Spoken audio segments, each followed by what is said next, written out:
They immediately left the restaurant and moved towards the battle arena. When they arrived, Apollo saw numerous people, many of whom had strong presences, going in and out of the arena. He followed his master, quickly entered the battle arena, and came to the counter. "Sir, what can I do for you?" called the head organizer of mortal level battles. As he said, he showed him a small token that made the person at the counter tremble. "Yes, please wait for a moment." And immediately the person ran inside to call the organizer. A moment later, a fat middle-aged man wearing fancy silk clothes came as quickly as possible to greet them. It is a great honor to meet the respected guests. Apollo looked at the fat middle-aged man, who, by just looking at it, looked like a weak, out-of-shape person, but he felt the profound strength of this fat man, concluding he was not an ordinary guy. Master Aaron put back the mysterious token and said, "This is my apprentice Apollo, who will be taking part in mortal class battles and fighting at least in 3 matches every day for a month. You just need to arrange it, and remember, don't try any other tricks." He warned the organizer, as in such battles, they always play some small tricks to increase their profit, but he didn't want them to try to mess with his apprentice. "Don't worry, we are impartial and did not use any dubious means. It will not cause any problems for Mr. S. apprentice." The fat man smiled, assuring them they would not mess with them. "Then let's add your name to today's battle." Fat organizer smiled and said, looking at Apollo. Master Aaron nodded and gave him a sign to follow the fat organizer, while he went into the arena stands and sat among the crowd. Apollo and the fat man came to the special waiting room, where a young, gorgeous female with fair skin, long black hair, and a slender body was already waiting for them. "Young lord, her name is Alina, and she will take care of you from now on. You can ask her everything you want to know. Then I will be leaving. Hope the lord enjoys every battle here." After saying this fat man left him and the young beauty alone. "So, what do I have to do to take part in the battle?" he asked without waiting for a moment, as his blood was boiling with fighting intent. "Lord, don't worry. I will immediately add your name to the roster of today's battle list. But first, I have to fill in the details like the name and what kind of path the young master is following: warrior, mage, sorcerer, and many more." She smiled and continued to tell with a beautiful smile that can stir many men's hearts. This kind of basic information is important, as based on it, others will bet on it. So I hope the young master can be patient. Apollo remained calm in the face of such beauty, understanding her work. He answered her questions with patience, as he didn't want to create problems for Alina or anyone else here. But when he heard that there would be opponents who followed a different path than the warrior path, he became more excited. He didn't have any battle experience of facing other professions except for the eerie injured person in the ruins. So it will be a thrilling experience. It took a few minutes as she wrote down the basic details. Almost all the things about him were true, except his name.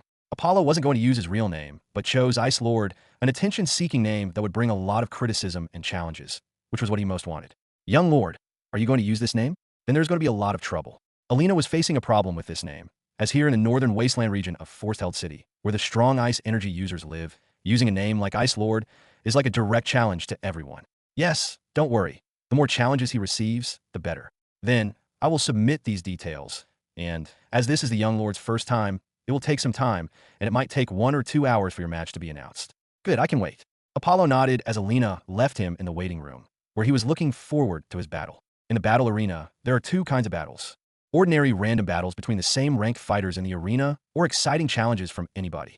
In this challenge, anyone in the crowd can jump into the arena to take part in the battle. Usually, challenges have the biggest bets, as the person can be a powerful dark horse or an idiot who is overconfident in his abilities. Naturally, there shouldn't be a difference in life level, as otherwise, it will be slaughter if the first-rank limit breaker jumps in the battle of mortal grade. So, the arena also has to maintain that. Apollo was lucky, as he didn't seem to wait much, as half an hour later, Alina came back with a bright smile and said the good news. "Young lord, your first battle will start in 15 minutes, and luckily, your opponent also seems to be a new fighter. Here is the basic information on your opponent." She quickly gave the parchment about Apollo's opponent to him. Apollo's eyes glowed with fierce battle intent, knowing that in a few minutes, he would face his first opponent. He glanced at the parchment to learn a little bit about him. When he read all of it, a bright smile appeared on his face as he slowly muttered, "Interesting. His first opponent was different. It wasn't even a human, but rather a beastkin." Beastkin didn't follow the usual path of warriors that most humans follow, but they seemed to follow the bloodline approach. It is going to be fun. Apollo and Alina left the waiting room and headed to the arena for his first battle. An announcement had already been made, and although both fighters were new, because of the Ice Lord name, a large number of people started gathering in arena number 4, wanting to see who was bold enough to use such a name here.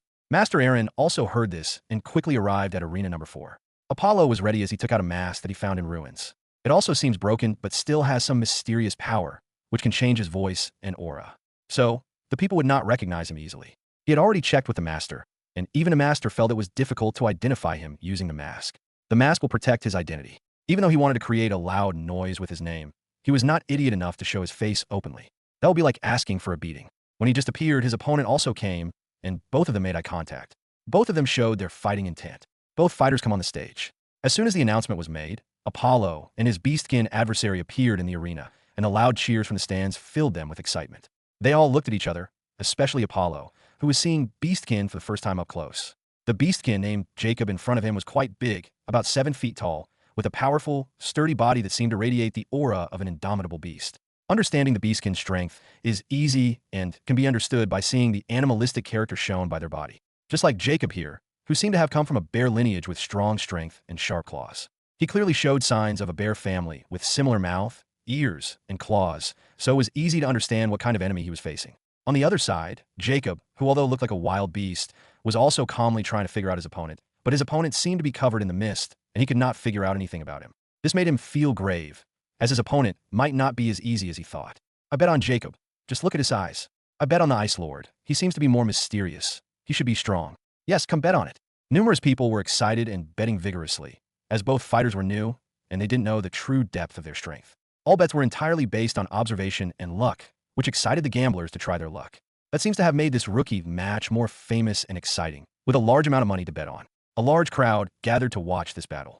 Get ready. Start. In the arena, the ref roared, and instantly everyone's eyes glued to the arena. Both fighters quickly took their battle stance, but didn't directly attack each other. Instead, they waited for the other to make the first move. Seeing that no one was attacking first, Apollo made the move to break the silence, as he had confidence in strength and wanted to try his raw physical powers in front of Beastkin, who majored in strength. He came with fast reflexes and, in a fraction of a second, closed the distance between them and punched towards the abdomen of Beastkin Jacob. His fist looked tiny, like a baby, in front of Jacob, who was 7 feet tall, but Jacob was the one who felt the hidden strength in that single punch. His animal instinct tingled, his hair stood up in horror, and he immediately activated his bloodline and roared as he punched back at him. Boom! Apollo and Jacob's fists collided as two mountains smashed into each other, creating shock waves with large gusts of wind that shocked the crowd. The crowd felt the power of the exchange as it seemed to shake the arena, which is usually beyond their level.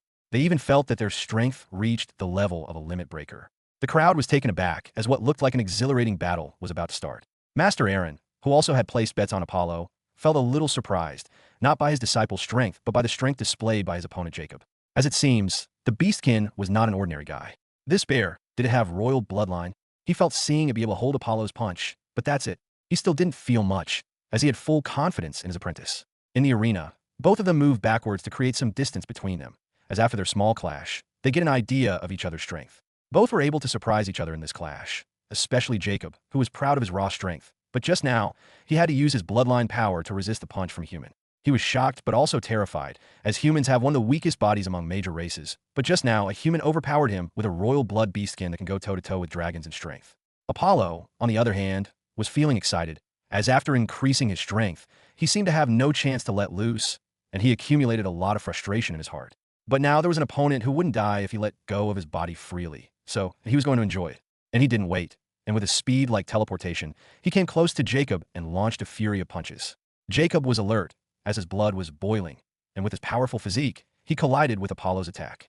Aura, aura, aura, aura, aura, aura. Boom, boom, boom.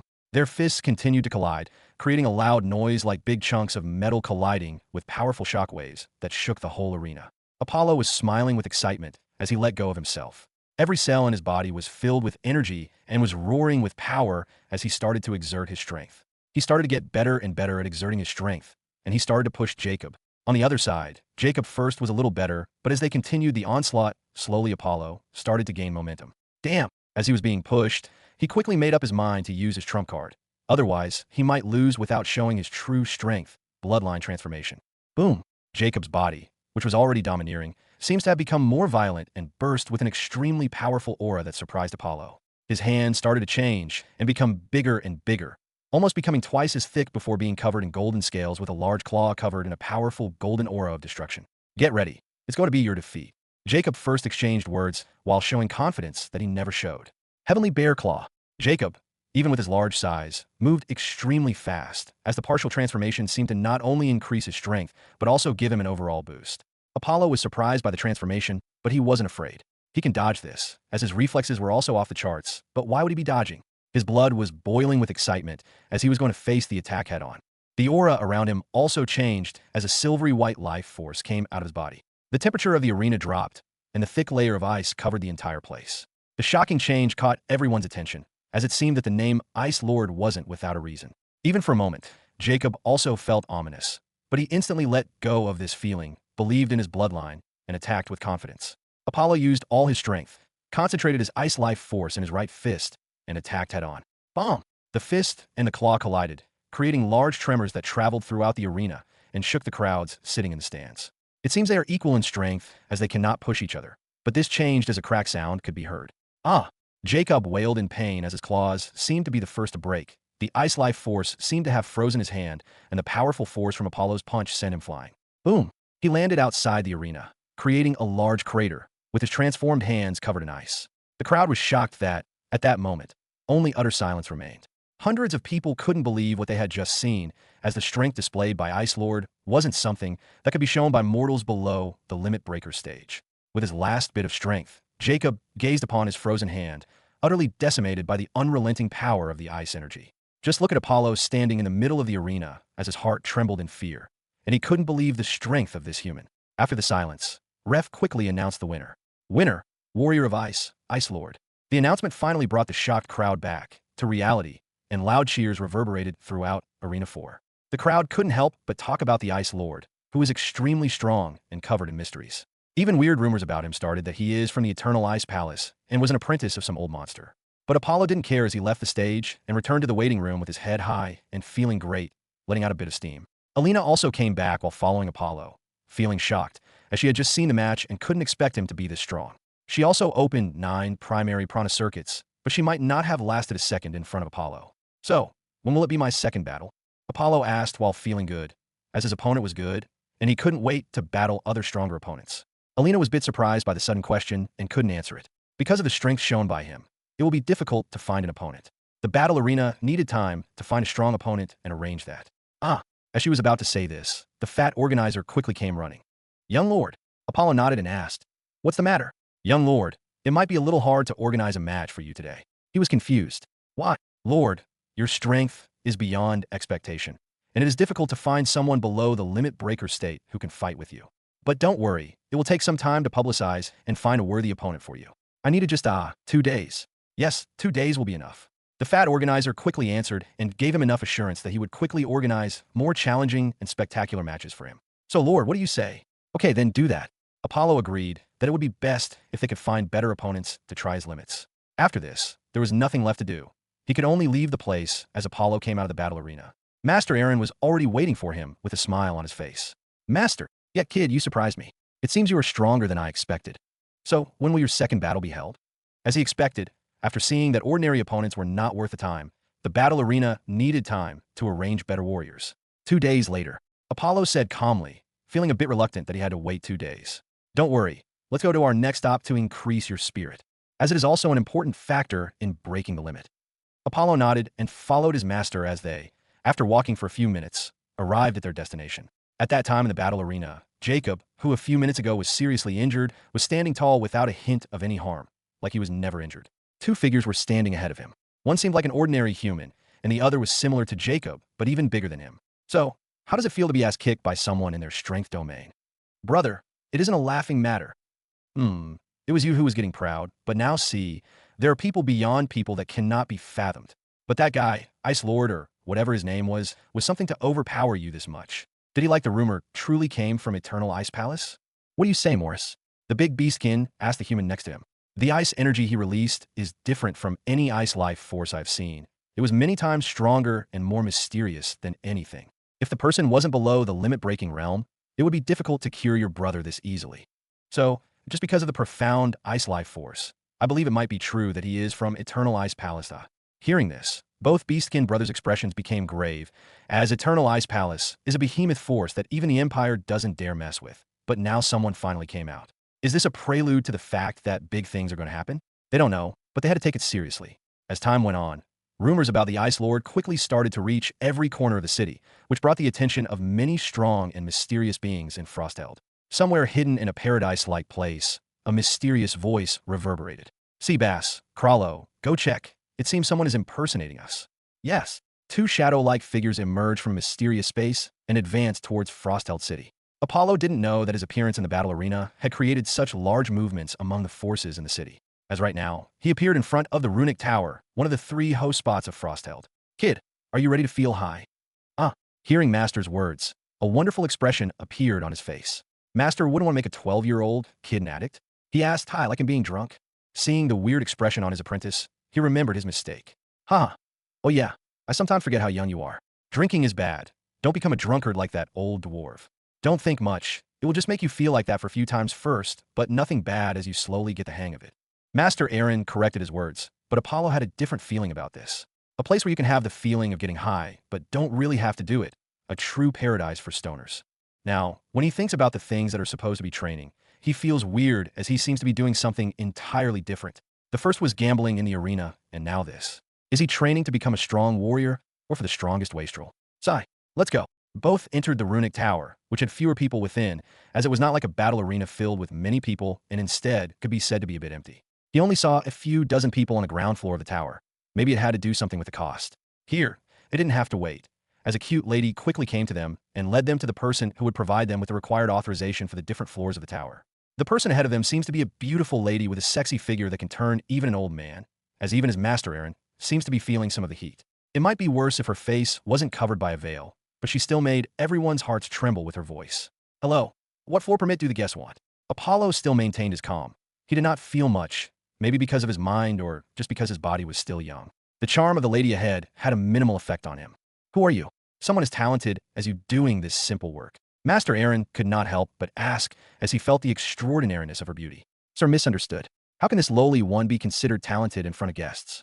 Okay, give a 10-day permit for the first floor and 4th floor. He didn't ask more, as she wasn't willing to talk, and he quickly bought their permits for Runic Tower. 11,000 ice shards. The lady replied with a calm voice. Still expensive, take it. Master Aaron took out the ice shards, feeling pain, and paid them, and the lady quickly gave the tokens marked 1st and 4th on them. Let go. They left the place and went upwards while the lady covered in a veil took a few glances at Apollo, who didn't seem to care or look at her. Okay, now let me tell you about the Runic Tower and what you need to do. There are 2 main places on every floor of the tower. First is Psychic Rune Hall, where you'll feel euphoric that you never felt before and let go of your inner desire. Here, you need to understand the true desire of your heart hidden within your deep mind and quickly break free from your desires. So, you need to continue to feel and break through various layers in it. The more layers you break, the stronger your mind will be, and it will be harder for someone to influence. Oh, it is quite interesting. Apollo was listening, feeling humorous about all kinds of things he would feel and see in the illusions. And what kind of things will his master see? Will all those be perverted things or something else? He smiled, as he was now really curious about it. Master Aaron continued. Second is Spirit Runic Hall, a place that helps in increasing the spirit strength of warriors. This place was entirely opposite of Psychic Hall. You here will feel like hell as your spirit will be ripped apart and tortured, and the pain can be so great that many lose their minds here and don't dare to come here again. But the progress corresponds to the gains, as the improvement of spirit is many times faster than any training. So, this is a place for masochists. One after another, he's got all sorts of unique places. What next? Gay bar. But if it is a lesbian bar, then it will be better. Masochist what? Master Aaron stopped as he heard Apollo mumbling words. Nothing. Continue, Master. Yes. So these 2 places, Psychic Hall and Spirit Hall, are the most important places on every floor of the tower. You are now close to breaking your first limit. So, what you need to do is to find the feeling of a breakthrough. And to do that, you need to actively take part in these places and clear as many formations as possible. Then the feeling of breaking through will come on its own. He nodded and agreed, as last time, he almost made it but fell short of something. Maybe after experiencing the Runic Tower, he should be able to break that final barrier. Okay then, what you want to try first is the Psychic Hall or Spirit Hall. First try the Psychic Hall, Apollo said after thinking for a moment, as he didn't want to feel the pain first.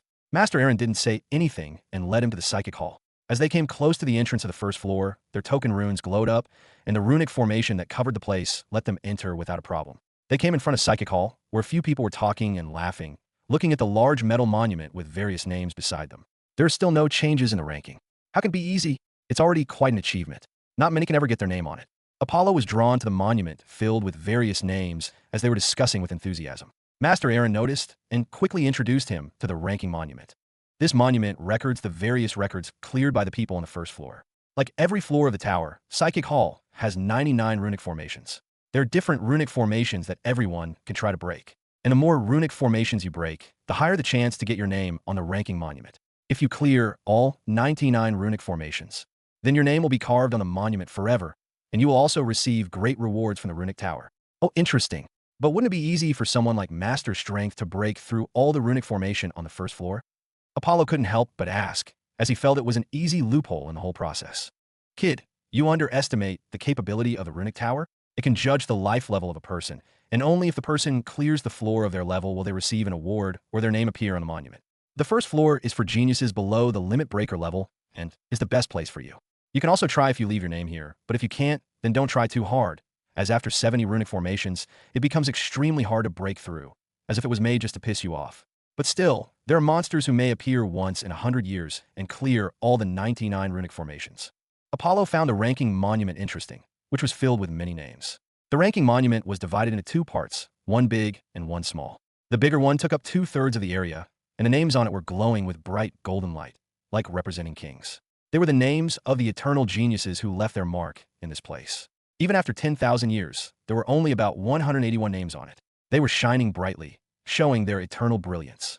He looked at the first and last name on the ranking monument, as these people were the first and last to clear all 99 runic formations on the first floor. Edgar Dragonium is the first and last one named Aeronaut Blades. Both names gave him a powerful and mysterious feeling, and he didn't know if they were alive now or what kind of achievements they had in their lives, but they were definitely strong. Following that, he examined the smaller section, which had barely 100 names. This section seems to contain the names of the top 100 people who cleared the most runic formations this year. The first name was Falker Aoki, who seems to have cleared 81 runic formations.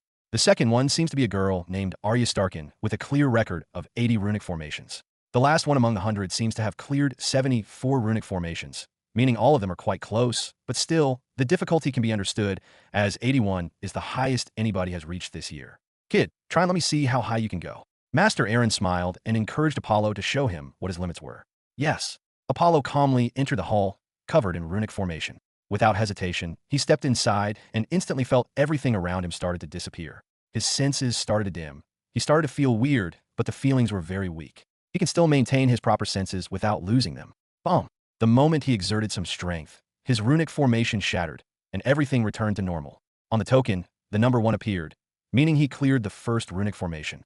Apollo wasn't surprised by such a situation, as the first 10 runic formations are the easiest and will let the person feel like they are drunk with lost senses and weak control. Almost everybody can clear them, but Apollo had to say it gave him an entirely new feeling, but still, it really is similar to being high. He didn't stop and proceeded on, entering the second runic formation, where similar feelings came, but as previously, he effortlessly negated them and broke the formation. He broke through multiple formations with fast speed and, in a minute, cleared the first 10 runic formations. And now he was going to enter the 11th formation. As from now on, the difficulty would start to increase. Every 10 formations is a level, and the difficulty increases exponentially after every level. He took a small, deep breath and entered the 11th runic formation, and instantly, he felt the difference. The hallucination effect was many times stronger than before and seemed to try to trick his mind, but as it just wanted to affect his mind, a calm, cold aura within him shook and dispersed all the effects of runic formation. And he, without difficulty, cleared the 11th runic formation. The effect of runes was increasing, and the effect on his 5 senses was becoming larger, as it seemed to create a false euphoric feeling that could make people feel lost in it. But still, it wasn't severe for him. Most people with a firm mind and some experience can clear this level. Although he's a 12-year-old child in this body, his mind and soul belong to a 31-year-old person. Even without his strong spirit or anything else, he will still be able to clear this level without difficulty. He forcefully continued to break through the runic formation one by one. Whether it was the 21st runic formation or the 31st, it didn't do much, as he quickly cleared the first 50 runic formations without a single break. They were similar, as they all induced and messed with the 5 senses, and layer after layer, its intensity increased. If one compares the first runic formation intensity to mess with their senses to the 50th runic formation, then one will notice that the difference between them is extremely high, with an astonishing difference of hundreds of times. But even with such a powerful runic formation, it couldn't influence Apollo's mind, and he cleared the level without difficulty. And now he was going to enter the 51st runic formation. He had a feeling that this one was going to be different, so he took a deep breath, adjusted his state, and then entered the runic formation. This time, the moment he went in, the sensation he felt was different, like a brand new feeling, as he seemed to have appeared in the Fletcher family's castle, and was eating and laughing, feeling the love and joy with his parents. This shift surprised him since, for a split second, he almost lost himself in the illusion world, but he immediately recovered. And the formation broke, and he opened his eyes in the psychic hall. The feeling this time was the addition of 5 senses. It also started to affect the super sense, or sixth sense, of a person, creating a situation where it is difficult to understand the boundary between true and false. This time, the formation was so powerful that it almost had him. He now finally understands how difficult these formations are and why very few people can break through them. Even someone like him, who is reincarnated and has a stronger spirit than an ordinary warrior, is almost lost. He had to marvel at those 181 geniuses and their spirits who cleared all 99 formations. After the 51st formation, Apollo started to appear in various different situations, sometimes with family, sometimes entirely as a new person, or sometimes in some racy R18 situation that a 12-year-old kid shouldn't experience.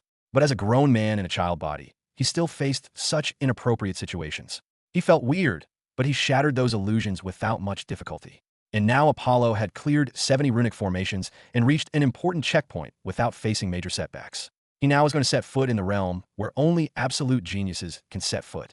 71st formation. The moment Apollo stepped into it, the euphoric feeling was too much as the sense of time started to decrease, and he started to laugh. Apollo started to feel as if he had become the world's strongest, with riches and betches that seemed to cloud his vision. He seems to be struggling to overcome this, as not only was the illusion good, but the unknown mysterious power in it made it difficult to remember things. The mysterious force, while corroding his mind, was constantly clashing with his powerful spirit, which was also full of mysterious, cold energy. Both were struggling to gain dominance, and Apollo could struggle internally. Bang!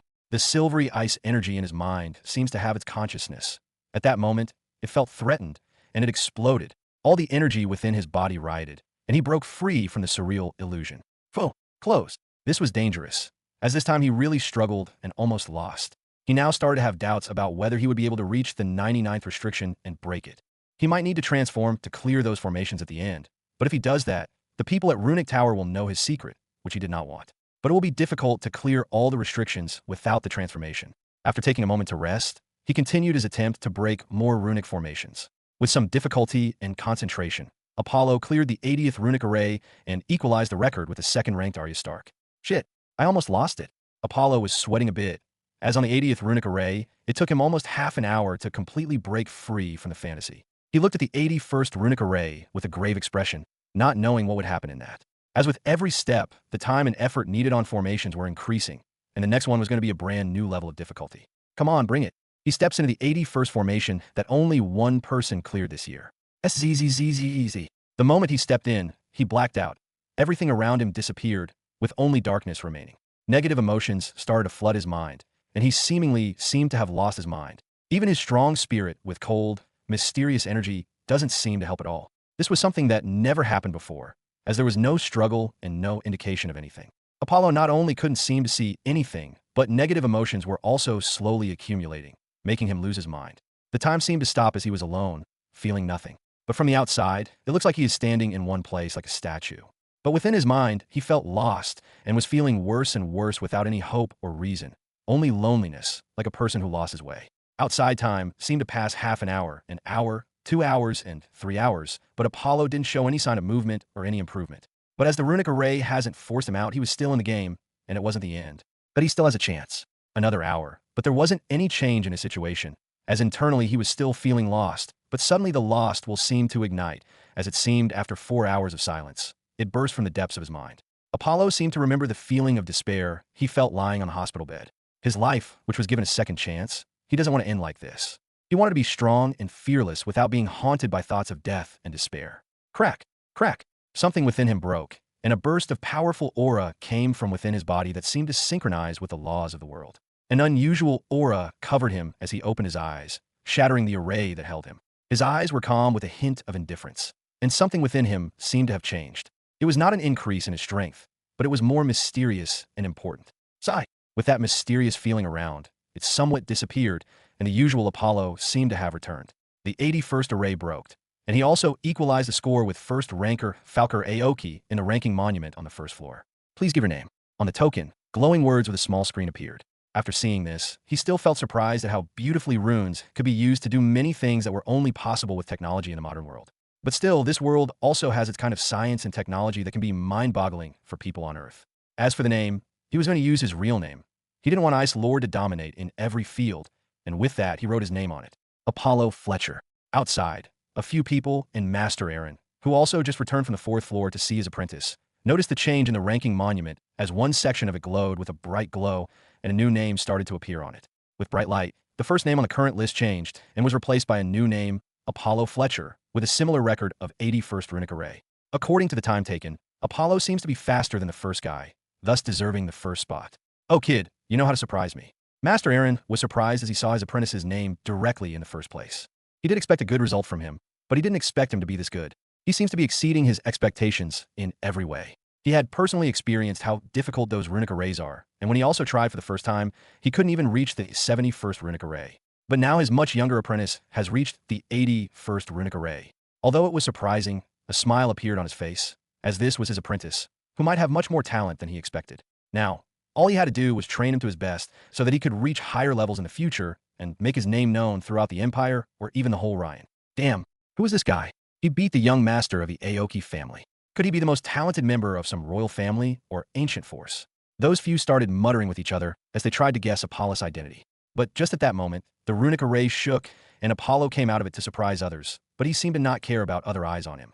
After he noticed his master, he directly walked towards him.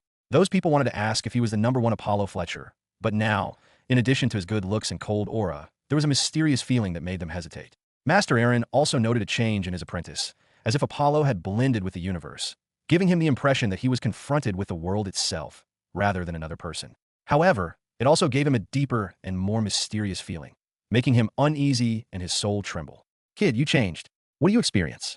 Master Aaron looked at Apollo and couldn't help but say that the change this time was quite unusual and enigmatic. To this end, Apollo smiled as he seemed to show melancholy, remembering the things he experienced in the runic array. Nothing, just some loneliness. He replied without saying anything more, and Master Aaron understood and didn't ask. Then you going to leave, or still want to try the spirit hall? No, Master, it is enough for today. I am a bit worn out. The hours of experience within the array made him tired, not physically, but mentally. He not only broke out of the constraints of his mind and felt nirvana, but after 12 years of experience in this world, this experience let him see the truth and let him finally accept who he really is. Before today, he still believed he was still the Apollo from the Earth, but now he knows he had to let go of his past. He is not the Apollo from the Earth, but he is the Apollo Fletcher from the Baron Fletcher family. His mind seemed to have broken some kind of state. Now he felt more comfortable, and he even felt his movement, use of life force, or skills seemed to have become better, like natural. It's like the world finally accepted him as its person, not an outsider. He felt good, but he didn't want to experience them again. It was a few hours outside, but within his mind, it was like a month, so he was not going to try the psychic hall for a few days. More importantly, even after the improvement in his mind and realization, he still didn't think he could clear all those 99 runic arrays. He had to say that those hundreds or so guys who cleared all 99 arrays were monsters. Were they some enlightened Buddhas, or what? As he couldn't understand how strong their mind and spirit were to do that. He quickly left the runic tower, followed by his master, who didn't say anything and quietly left with him. They quickly returned to the old man Aragon's store, and Apollo found a room and went directly to sleep, as he needed that. The next morning, when he woke up feeling great, Master Aaron was waiting for him, as today he was going to teach him some basics and skills. But where are we going to train? We cannot do that in the shop, right? Old man, show the kid your place. Master Aaron smiled as he knew his disciple would ask, what are you proud of? It is my place. Come on, kid, follow me. And then old man Aragon led them to the basement, which was quite a deep underground. That seems to be filled with a pile of trash without a space for training. But just as he thought, the two old guys were messing with him. The old man touched a brick with a small hammer symbol. Boom! Crack! Crack! A cracked wall opened with a path leading to a large, spectacular training hall with crimson rock and a powerful fighting aura. This place is made of special stones, known as blood dragon stones, that were formed over thousands of years when a large quantity of dragon blood spilt on Earth, and those stones absorbed it over time. Old man Aragon introduced this as they slowly walked towards the area. My life force seemed to be suppressed. Apollo felt surprised as he felt a fierce force on himself, like he was in the jaws of some powerful beast. Oh, that's because of the blood dragon stones, as they're not only harder than most metals, but they also have a special ability to suppress life force or any other kinds of energy. Because of the dragon's blood absorbed by the stones, it creates a unique force similar to the dragon's powerful domain that can suppress other beings. So this place not only is sturdy, but its unique environment makes your life force more condensed and powerful. Old man Aragon proudly said that this place was a masterpiece that needed a lot of time and money to build. Kid, let's now start our training. Master Aaron interrupted the talk, as he quickly wanted to start Apollo's training. Yes. First, I'm going to teach you some skills, as you don't have many. Apollo nodded, as he had been waiting for this moment for quite some time and almost used creation points to buy skills. For your current strength, the best you can use is middle grade skills. As high grade or superior grade skills, the minimum requirements of strength are first rank limit breakers. So now, I'm going to teach you 2 middle grade skills today. With that, Master Aaron started teaching Apollo. Both of the skills are the best among the middle grade skills. The first one is called Razor Storm. Using this skill, you can create dozens of razor-sharp ice blades that will butcher your enemies. The second one is called Sword Ray. Using this can not only increase your sword's melee attack power, but you can also launch a powerful sword ray up to 30 meters ahead. Hearing this, Apollo's eyes glowed with bright light, as those 2 skills were what he needed. A group AoE attack and a powerful single-point attack combined with his control skill, Ice Nova, covered most of his weaknesses. So, are you ready? Yes. Then first, let's start with Razor Storm. No matter what kind of mutated life force you have, this skill will show powerful strength. So learn carefully. For you to use this skill, you needed to utilize a total of 6 prana circuits in your body, and you need to be careful as it will take many times more life force than a low-grade skill. So be careful before using this skill. Now, look carefully, as I'm going to show you Razor Storm skill. Boom! Master Aaron's aura turned thunderous, and his eyes started to glow with sparks of lightning. Behind him, dozens of short blades of lightning appeared, causing havoc around him. Go! Bomb! Bomb! Bomb! And then a dozen flying blades attacked the few dummies in the hall. Every time the lightning blade made contact with the target, it exploded, and thus, dozens of blades created a barrage of powerful explosions in the hall. Because I have mutated lightning life force, my blades exploded, creating greater than usual damage. But you have mutated the ice life force, which wouldn't explode. Instead, they will have the extra effect of freezing. So, the same skills used by different people with different kinds of life force will create distinct effects, which you need to be careful about. Okay, now listen carefully. Control your breath and spirit. Concentrate your life force in the 6 prana circuits at the same time. Master Aaron slowly helped Aaron and told him important things that he needed to consider. And in 5 minutes, he told everyone everything about the skill. Okay, now try it. Master Aaron looked carefully at Apollo, as he needed to be ready to interrupt if something happened while trying to use the skill. Apollo closed his eyes for a moment and took a deep breath. Ready. Apollo erupted with ice life force and slowly started to visualize the prana circuit and connect them with one another. It took him only a few seconds to do it, and he was ready to try to release the skill for the first time. From birth, he was very good at controlling his strength and life force. That makes it easier for him to learn and use skills almost instantly. He learned all the low-level skills in a single try, and now the same thing is happening. But better, as this skill is not a low-level skill but the best one among middle grade, yet still, because of the changes in his perspective and mind, everything seems to have become even easier. He felt the energy in the atmosphere around him that was circling like a bee attracted to a flower. And as the ice energy started to gather, the temperature around him dropped quickly. Blade Storm. SZZZ. SZZZ. Immediately, short, cold ice blades started to form around him, covering him like soldiers. Attack. The dozens of ice blades targeted the practice dummy. Bang. Bang. Bang. Not only does it knock those dummies down, but just as the master said, it freezes those dummies from outside to inside, making them ice popsicles. How's that? Apollo asked and looked towards his master, as he felt he did better than he expected. But at this moment, both Master Aaron and Old Man Aragon had their mouths opened in shock. They cannot control their twitching faces, seeing Apollo's carefree expression as he easily used the skill Blade Storm in his first attempt. Holy SHD of Archangel. Old Man Aragon, who was also watching Apollo display his new skill, lost control. He couldn't believe what he had just seen. On his first try, Apollo not only successfully cast the skill, but his control and power were pretty good. Maybe not fast and accurate like his master, but it was good enough to be used in real battle. You bastard, you don't deserve such an apprentice. Feeling bitter, Old Man said lightly. Hearing this, Master Aaron also came out of his shocked state. Good apprentice, a little bit better than me. O common, don't lie shamelessly. He is 10 times or even 100 times better than you. Hearing this, he wanted to beat Old Man Aragon, but he calmed down and ignored him. Instead, he said something to Apollo. Look, we have fast-forwarded some things, as your talent is beyond anything I have seen. So next, I'm going to teach you the second skill, and then move on to the next training phase. Okay, Apollo nodded. The second skill is the Sword Ray. Even though it's just a middle grade skill, I still use it frequently. So look carefully. Master Aaron draws his sword, which immediately shines with sparks of lightning. The berserk lightning on the sword suddenly calmed down and converged at the tip of the sword. Boom! A beam of light that seemed to destroy everything came flying from his sword. SCZ. SCZ. Seeing this, Apollo couldn't wait to try it, and Master Aaron also didn't waste time and quickly explained the requirements and what adjustments needed to be made to use this skill. Apollo quickly understood all the things that needed to be learned and then started to try them. Just like before, he closed his eyes, felt things for a moment, and adjusted his state to perform the skill. and in a few seconds, he found the path. And he burst out with a powerful ice life force that instantly covered his sword, with all the powerful aura focused on the tip of the sword. Sword ray. SSSZZ. SSSZZ. Bang.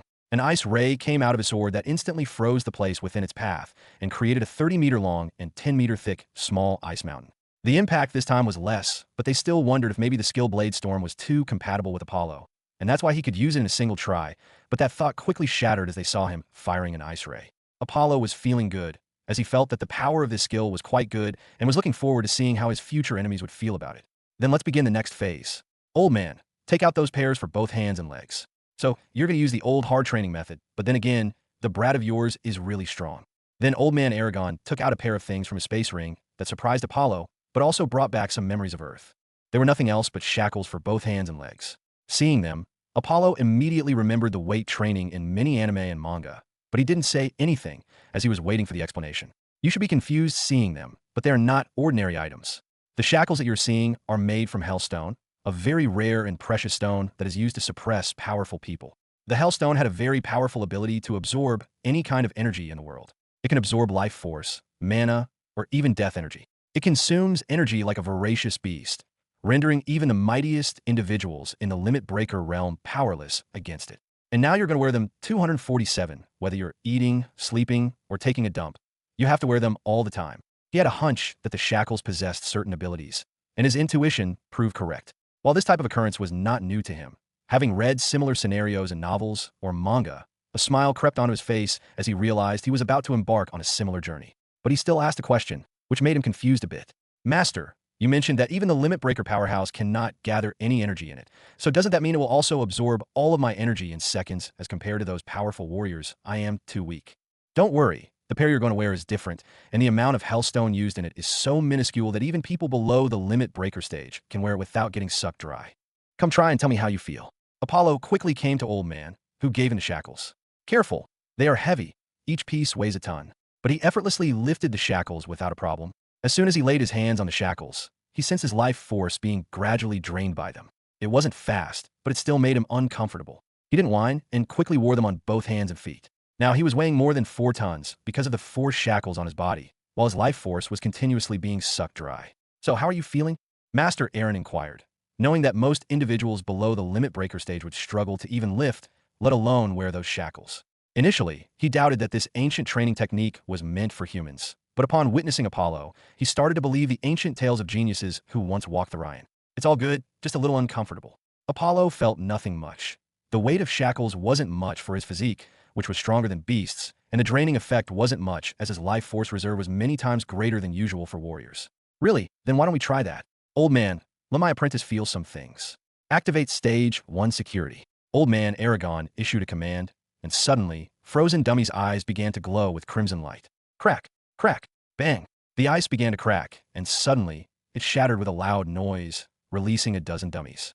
The dummies were now entirely different from before, as just by standing, Apollo could feel the strength of these dummies, or if said correctly, alchemy puppets. Kid, don't be surprised. Didn't I say it took a lot of time and money to make this place? So naturally it had some cool toys. And those alchemy puppets are one of them. Old Man introduced him to the alchemy puppets with a proud voice. But Apollo didn't seem to care what he cared about alchemy, the ancient skill of creation. They had such a long history and impact on the world of Ryan that it is said they were the cause of major destruction and even the end of different eras related to the alchemy. As it is said, at their peak, alchemists created weapons that endangered gods, thus causing numerous wars and leading to the decline of alchemy inheritance. He read a bit about them and found them fascinating. This alternative to science can be utilized to craft different things, either for protection or destruction. You want to know more about it, but things related to alchemy are very few and cannot be sought easily. But now, seeing alchemy products this close surprised him. Kid, don't take those puppets lightly. They are much better than most warriors, so it will be the best if you try your best. Try my best, Mr. Aragon. Are you sure? What if I break them? Apollo asked, feeling confident in his strength. Hearing this, both Old Man Aragon and Master Aaron looked at each other and laughed. Haha, kid, you can try. Seeing their reaction, he felt something but didn't think much as he looked at the alchemy puppets. The 12 puppets were standing tall with crimson eyes, and he felt weird about them as he could feel and see a large amount of energy gathered within them. Go! The Old Man Aragon gave the command, and immediately all 12 alchemy puppets made moves at the same time and attacked him from different sides. Since all the puppets were empty-handed, He also didn't use weapons and clashed with them with his bare fists. The puppets moved swiftly, but it didn't reach beyond his level, as he could still clearly observe their actions. One of the alchemy puppets launched a direct attack, aiming a punch towards his chest. Apollo didn't hold, and he also punched, colliding with the alchemy puppet fist like two large metal hammers. Bang! What? Apollo was surprised when their fists collided, feeling a tremendous force akin to an immovable mountain. Despite his efforts to push through, he found himself being pushed back. But as he attempted to utilize his life force, the restraints on his hands appeared to grow more active, hindering his ability to access his life force. Apollo didn't expect that the shackles would give him this much trouble, as they seemed to follow the pattern. The more he uses life force, the stronger the draining effect will be on him, making his attack many times weaker than it usually is. But he didn't have time to think about this, as other alchemy puppets also jumped at him, not wanting him to give him any leisure time to think, and many fists and kicks came towards him from different directions. Bang! Bang! Bang! Their fists and bodies clashed with each other as he bravely faced them, but he was pushed back into the corner as the alchemy puppets launched a barrage of assaults on him. And he didn't seem to do much, as every time he tried to use life force, the shackles disrupted him while draining most of his energy. Those puppets' attacks weren't random, as they seemed to have good coordination.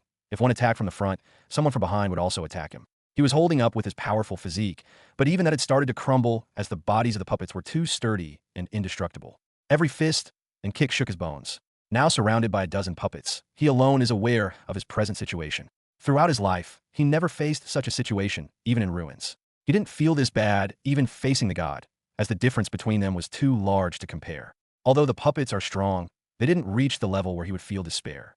But now, because of the shackles, he seemed to have become a punching bag for those dummies as they, one after another, attacked him. He had to find a way to balance the draining effect and his usage of life force during attacks. Otherwise, this bout ended with him getting a good thrashing. As he was thinking, a kick from behind sent him flying a few meters, but just as he barely landed on his feet, two other alchemy puppets were already waiting for him. He didn't think much. He just wanted to attack fast and punch with life force as much as he could in his current condition. But this time, something startling happened which surprised him. Bang! Boom! After his fists collided, a fraction of a second later, a surprisingly powerful second impact took place. This impact, stronger than his initial fist attack, sent the two alchemy puppets flying. This delayed outburst. They were all surprised. Apollo was shocked, as he didn't think something like this could suddenly happen. But this accidental burst gave him a hint on how to use his strength while wearing these hellstone shackles. He wasn't sure, but he felt that the sudden eruption and the delayed attack might have something to do with the speed. As before the attack, he was trying to attack as fast as possible. So now all he had to do was find the correct timing. With that new finding, his battle intent ignited again, and he again started a full-throttle battle with the alchemy puppets. Faster, faster. He started to concentrate on every single attack and carefully felt the change at microscopic levels. Every time he attacks, he tries his best to be faster than before and feels the different reactions of the shackles and his life force. Apollo slowly, with time, started to become faster, and his movements and attacks started to become more efficient and powerful. He entered a trance where he seemed to forget anything as he felt the life force closer than ever before. He started to see and understand new things about life force.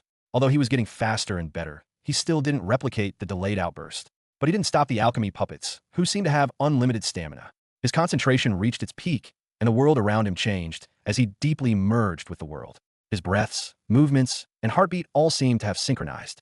He found something as he closed his eyes and punched in the air between him and the puppets. Boom! Bang!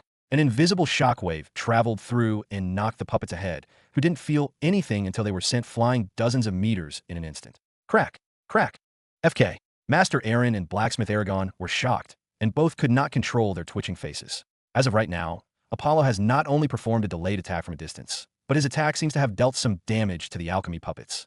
The puppets that were supposed to take any attacks below second-rank limit breakers were damaged by an attack by a kid who didn't even break a single limit. Apollo, on the other side, was excited, as he seemed to have found the trick to generate such powerful attacks that would destroy his enemies from inside. In a trance, he understood that to generate the powerful delay impact without the hindrance of the draining effect of the shackles. To do that, he needed to find the correct timing and an extremely fast release of life force. The attacks will produce the delay effect only when he releases his life force so fast that even the restraints on him can't absorb his life force in that instant. The fast attack not only made his offense more destructive, but they could also seem to attack his enemies from inside. If he mastered it perfectly, he would be able to do triple the damage without any other means. Come continue. He wanted to try, but suddenly he felt drained. It seems the last attack used most of the remaining life force. But this wasn't surprising, as he continued to fight bravely for almost an hour without rest. Stop! Disable security level 1. Rest now. You already have quite a fight. Master Aaron stopped Apollo from trying any further to let him rest. This battle not only brought out the hidden strength of his apprentice, but also helped him understand new killer moves. And most importantly, he had enough surprises for today. Those alchemy puppets immediately stopped moving, and Apollo felt relieved that he almost fell on his back because of the weakness. Phew, that was exhilarating. Yes, it was, and what you did now was something else. What you did was unexpected. I didn't expect to see a mortal break the limit of speed without becoming a limit breaker. Old Man Aragon said as he came close to check on the two alchemy puppets that faced Apollo's delayed outburst. Breaking the limit of speed? Apollo, confused, murmured. Yes, breaking a speed limit, which usually is only possible for limit breakers. Master Aaron interrupted him as he felt melancholy seeing his talented apprentice, who from time to time was breaking his notions. When limit breakers break their limits, they do it in a certain direction with some focus on the life force or some focus on the body. After they break the limits of the life force or body, it increases exponentially. If the limit breaker breaks following the physique or body route, they will have stronger strength, speed, and endurance than other limit breakers who didn't follow it. Just like that, if the person follows the way of the body, then his speed and strength will be greater than those of other limit breakers. And the delayed outburst you used is one of the things that can be done by breaking the limits of the body. Upon hearing this, it brought to mind the concept of games, resembling the job transitions in gaming where warriors excel in strength and mages enhance their intelligence or spirit. But you, without becoming a limit breaker, did it with ease. It wasn't that easy, Apollo whispered, but for both masters, it was as if he was mocking them. Hearing this, they want to beat the kid. Only if he knew how hard they tried and faced dangers for how long it took them. But it only took a sparring match for Apollo to do the impossible. But just before taking a rest, he wanted to know something. Master, to break the limit and become a limit breaker, can he only focus on strengthening in one way? Isn't it possible to do it in 2 or 3 ways? Like focusing on body, life force, and spirit at the same time. He didn't like the idea of strengthening only one aspect.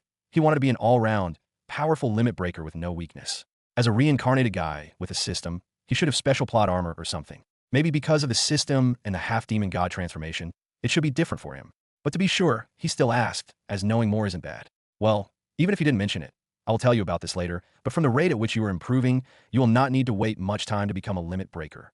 Yes, for your question, it is possible to have a breakthrough in more than one aspect. It could be a pair like body and life force, spirit and body, or any other possible combinations. This is also the major reason for absolute geniuses who can dominate the same ranks. If the person doesn't break through in more than one such aspect, he cannot be called a real genius.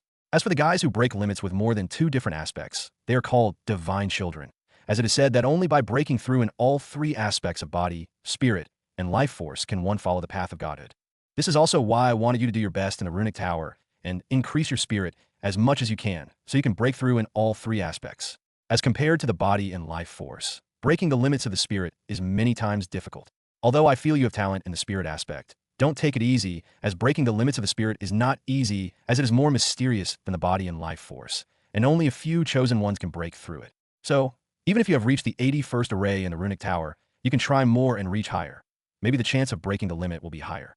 Master Aragon advised Apollo, as he wanted him to break through as a perfect limit breaker in all 3 aspects. Yes, Master, I will.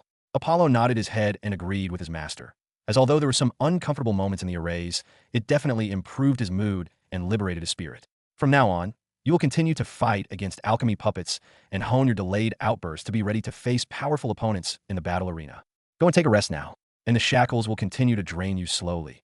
It will be best if you meditate, then the recovery will be faster.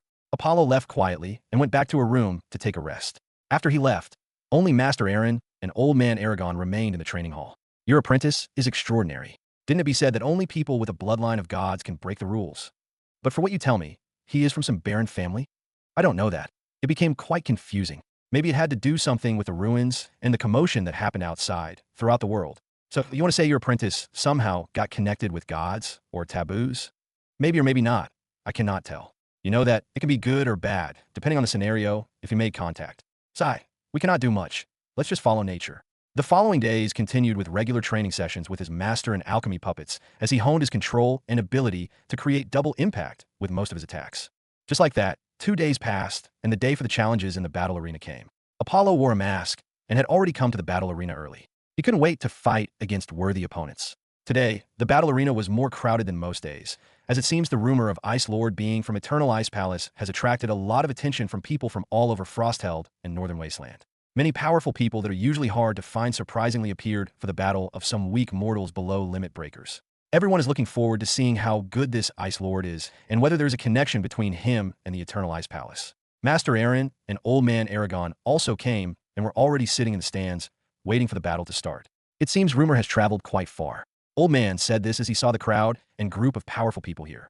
Yes, it seems like that, but it feels a bit weird like someone is pushing it behind the scenes. Otherwise, it wouldn't become this big, as no matter what, it is a battle between mortals who haven't taken their first step towards transcendence.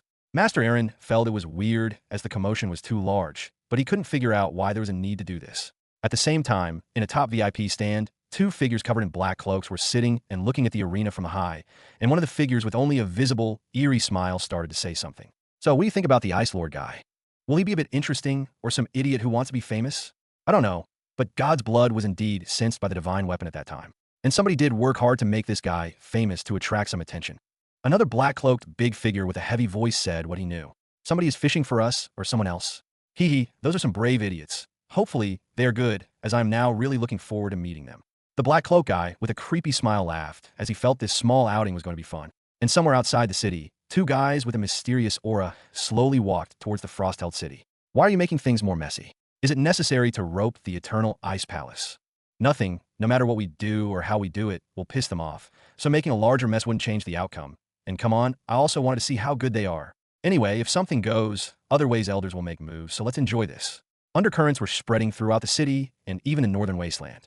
Apollo, on the other hand, had no idea that something big was happening, and he had already become a part of it. He was waiting to know his opponent and was waiting for battle. At that time, Alina and the fat organizer came up with a list of names and gave him special care because of the publicity by allowing him to choose who to fight. He quickly looked at the list, which was full of names, surprising him. There were around 90 names with various kinds of power. Some among them intrigue him, like the person named Logan, who is a sorcerer, or more appropriately word, an apprentice sorcerer. A bloodline warrior named Noah from the Titan clan, and an ice elf girl named Amberl can use spirit magic. After seeing the names and what they could do, he wanted to battle with all of them. But since he was going to choose one, let's give the lady the first chance, and her ice spirit magic seemed interesting as he looked forward to whose ice is stronger. Amberl is the first. I'm going to battle her. Yes. After he selected his opponent, it was immediately announced outside, and after hearing who the opponent was, it made them more excited. Battle of the Ice Element, the ruling element of Northern Wasteland. And when the opponent is the young princess of the Ice Elf clan, that is another matter. The Ice Elf is one of the few clans that can survive in the harsh cold of the Northern Wasteland. They are a rare elf clan that is born to control water and ice elements. The Ice Elf can be said to be one of the strongest beings with ice affinities. They are now looking forward to seeing if the so-called Ice Lord is the real deal or some dumb FK. And this battle will show them. In another room, a few people were standing and talking with one another as a young, beautiful, tall, slender girl around 15 or 16 years old with a beautiful face that could capture any man's heart and silver hair smiled when she heard the announcement of the battle. Look, didn't I say that he was going to choose me? What are you feeling happy about? He must be selected because he wanted to be more popular, as everyone knows about our clan. And maybe he thought fighting a girl was easy. The young, handsome guy beside her said he was trying to annoy her. You are just jealous. I'm the one going to fight, not you, brother. I'm not jealous. Okay, you two stop it.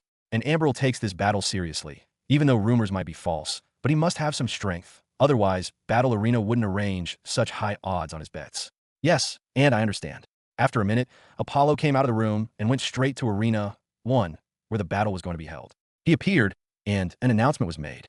Please welcome our warriors on the stage. On the right side, we have a mysterious Ice Lord, who showed great strength in his debut battle and shocked the crowd. And on the other side, we have Princess Amberl of the Ice Elf clan, who is known as one of the most talented spirit mages of this generation. Please both take positions and be ready for the battle. Both of them appeared in the arena and confronted each other, but just with an aura that quickly changed the surroundings into a freezing hell. The arena slowly froze with their confrontation, and a layer of ice covered the whole place. Their eyes met with one another, feeling surprised by one another's strength. Apollo also had a good look at his opponent, Amberl, the little princess of the Ice Elf clan, and he had to say that she lived up to her name as the most beautiful woman in the Northern Wasteland. Even though she is young, her charm is beyond doubt. If it were before, even he might have gotten caught in her ice-cold, beautiful eyes that stirred people's hearts. But he wasn't all so bad. Although wearing a mask, his blue eyes still attracted Amberl's attention with a mask and mysterious aura that covered him. You're not bad. I thought you were going to be an idiotic liar, but you are something.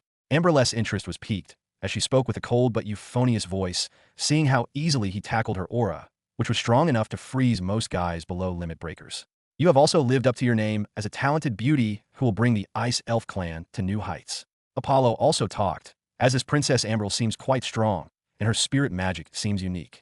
She seems to be able to control the elements present outside in the surroundings like he was not facing a person, but the world, which is quite something. He saw how the small, invisible ice particles in the air seemed to be under her control, and even as he was thinking, they seemed to be gathering beside her and were ready to launch a terrifying attack on him. The essence of spirit magic is significant.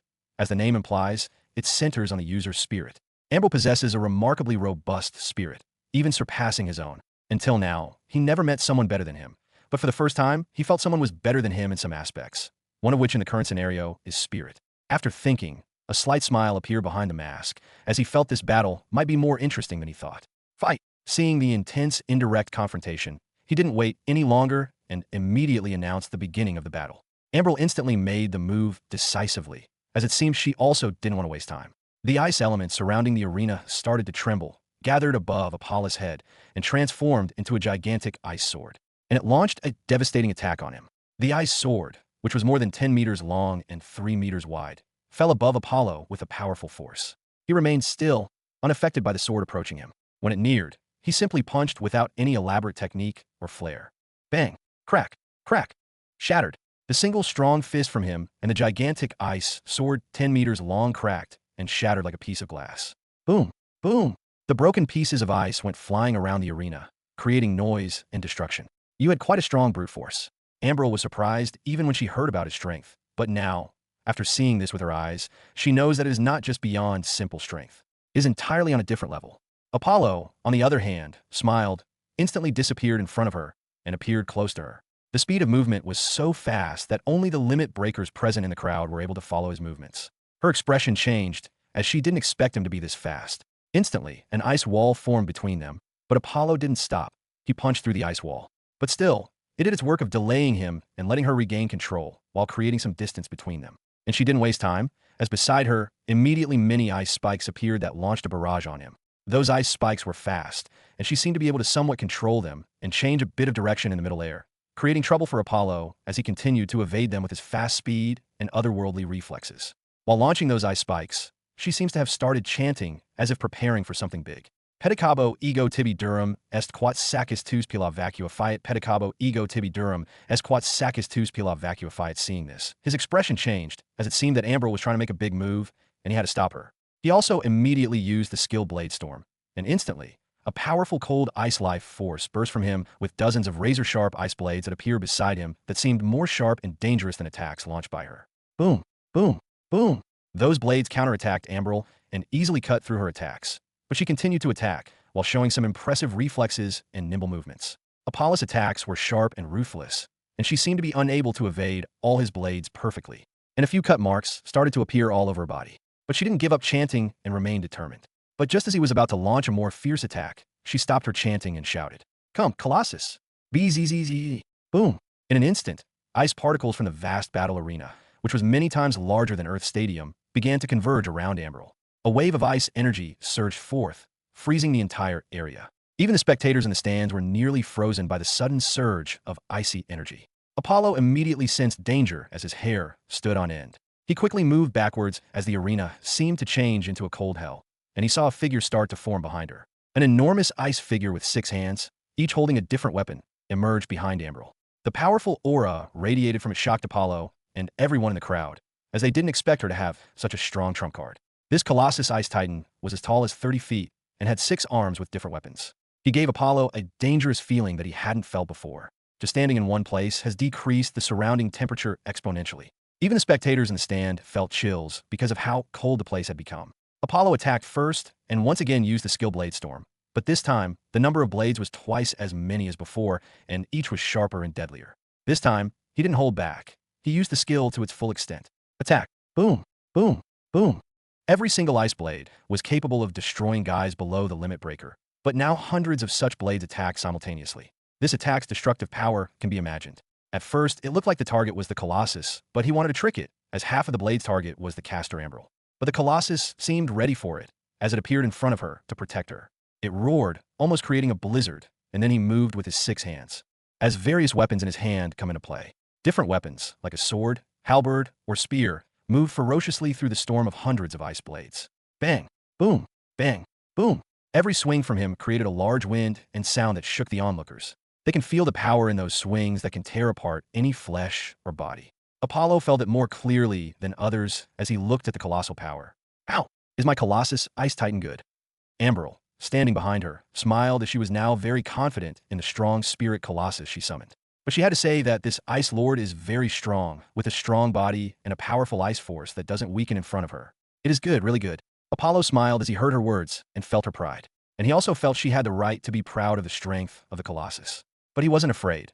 Rather, his blood was boiling with excitement, as now he didn't need to hold his punches and let go of them fully. Ice Nova. He quickly used his self-created skill, Ice Nova, and immediately a white, chilling, cold mist started to cover the entire arena. Seeing this, Colossus waves his arms to create a large gust of wind to disperse the mist, but it isn't an ordinary mist that simple wind can take care of. He specially created it with semi-divine energy from the half-demon god body. After he broke the 81st array in the runic tower and sublimated his spirit and mind, after some trying, he was able to extract a small amount of energy from that body. Although after spirit sublimation, it didn't directly increase it definitely increased his means of attack. What is this? Amberl felt weird seeing the mist, and even the Colossus seemed to feel something and came much closer to her to protect her. But they weren't the only ones who noticed something weird about the mist Apollo created. Many strong people among the spectators felt differently about the ice mist, but they couldn't fully understand what was unique about it. This feeling, divine energy, how is this possible? Could those rumors have some truth? In the VIP stand, two members of the Eternal Ice Clan felt shocked for the first time after they felt the power hidden in the ice mist. They have the blood of gods in them. Even though their concentration is too low, their feelings cannot go wrong. But being mortal and able to use some divine energy, his god's blood concentration should be very high. So, did the divine weapons feel this guy's blood? Should be. But who will be this mad to use divine sun to lure others? They cannot figure out why they risk exposing a divine child, but they have to take this matter seriously now. Quickly inform the elder about this. Both of them quickly contacted the elders in the Eternal Ice Clan. Beside them at the corner of the ordinary, without a hint of aura, his eyes glowed fiercely. Damn, this Ice Lord is a divine son. But now his mission cannot be stopped even if the conflict between them and the Eternal Ice Palace intensifies. At the arena, the ice mist covered the whole arena, making it difficult to see or feel anything from the outside. Inside the mist within the arena, Amberl was in a difficult situation. As the princess of the Ice Elf clan, she could even survive the coldest place, but now she was shaking with the chilling cold. Not only that, but this ice seems to affect her soul and spirit, making her weaker and weaker. She couldn't believe there was such a weird attack. But just as she was thinking this from behind, hidden in the mist, ice blades came out, which surprised her, but the Colossus made a move and appeared ahead of her, protecting her. This wasn't the end, as from different directions, ice blades attacked her, and she couldn't do anything as her body was slowly frozen, and she couldn't see and feel Apollo within the weird mist. She now became a blind target. Colossus can only protect her, but its movements are also being slowed down by the weird chill in the mist. That seemed to piss it off. Roar. It roared and slammed two of his hands into the ground, creating a large tremor and forcing Apollo to stop his attacks. But this wasn't the end, as its eyes glowed with blue light, and the ice elements in the air trembled and agitated. And like a chain reaction, the entire arena becomes frozen into a small mountain so that it can be seen even by the spectators outside the mist. But just as Amberl felt safe as the attacks stopped from above her, a shadow came out with lightning speed that she couldn't react to. Colossus reacted instinctively and tried to protect her master with its body, as an extremely powerful and oppressive punch that seemed to shatter the space hit its back. Bang! Boom! The powerful force sent the giant, 30-foot Colossus into the air with a hidden double impact that seemed to shatter his body from outside to inside. Even after being destroyed, it still moved, wanting to attack Apollo. But it stopped as the sharp ice blade was pointed at Amberl's erotic white neck. I lost. She acknowledged her defeat, even if she didn't want to, as the sword was directed at her, and the Colossus gradually faded away, turning into ice particles. Slowly, the chilling mist disappeared, and spectators finally got a clear view of the ring. Amberl didn't say anything, and quietly standing, she left the arena without looking. This battle was her first loss, and she had a mixed feeling that she had never felt before, so she wasn't in a good mood to see the crowd's reaction. The spectators immediately understood what happened in the arena, and quickly, the ref announced the outcome. Winner, Ice Lord. Spectators expected such a result, as according to rumors, the Ice Lord was God's son, but still, it was quite a surprise to see him win against the Ice Elf clan princess. Especially when she summoned the powerful Colossus that was strong enough to battle some first-rank limit breakers. But the result didn't change, and in the end, he still won. This battle also showed how strong both of the geniuses were. Their strength, without doubt, was outstanding. They didn't feel it was a battle among mortals, but rather a confrontation between two limit breakers. The next battle will be held after an hour. Ref announced that Apollo needed a break. He left the arena and came to the waiting room to contemplate the battle. Although he fought the battle while wearing hellstone shackles, even without them, it wouldn't have been less difficult. Today's battle did teach him many things, especially the Colossus Ice Spirit, which was quite strong. He was even able to resist the Ice Nova when he used it with semi-divine energy. He had to use a new, perfected double outburst with divine energy to hurt it because ordinary ice energy seemed to not affect it. This battle let him understand that many people can go toe-to-toe with him. He needed to be careful and never underestimate his opponents. If he hadn't learned how to exert greater strength and speed during the last 2 days, then the battle would have been more difficult. It let him understand the importance of experience and guidance from an expert. Without it, even extremely talented geniuses couldn't catch on to those aristocrats. Outside the city, a few mysterious people gathered together in weird attire. The one standing ahead seems to have looked at the city as if trying to feel something and said, "Time had come. Let them start the massacre." Yes. Immediately, the group dispersed and disappeared within the city. A few minutes later, in a cornerback ally of the city. "Carefully place it here, don't scatter them." 4 or 5 suspicious guys were placing weird things and digging in the snow. A guy noticed it and felt something was off, but he didn't feel afraid as this was the frost-held city. "How can anybody make trouble here? Hey, what are you people doing here?" "Haha, nothing. What the hell are you doing there? Come on, let me see what you're hiding there." The guy didn't care and came closer, but just as he was about to see what they were hiding, a sword came from behind his neck and severed his head like butter. Even in death, he didn't understand what just happened. Annoying. Quickly finish the work here. Our movement cannot be hidden for much time. A person with the blade shook the blood from his blade and said with a cold, chilling voice as the blood of a dead body made the snow painted red.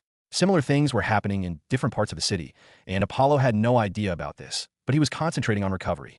At the arena, Master Aaron and old blacksmith Aragon were talking, feeling surprised to see the battle. "I thought your apprentice met his match when the girl summoned a spirit, especially the ice spirit, as his ice life force attack will not work on it. The brat somehow still managed to defeat her." "Haha, you had to see whose apprentice he is. He can naturally defeat his enemies, even if he has disadvantages. But the girl from the Ice Elf clan is not bad. She can summon the infant ice spirit already. This setback is going to make her stronger." "That's true, but what was the mist that your apprentice used? It gave me a weird feeling and cut everything from outside like something I fell from a half-divine weapon." "Don't tell your apprentice you have a half-divine weapon."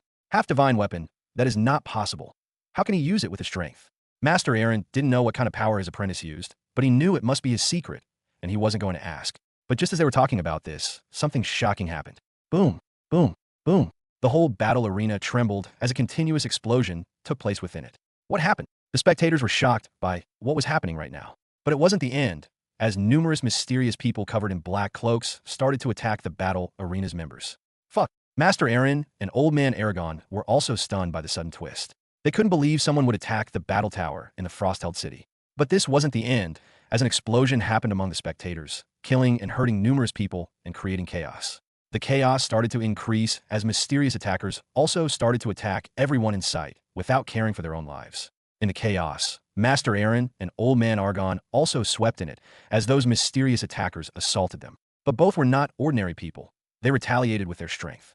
Apollo, while meditating, felt something as he felt the whole place tremble. He quickly left the room, but just as he went outside, a dagger came flying towards him. What? Apollo's hair stood out due to danger, and he quickly tilted his head, dodging the dagger with his hair's breadth. Bang! The exquisite dagger collided with the wall and got stuck in it. 2 guys with black cloaks appeared ahead. He didn't have time to understand what was going on as the 2 people attacked him. Both jumped towards him with small daggers in their hands. Their movement was fast, not weaker than his, and they came towards him with the intent to kill. Apollo quickly followed their movements and took out his sword to block their daggers. Clang, clang, clang. Their swords and daggers collided with each other as they moved at such a fast speed that it created numerous afterimages. In a minute, they clashed with each other hundreds of times, and they managed to wound one another with shallow cuts. Even facing 2 of them at the same time, Apollo didn't receive much damage, but it wasn't easy as he was sweating heavily. Even though they fought for only a minute, it was a life-and-death struggle where these 2 weird guys relentlessly aimed for his life. Not only that, they seemed to not be afraid of death and were ready to die like trained death soldiers of some clan or force. And since they were able to enter the battle arena, he felt the previous tremors. Apollo understood that something big must have happened outside. He quickly needed to end the battle and leave this place. Blade storm. With an eruption of ice life force, multiple ice blades attacked both intruders. Bang! Bang! They skillfully used life, force, and movement skills to evade his blades. But in just a minute of their struggle, he figured out their movement pattern and speed reflexes and could even predict their next move. He calculated and forced both Death Soldiers to be aligned in attack range using the skill Blade Storm to finish them with his other skill. Sword Ray. SZZZZ. SZZZZ. A beam of ice energy traveled with unbelievable speed and caught the two Death Soldiers by surprise. Bang! Crack! Crack! And in a moment, both Death Soldiers froze, leaving a large chunk of ice. Slowly, Apollo walked towards the chunk of ice as his sword glowed with a silvery aura and chilling energy. Cut! SCSSH. Immediately, the chunk of ice with the frozen dead soldier split into two clean segments with the two of them. Phew! He finally took a deep breath of relief after killing those two. He didn't have time to rest, but before leaving, he quickly took out the Hellstone shackles, as the current situation wasn't a good time for training, and he wasn't going to fight with handicaps in life and death battles. Now, quickly leave this place and find what is happening outside. Apollo, with that, ran towards the exit to see if he could find his master. Outside, in the center of the city, near the god mural, a guy slowly walked towards it. Hey, what are you doing? Stop. This is not the place you can come. A guard shouted, seeing this person coming towards them. If Apollo was here, he would be surprised, as this person looked exactly like the waiter who told him about the city and Eternalized Palace. Boom! Bang! Immediately, the guard and the other guard stationed there felt a powerful force, like they were crushed by a mountain and instantly smashed to the ground, quickly killing most of them. Only the strongest guard, who was wearing silver armor that was emitting a powerful aura and seemed to be barely standing, looked at the person with horror. Good, you can remain standing, not bad. But don't try hard. We both know you cannot change anything, so don't have heroic thoughts. I'm going to leave doing a simple thing. He came to the mural and took out a crystal that immediately started to glow and disappeared. A beam of light so tall that it seemed to touch the sky appeared and covered the god mural entirely. Done, and now I own nothing.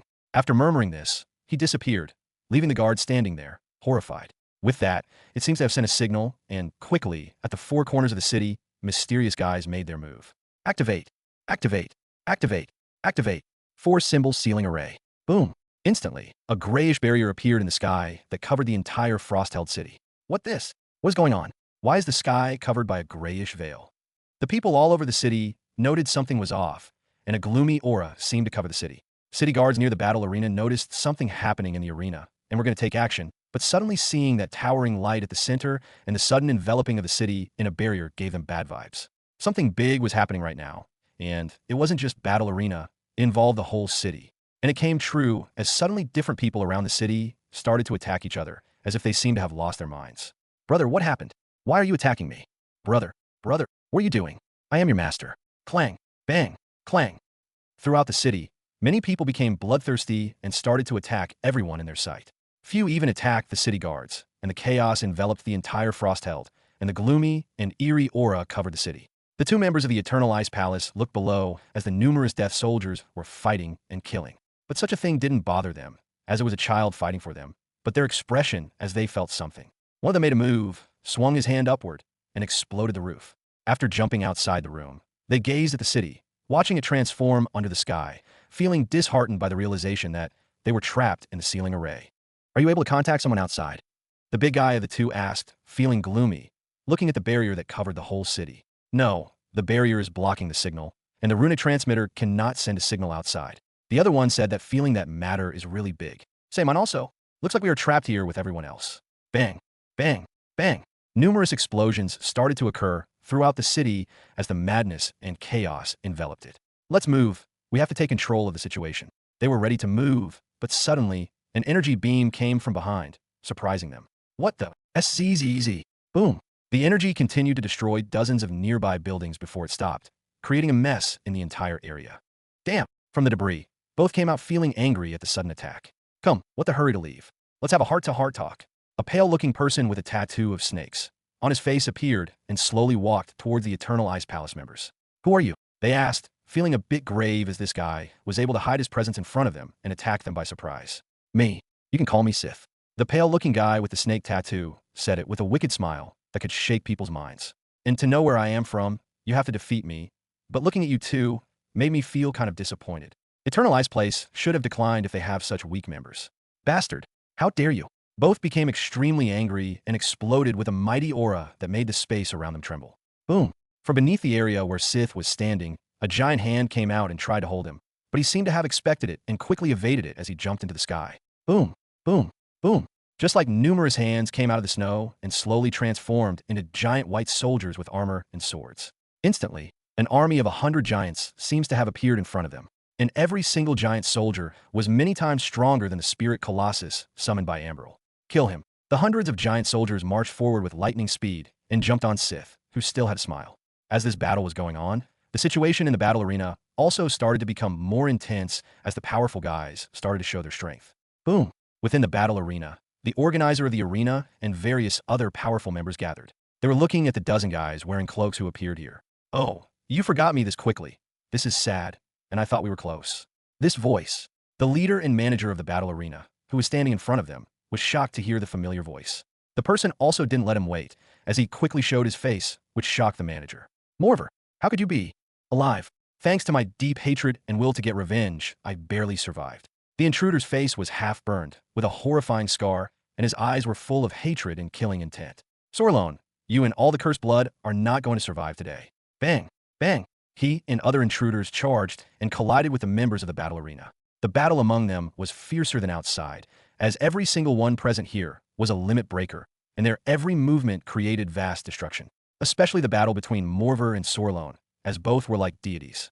Manager Sorlone was covered in golden flames, whereas the intruder Morver was covered in a bloody crimson aura filled with blood and killing intent. Their attacks shook the whole battle arena, and even far from it, tremors can be felt. You are going to die after hiding for years, Sauron. Crazy bastard. You are not afraid of the Eternalized Palace. Attacking this city means declaring war. Haha, you don't have to think about it. When the situation is right, naturally, those old monsters will take care of this. Boom, boom, boom. They continued to fight and filled the place with powerful, different auras. Apollo, who was running towards the outside, felt the shock waves. Bang, bang. What the hell is happening? He felt so many powerful auras in the chaotic situation that his heart became cold. Every single aura was countless times stronger than his. It's like he was in a den of dragons and could be squashed to death at any moment. Damn it, my shit luck. He cursed and couldn't help but wonder, is this like the protagonist effect of novels he read, where whenever the main character goes, some trouble will follow? But even though this is similar SHD, can it be this outrageous? But what with this hell-level difficulty situation? He can at most beat some mob character here by betting his life, but that is not enough, as this place seems to be crawling with boss-level monsters. He wanted to quickly find his master and then hide in some corner of the city, but just as he was running while hiding his presence, he felt something dangerous and horrifying that seemed to be eyeing him. He quickly looked around, but could not see anyone, but a moment later, a voice came. This kid is really good. He even felt our presence. From the shadows, 4 figures slowly walked out wearing similar black clothes with a symbol of the moon on them.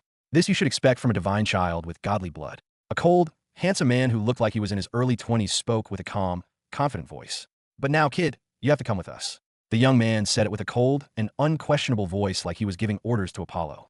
Apollo's expression changed as he knew now that he was fed up. He could feel dominating power beyond his ability from each of them. He quickly understood that they were definitely limit breakers, especially the young dude who seemed to be ordering. His aura was more unfathomable, and he might not just be a first-rank limit breaker. Apollo didn't think much, as he knew this was a very dangerous situation for him, and fighting wasn't an option. He ran towards the outside with every ounce of strength. His speed exceeded mortal limits, even ordinary first-rank limit breakers. Just like a swift wind, he ran with his might. But as he reached some distance, one of the guys with short heights appeared next to him and instantly kicked. Bang! He felt danger and instinctively gathered his guard as a powerful kick hit his shoulder, and the mighty force sent him flying. Boom! He fell on the ground, but he used momentum and rolled on the ground to lessen the impact, and quickly stood up. Oh, still standing. But he wasn't feeling good, as he felt his shoulder was numb from just a single kick. The power difference was as clear as the sky. Divine children are something. He didn't seem to receive much damage, and is still immortal without breaking a limit. Slowly, the other 3 intruders also appeared in the scene, as they were strolling in the place.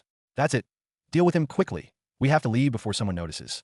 The young guy with the most mighty aura ordered him to end it fast, as he wanted to catch Apollo without trouble. The short guy nodded, made his move, and disappeared in front of his eyes, but a moment later, he appeared beside him and punched him hard with powerful energy. This time, the attack was on another level, and also produced the same effect as the double outburst that he learned. Bang! Boom! He couldn't guard it, as the powerful second impact sent him flying dozens of meters before crashing to the ground. But because of the frost guard armor, that damage was minimized.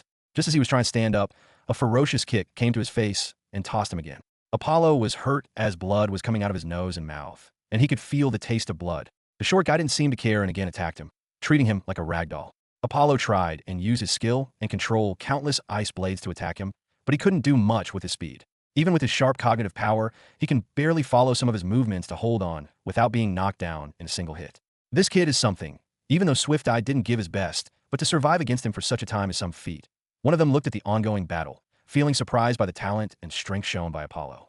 He had the blood of gods in his veins. He had to be this capable. The young leader of the group, Riker, said coldly that he did not care about Apollo's talent, but they knew that he had deep jealousy for this kid. The kid had something that he dreamed of, which was the reason for his lower status, even after showing high talent in the organization. Finish him. You two also join him and are done with it. Otherwise, it looks like it will take some time. Even injured Apollo was putting up some fight, and Swift Eye wasn't able to knock him unconscious quickly. Two of them were also ready to join the battle, and they were not hiding their voices, so Apollo also heard them. He felt pressure increase many times.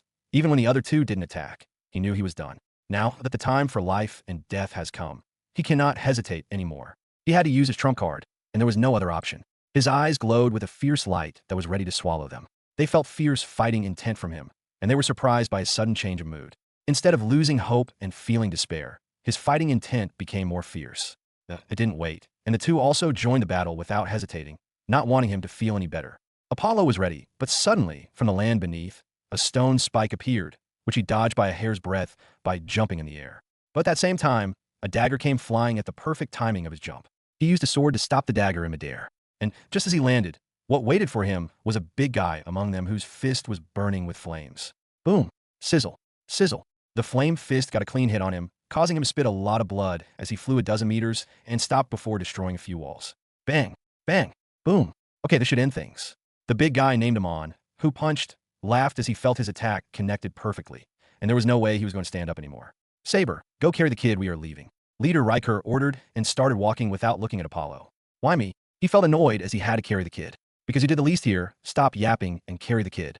After saying this, both Swift Eye and Amon followed the leader. Sigh, let go kid. He came to Apollo, who seemed to be unconscious and half buried under the debris. He quickly cleared the broken rocks and everything, and just as he placed his hand on Apollo's shoulder, Apollo suddenly opened his eyes and grabbed the face of the saber. What? Let me go. He tried to move his hands, but it was like a mountain, and he didn't move an inch. At that moment, Apollo's eyes turned black, and slowly his body began to grow and change. His bones and muscles started to bulge, and his height increased at an extraordinary rate. In a second, he changed completely and transformed into a giant 10 feet tall. Let me go. Saber could understand what just happened, but he wanted to break free as the mysterious, creepy aura was making him afraid. But he was like a child and couldn't do anything as slowly as Apollo raised him in the air while grabbing his face. Apollo's grip tightened as his skull started to break. Stop! Stop! He roared with pain, but Apollo didn't seem to hear him. Crack! Crack! Hearing his roar, the other three quickly looked back, but they were late and could only see Saber's skull being crushed. Squash! Splash! What the hell? The 10-foot-tall guy with pitch-black eyes was covered in a silvery aura with a black, deadly energy that dropped the temperature and filled the entire place with an ominous, dark, cold aura. They were utterly shocked and couldn't believe what they were seeing. Whether the skull crushed Saber's dead body or the unfathomable guy who crushed the skull standing there, everything was beyond their expectations. At first, they thought the big guy was someone else and assaulted Saber, but when they all looked at the clothes and similar faces, they were horrified by the realization of the truth. The uncanny resemblance to Apollo and the same clothes give them answers, but it is still hard to believe such a transformation. But Riker didn't care about his dead subordinate.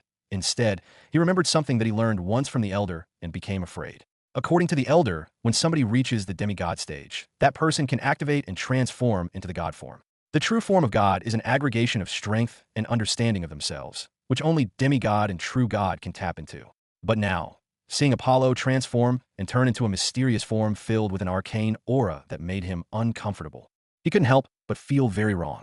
He became a little anxious as he still believed that it had to be something else, and even as a divine child, this wasn't possible for Apollo, who didn't become a limit breaker. But such a shocking change was right in front of him, so no matter what, he felt inexplicable and worried.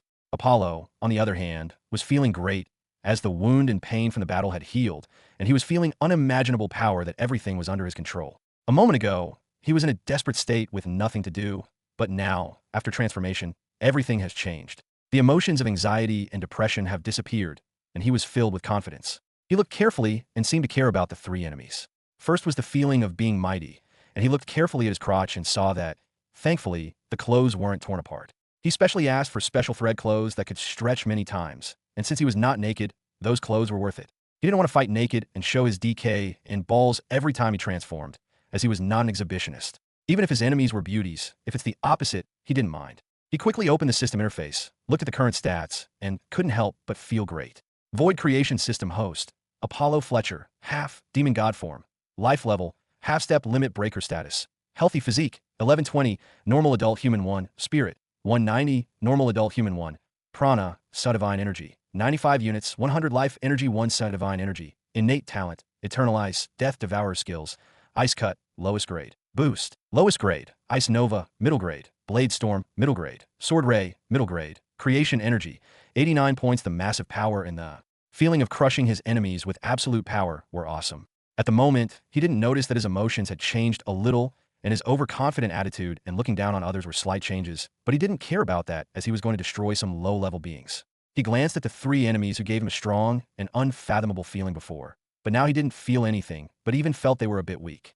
Riker and the other two felt their standout as Apollo's pitch-black eyes met them.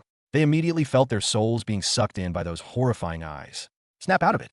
Riker was the first to come to his senses and quickly shouted, letting the other two regain their minds. Ready for battle, and be careful. He quickly gave command with a solemn voice, as he believed this was not going to be an easy battle. Swift Eye and Amon quickly take their battle stance, feeling a bit uncomfortable with the ominous aura emitted by Apollo. Seeing this, a chuckle of joy appeared on Apollo's face, and the next moment, he disappeared in front of their eyes. What? Behind you? Riker roared, but it was still late. This is for the good punch you gave me. Apollo appeared behind Amon and jammed a domineering punch with supersonic speed, creating a sonic boom. Amon felt time stop as his life flashed behind his eyes.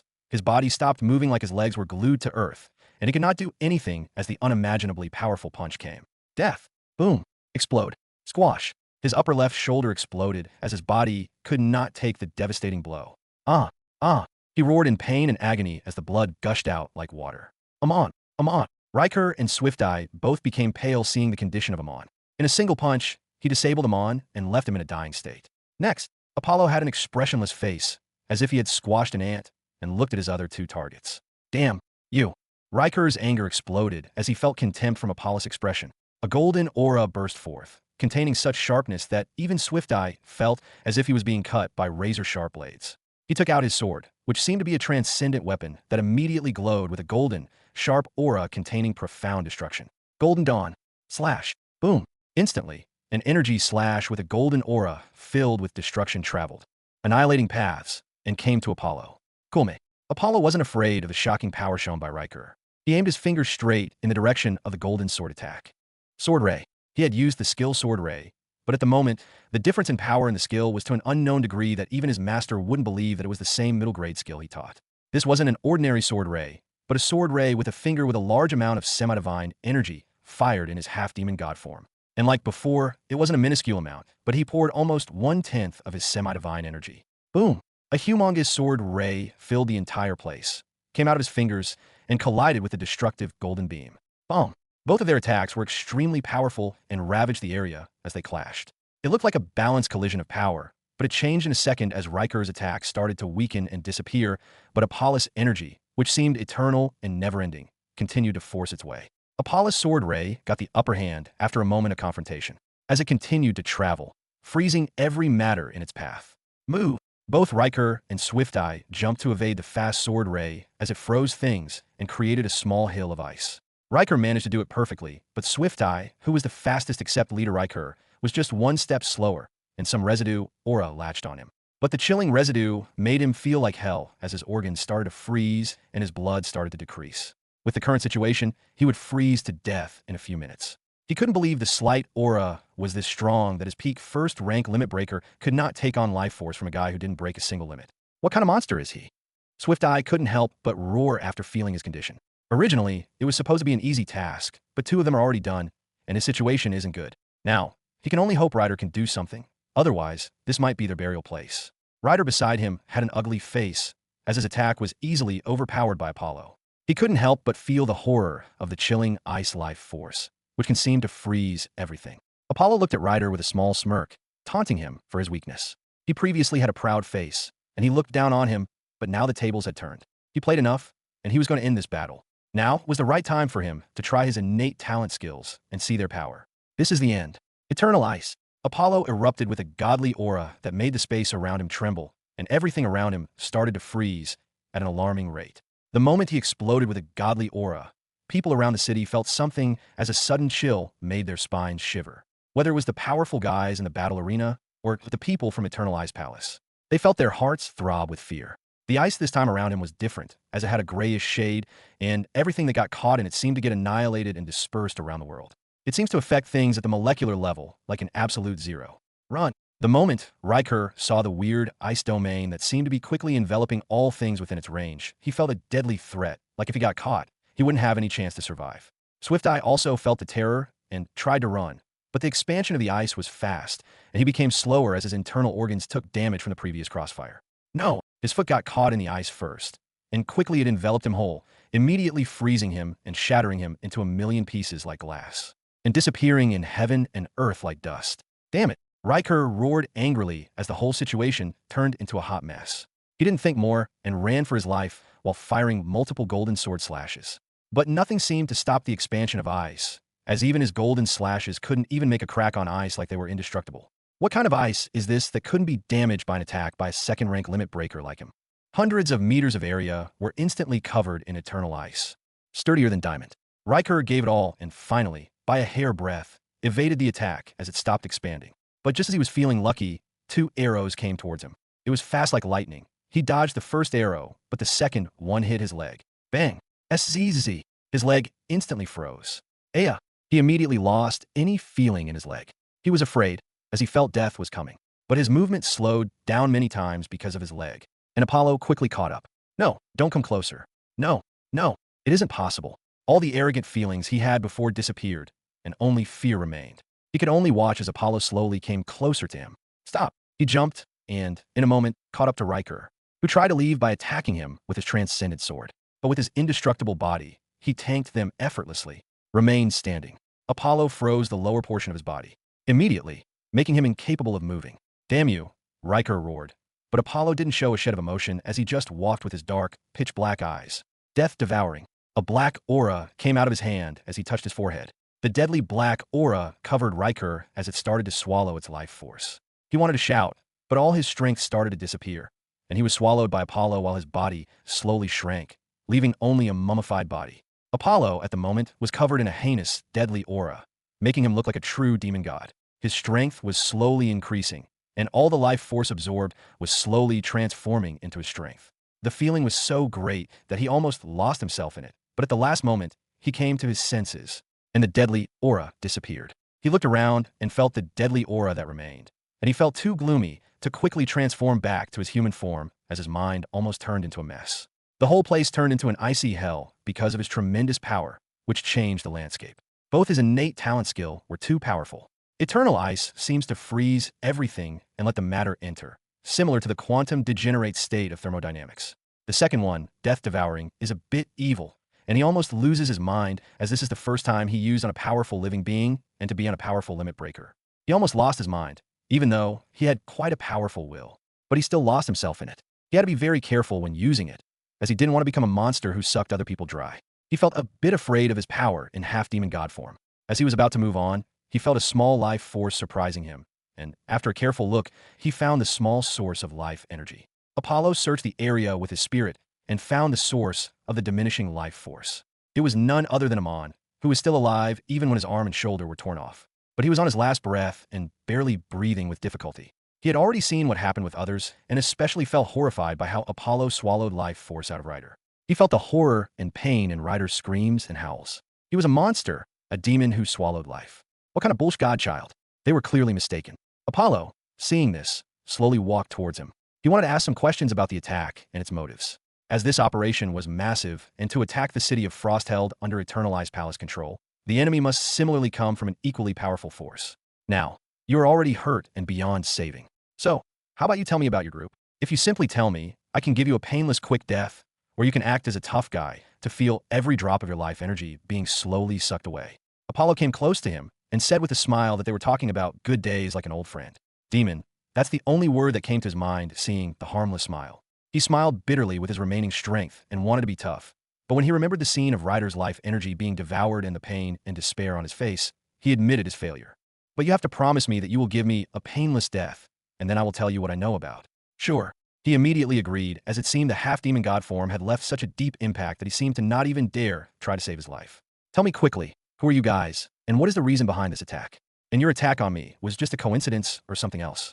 He quickly asked the important question he wanted to ask. First, we four are from Moon God Hall, one of the 3 halls of the legendary Dark Heaven Court. He wanted to know what expression Apollo would make knowing where they came from, but he only saw a blank expression. That's it.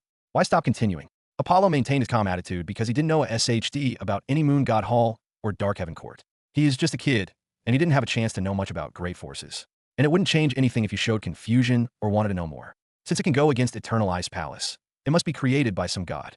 The name of the force seems even more awesome and feels more dangerous than an Eternal Ice Palace. So what can he do knowing Dark Heaven shit is so powerful? It wouldn't change anything, but it would still be better to behave like someone who is not afraid of anything. He didn't know what Apollo was thinking, but felt he might come from a very powerful ancient force before the divine era. So he continued to talk, gathering his remaining strength. The true objective, I don't know.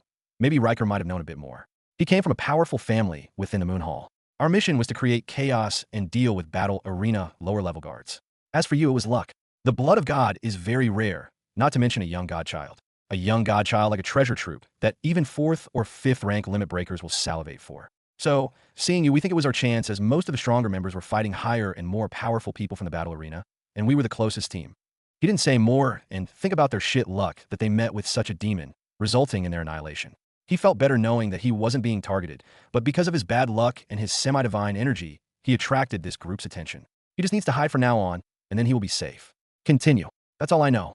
That's it. Yes. Apollo smiled, touched his exploded shoulder, and froze the area. You really want to feel the pain of being devoured like your friend. But don't worry, I will give you even better treatment. I will slowly drain your life drop by drop, and make sure you survive for hours. You demon. Amon spilt out blood as he looked at the devil smile on his face. If you don't want to spend more time with me, spill out everything. His eyes were cold as hell when he said that, making it unbelievable that it was from a young kid. I really don't know much, as I was just a weak first-rank limit breaker and was nothing compared to the big and powerful members. I only know that the other 2 halls of Dark Heaven, Court the Sun Hall, and Star Hall also took part in this operation. Now give me rest. I told you everything I knew. You're such a big guy, but you are such a pwee. Goodbye. He placed his hand on Amon's head, and the ice life force entered his brain from his hand, and the chilling force from the inside to the outside froze his brain, killing him immediately. Looking at the frozen body, he didn't feel uncomfortable, but instead he felt proud. If he didn't kill, his life might be worse than death. Sometimes death is the easiest way out. Today, he destroyed a powerful team of limit breakers who can effortlessly destroy noble bear mansions or even viscounts. But such a strong group met their end at his hands. His power after transforming into a half-demon god is so enormous that someone like him who didn't become a limit breaker destroyed a team of 4 limit breakers, and one of them even reached 2nd rank limit breaker. He started to move, as the battle noises must have been noticed by others. So it would be better if he went far from his place. He took out the mask and even changed into different clothes so no one would mix him with the Ice Lord, and immediately try to kidnap him, thinking of him as a godchild. He remembered the name Dark Heaven Court and was careful if, in the future, he met them again. While he was running, he felt his movements were faster and easier. He seems to have become stronger. Feeling this, he immediately thought about the life force he had absorbed. At that moment, he did feel stronger, but didn't think it would also bring such a strong change in his normal condition. He, while moving, opened his system interface to see how much his strength increased after swallowing life force. Void Creation System Host, Apollo Fletcher, human form, life level, half-step limit breaker status, healthy physique, 160, normal adult human 1, spirit, 45, normal adult human 1, prana, life energy, 1950 unit skills, ice cut, lowest grade, boost, lowest grade, ice nova, middle grade, blade storm, middle grade, sword ray, middle grade, creation energy, 889 points. His eyes shone brightly, seeing such an increase in his stats, especially his physique and life energy. His physique previously was in the range of 110 to 120, but now it has reached 160, about a 50-point increase. This 50 points is not small. His physique quickly became almost 50 stronger after sucking a single person. Even if the person was a strong limit breaker, it still is a massive increase. And his prana, aka life energy, also seemed to have become more than a double. The life force increase seems to be most obvious, as a life force from a 2nd rank limit breaker was immense, so doubling his prana reserves wasn't much of a surprise. On the other hand, his increase in spirit seemed to be almost negligible, as it only increased by maybe 6 or 7 points. Yeah, The difficulty of improving spirit is evident, but still, he hoped to see more improvement in it. It seems even the cheating power of devouring cannot seem to solve this problem. But then again, the devouring power almost made him lose his mind, so it cannot be helped. Still, he had a feeling that when his spirit reached 50, he would be able to break through his limit and become a first-rank limit breaker. He had already come closer to this step. He needed to wait a few days, or even less if he could go to Runic Tower to take his first steps towards transcendence. But the second choice seems difficult in the current situation, and he can only slowly meditate to increase his spirit. The increase in strength gave him much greater hope to survive in the chaos that enveloped the city. Although the transformation of half-demon god might create or bring troubles, its enormous, mighty power did save him this time. What also shocking was the tremendous increase in creation points, which surprisingly increased by a massive 800 points. He actually seems to have gotten 100 points from the first-rank limit breaker and 500 from the second-rank limit breaker. These points can also be used by him in life and death situations. In a few moments, he emerged from the battle arena, hiding his aura. Luckily, he didn't meet any other intruders during his escape. But when he came outside and saw the situation, he understood that the whole city was in chaos. He also felt great terror nearby, as their mighty aura seemed to tremble the natural energy of the entire city. The feeling was so powerful that he was sure that, even after transformation, the outcome would not change. Because even if an ant becomes stronger and becomes a bug, it will still be squashed to death. He didn't wait for the master and old man Aragon, as they could take care of themselves. So he ran toward the old man's store to hide himself in it. That place has many safety measures, and he can safely hide there. While Apollo was running towards the blacksmith shop, inside the battle arena, Master Aaron and old man Aragon met trouble during their escape. "Move aside," Master Aaron roared, looking at the person blocking their path. "Why the hurry to leave? I have heard about you, Swordmaster Aaron, and your fierce sword skill that shook the kingdom. I always wanted to fight you, but never got the chance.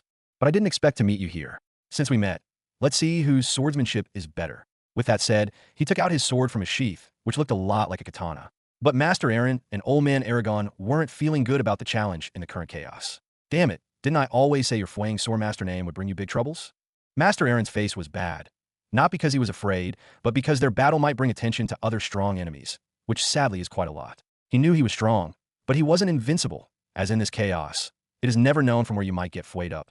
And the person ahead isn't weak. Just by a single glance, he can tell this person is extraordinary. "Are you ready?" The person immediately took a simple sword stance, and his aura changed. A powerful aura shook the surroundings as the person standing in front of them swung his sword. It was a simple forward sword swing without any life force or energy in it. But as he swung his sword, Mazer Aaron's face changed as a mysterious, intangible force came out of his sword. The intangible force seems to have the sharpness to split the world itself. First sword gravity slash. SSSZZZ. Master Aaron and old man Aragon quickly jumped sideways to avoid the invisible slash. Bang! Dozens of meters of deep depression appeared beside them as the mysterious sword attack severed the land. Shit! The attack was devastating and quickly noticed by many nearby. But most didn't dare to go close as the aura of that sword swing was very mysterious and strong. "Stop running and let's fight." The person was persistent, and it didn't seem that he was going to let them go. So, he didn't have any other way besides fighting. "Old man, move aside. Looks like we cannot leave before figuring out whose swordsmanship is better." He held his sword cane and made a subtle movement that was difficult to see with the naked eye. Clang! Only the sound of thunder was heard. It was difficult to understand what he did. Did he take out his sword or not? But this question was immediately answered as a ray of lightning suddenly appeared and almost destroyed the enemy. But he was sharp and evaded it. Boom! It also created a large depression on land, but it was twice as big compared to the weird swordsman attack. He was like comparing whose swing created more destruction. "Childish," old man Argon commented, feeling annoyed by the annoying bullshit showcasing their power. Because of his childish behavior, even in their younger days, they faced a lot of unnecessary troubles. As expected of Swordmaster Aaron, "You are really quick as lightning." The unknown swordsman commented after seeing the simple, fast, and powerful sword draw. "You are a worthy foe. So remember my name, Gravity Sword Brago." "Oh, my holy SHD, another edgy dick. Just someone kill me and save me from this stupidity." Old man Aragon felt depressed seeing another idiot, as his tolerance seemed to be challenged. But both the edgy swordsmen didn't care about it, as their focus was on each other. Boom! Master Aaron, with lightning flashes, disappeared, leaving only a thunderous sound. He appeared closer to Brago and swung his sword. He also seems to expect this, as his eyes glow fiercely, and he flutters his sword to collide with the incoming sword. Bang! A shock wave was created as both of their swords clashed with each other. But both didn't stop there, and with unbelievable speed, they started to wave their swords, creating countless afterimages, with each strike creating shock waves. Bang! Bang! Bang! Although both were just using simple sword movements without using any extraordinary skill, every strike from them was very powerful and could kill second rank or even third rank limit breakers. But when they were fighting without caring, the shocking battle attracted many guys. Most of them were weak, and they didn't come closer, but still, one or two from different halls of Dark Heaven Court with decent strength were excitedly looking at the battle, waiting for the right timing and chance to deliver a deadly blow. Gravity Sword, Second Style, Death Thrust. 27-layer Thunder Suppression Sword. Both of them use their powerful sword moves at the same time, and thunder and lightning combined with gravity's power to create a massive thunder magnetic storm that destroyed a large, unprotected area of the battle arena and reached outside, while creating a strong magnetic pull towards them. The storm was so powerful that, from half of the city, numerous weapons escaped from their master's hands and went towards them. Old Man Argon's face twitched seeing the flash thunderstorm. Now, the entire city knows about their location. But his face changed when a small runic talisman in a space ring glowed with bright red light. Someone intruded in my shop.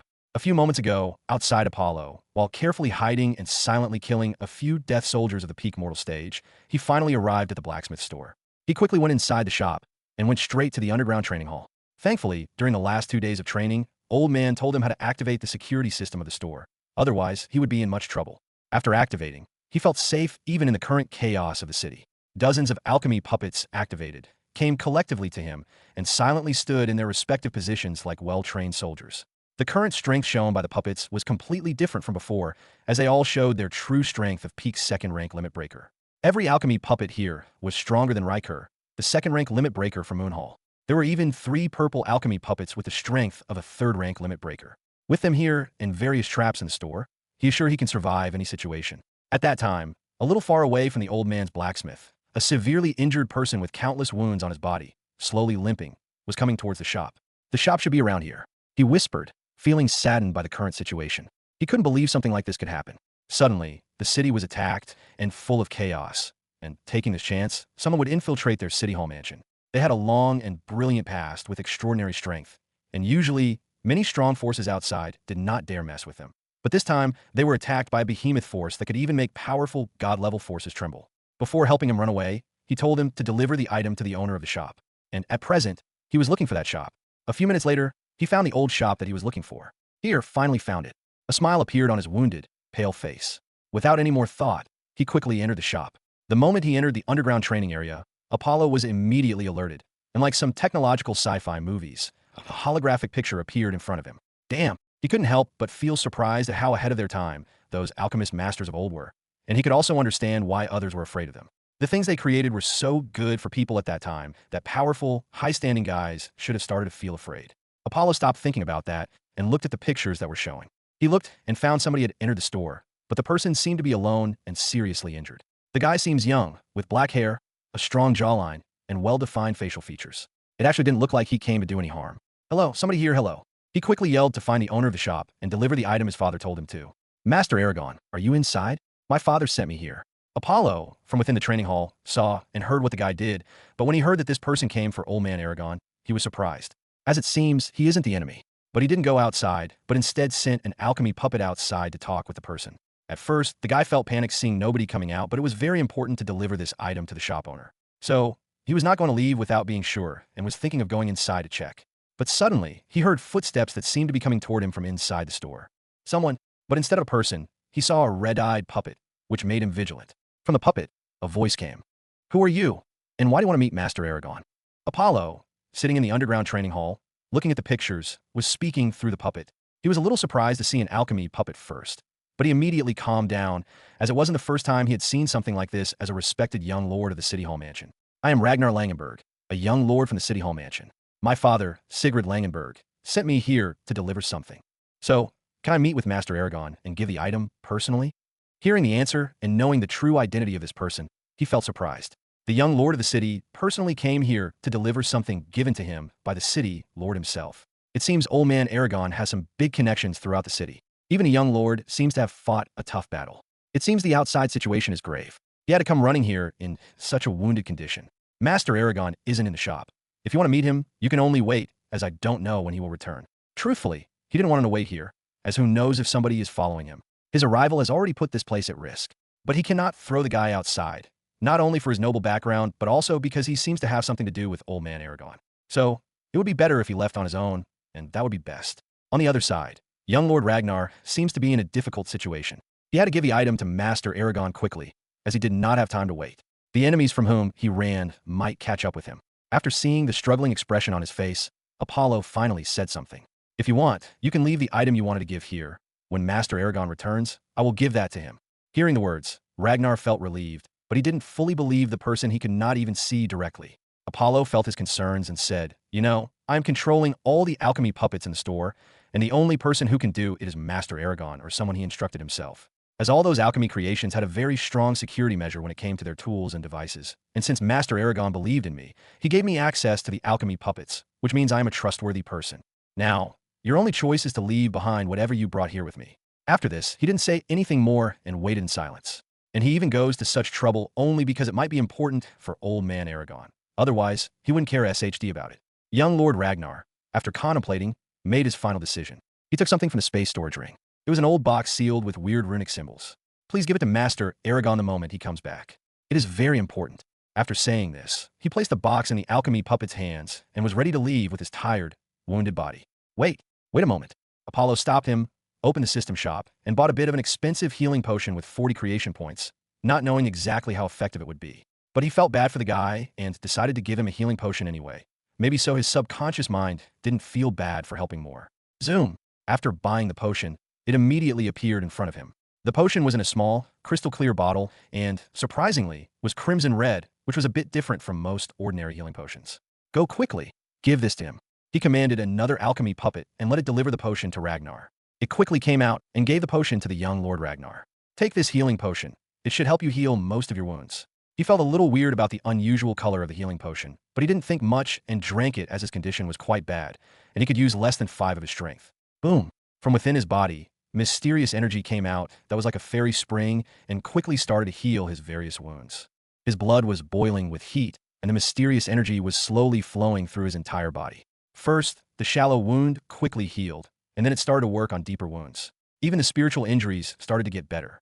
This continued for a minute before the effect of the potion stopped. But in a minute, Ragnar was fully healed, like he had never been hurt. Young Lord Ragnar couldn't believe that the healing potion could be this good. Even as a young lord, he didn't see such powerful healing potions. Thank you. He was feeling grateful from deep within his heart. Now that he has healed, the chances of him surviving have increased. Apollo, in the underground training hall, was also surprised by seeing how effective the healing potion was and couldn't help but look at the screens of his system shop, which were filled with countless potions even better than it. He understood that the things in the system shop should be of the best quality. Maybe, in the future, he can use cheap potions to earn some money or exchange necessary resources with others. Young Lord Ragnar left after he was fully healed. The alchemy puppet also brought the old box covered in runic symbols. He looked carefully at the old box, but he didn't feel anything, no mysterious energy or anything. Maybe the box was sealing everything within it. Apollo quickly becomes bored and places the box in a corner. He will give it to old man Aragon when he returns. A few minutes later, Ragnar left the blacksmith shop. Outside nearby, on top of the building, a few mysterious people suddenly appeared. Rat seems to have to come this way. Oh, where? I can see his energy is quite dense in that shop. He should have stopped here before leaving in that direction. The masked guy with weird purple eyes said that and showed them the direction of escape. So, he stopped here before running away. Yes. You forgo check the store and see what he did, or if anyone's there. If you find someone, just take care of it. The leader with the most unfathomable aura said this and disappeared with others, leaving only 4 people behind to look into the old shop. The 4 masked guys looked at each other, and finally one said, "Let's go." The moment they opened the shop door, Apollo, sitting inside the underground training hall, got alert. The moment he saw the masked guys, he knew that the trouble that had followed the young Lord Ragnar had now come to him. But he didn't immediately activate the security measures and use the alchemy puppets. Instead, he waited and saw what they were trying to do. Why do you think he came here? How can I know? Maybe to rest here. Hey, what about you, genius? After entering, they started muttering to each other. The captain is angry. That's why he let you, a rising star, do the pickup work here without any merit. They looked at one individual, a masked one with unique red-colored hair. But the red-haired, masked one remained indifferent and didn't say anything. Apollo, hiding silently, was listening to everything they were saying. And he also noticed some significant information from their small talk. They seem to not go along well with each other, especially the red-haired, masked dude who seems to have some beef with their captain, and others also don't like him. Maybe he can use it somehow in the fight. Apollo was looking at them as they were checking the place while throwing everything. But he didn't take any action, hoping they would leave after searching the place. They seemed stronger than the group he met, so he was being more careful. This place seems to have nothing but some trash weapons. They grumbled, looking at the trash and unfinished weapons that were lying around all over the shop. Apollo already has moved all the good weapons and items from the store, which is also why he let them thrash the place, as it wouldn't be much loss. After some time, they came to the corner of the shop where the entrance to the underground training hall was. Please don't find it. Don't find it. I won't think about horny MILFs for months. Apollo was slowly praying that they didn't find out the secret passage. Otherwise, the battle would be the only option. Here is nothing, and I felt the energy of no living beings. Same. Me too, nothing. Only the red-haired masked guy was still looking and poking things at every corner. This red-haired bastard is really annoying. He managed to piss me off even without meeting him. Damn, if he finds a passage, he is the one that I'm going to kill first. Apollo's face twitched with anger, as this guy was like the teacher's pet student who annoyed everyone in the class with unnecessary work. Why do you need to work hard to find something? Could he just leave quietly? Here, something is wrong. This wall feels weird. His hands glowed with a red aura as he suddenly punched with powerful force. Bang! Damn him! I'm going to kill this son of a bitch first. Apollo roared with anger, as he would have made it if it weren't for the red-haired, masked intruder. Alert! Alert! Alert! Starting security protocols. Outside, a small hole appeared in the wall that was made from special materials, showing his strength, but what awaited them was something else. From the walls, laser-like beams were instantly fired, surprising the group. What the? Boom! Boom! Boom! Multiple laser beams attacked the group and even directly landed on two intruders. Apollo, within the training area, stood up with dozens of alchemy puppets behind him and murmured, looking at the screen. It looks like it's hunting time. SHD. Why does this place have such security? Two of the masked intruders, who were hit but were still not injured by the laser, slowly stood up from the debris they created when they were knocked against the wall. This place has some secret. Let's find it. The red-haired, masked guy slowly walks towards the underground training hall, seeing no more laser-like attacks on them. Don't order us. Come, let's go. The other three also carefully started to move. Apollo, looking at the group, was thinking of countermeasures, as the laser that can seriously injure most second-rank limit breakers didn't do much on this group, which means they are at the peak of second rank or even are third-rank limit breakers. If it were outside, he would be stinging his pants and could wait for death, as even his half-demon god transformation wouldn't save him. But within the old man's shop, it was an entirely different matter. He not only had powerful subordinates who were not afraid of death, but also field advantage laid with different traps. In such conditions, it was the best chance for him. So, he was ready to hunt the hunters who were roaming and hunting others and were full of confidence. The group of four was slowly moving downward through entirely dark stairs, which made it difficult to see anything. Although they were not afraid as an elite group with strong strength, they were still being careful, as weird things made by alchemy are not something to scoff at. As they took a few steps on the stairs, one masked guy felt the stairs shake, and suddenly, from different directions, sharp, small blades made of some unique metal attacked. What? They were all surprised, as the blades seemed to easily penetrate their life force barrier and cut them effortlessly. Bang! Bang! Bang! They used their weapons and sharp senses with instincts to dodge most of the blades, but still, they got small cuts all over their bodies. Damn! What metal these blades were made. Fucking hell, they are penetrating our defenses like paper. Maybe we should go back and come with others to be sure. All felt uneasy looking at the dark stairs, as they could not see the end of them. Even the red-haired masked guy felt troubled as this was starting, and who knows what kind of horrors are within it. Apollo was looking at what was dark for the intruder, but on screen, everything was bright as day. He can see everything nicely. He noticed that the hesitation on their faces felt not good.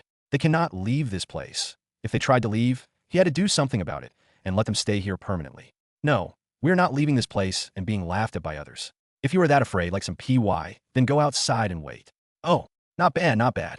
This dude is better than I thought. When I kill you, I will make sure to make it less painful. Apollo smiled and decided after seeing the red masked guy's new performance. He took out the soul-freezing bow that he found in the ruins. Although it is a semi-transcendent weapon, it is more peculiar than most transcendent weapons. And now, with his use of small, semi-divine energy, its power has increased tremendously. Every single arrow from it can freeze powerful limit breakers, but can also hurt their soul. He is not going to attack from close range, as the difference in their strength is enormous. Instead, he will do sneak attacks, hiding behind the traps. Let's go. He took a mysterious device similar to goggles, followed by dozens of alchemy puppets. Hearing the words from the red-haired, masked intruder, the other three became angry and quietly continued to move on. They moved ahead, and the stairs ended without any more traps, making them feel relieved. Easy. But just as they were feeling relieved, suddenly, a large number of grenade-like small bombs came flying towards them and exploded. Boom, boom, boom. And instead of doing some damage, it instantly covered the whole place in thick smoke. What the hell?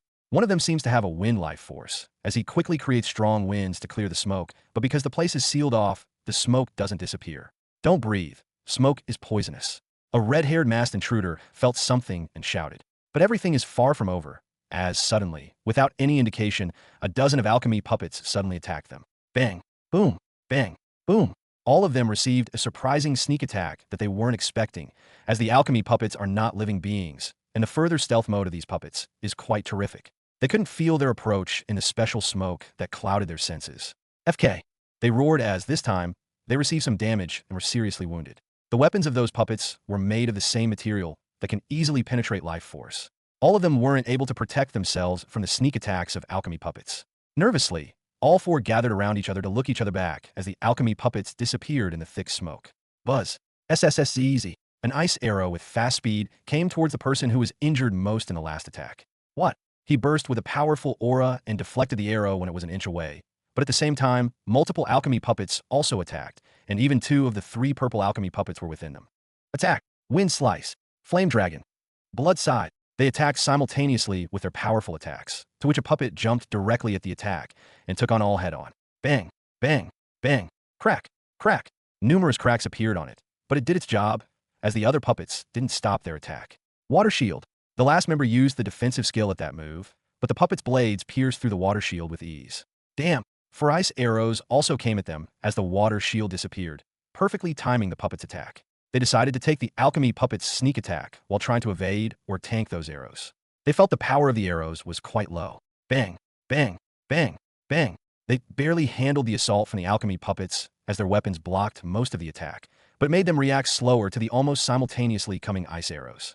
Since it wasn't an attack from a special weapon, they erupted with a powerful, dense life force barrier to offset as much damage as they could. Boom, boom, boom, boom. Fuck. They all cursed, as although the power of the ice arrows wasn't strong, the ice energy in them was weird. All felt their bodies and souls seemed to have frozen for a moment, to which the second group of alchemy puppets were waiting. And they didn't waste a fraction of a second and attacked. Move, bastard move. They did everything, not caring for their faces. They donkey rolled on the ground to avoid the deadly strike, but 2 of them were in serious trouble. The red-haired masked guy received special treatment as it was attacked by the strongest purple puppet with the other 3 puppets. He managed to take most attacks and even managed to take the purple puppet sword, but still gutted the sword and gave him a serious wound in his lower abdomen. Although the red-haired masked intruder managed to survive, the other one with the wind life force wasn't that lucky. He was outnumbered as not only the purple puppet attacked him, but 5 other puppets jumped on him at that moment. The freezing ice force numbed him. The 5 puppets jumped on him and attacked with special energy-piercing weapons that could easily penetrate the life force. He burst out, creating a small tornado with the wind's life force, sending the puppets flying as the numbness disappeared, but 2 of the blades had pieced his back shoulder and abdomen. But the attack seemed not strong enough for the strongest purple puppet, who waited for the moment and decapitated the intruder's head cleanly, like cutting butter from behind. Slice. Poof. Even when his head was severed from his neck, he couldn't believe that he would die this quickly and silently. When his head fell, he was still alive as he looked at his headless body, and shock and horror remained in his eyes until the end. What? The other 3 were shocked as they saw one of their heads rolled on the ground like a doll. Limit Breaker with Flame Life Force, who had a close relationship, burst out powerful explosions covering dozens of meters, but the puppets, like careful hunters, after killing disappeared in the smoke. But just as the fire envelope around them disappeared again, multiple ice arrows came sneaking towards them, giving them any chance to be united. The puppets also attacked to harass them, but this time, they're not going to fall again for the same trick and will protect their souls. They were confident in taking the ice arrow head-on and minimizing its effect on their souls. All 3 concentrated more on the puppet's direct attack, but just as they thought this time the result would be different, something unexpected happened. No, there's a problem with these arrows. The red-haired guy was the first to notice this, but he was late as some of the arrows effortlessly pierced their life force barrier.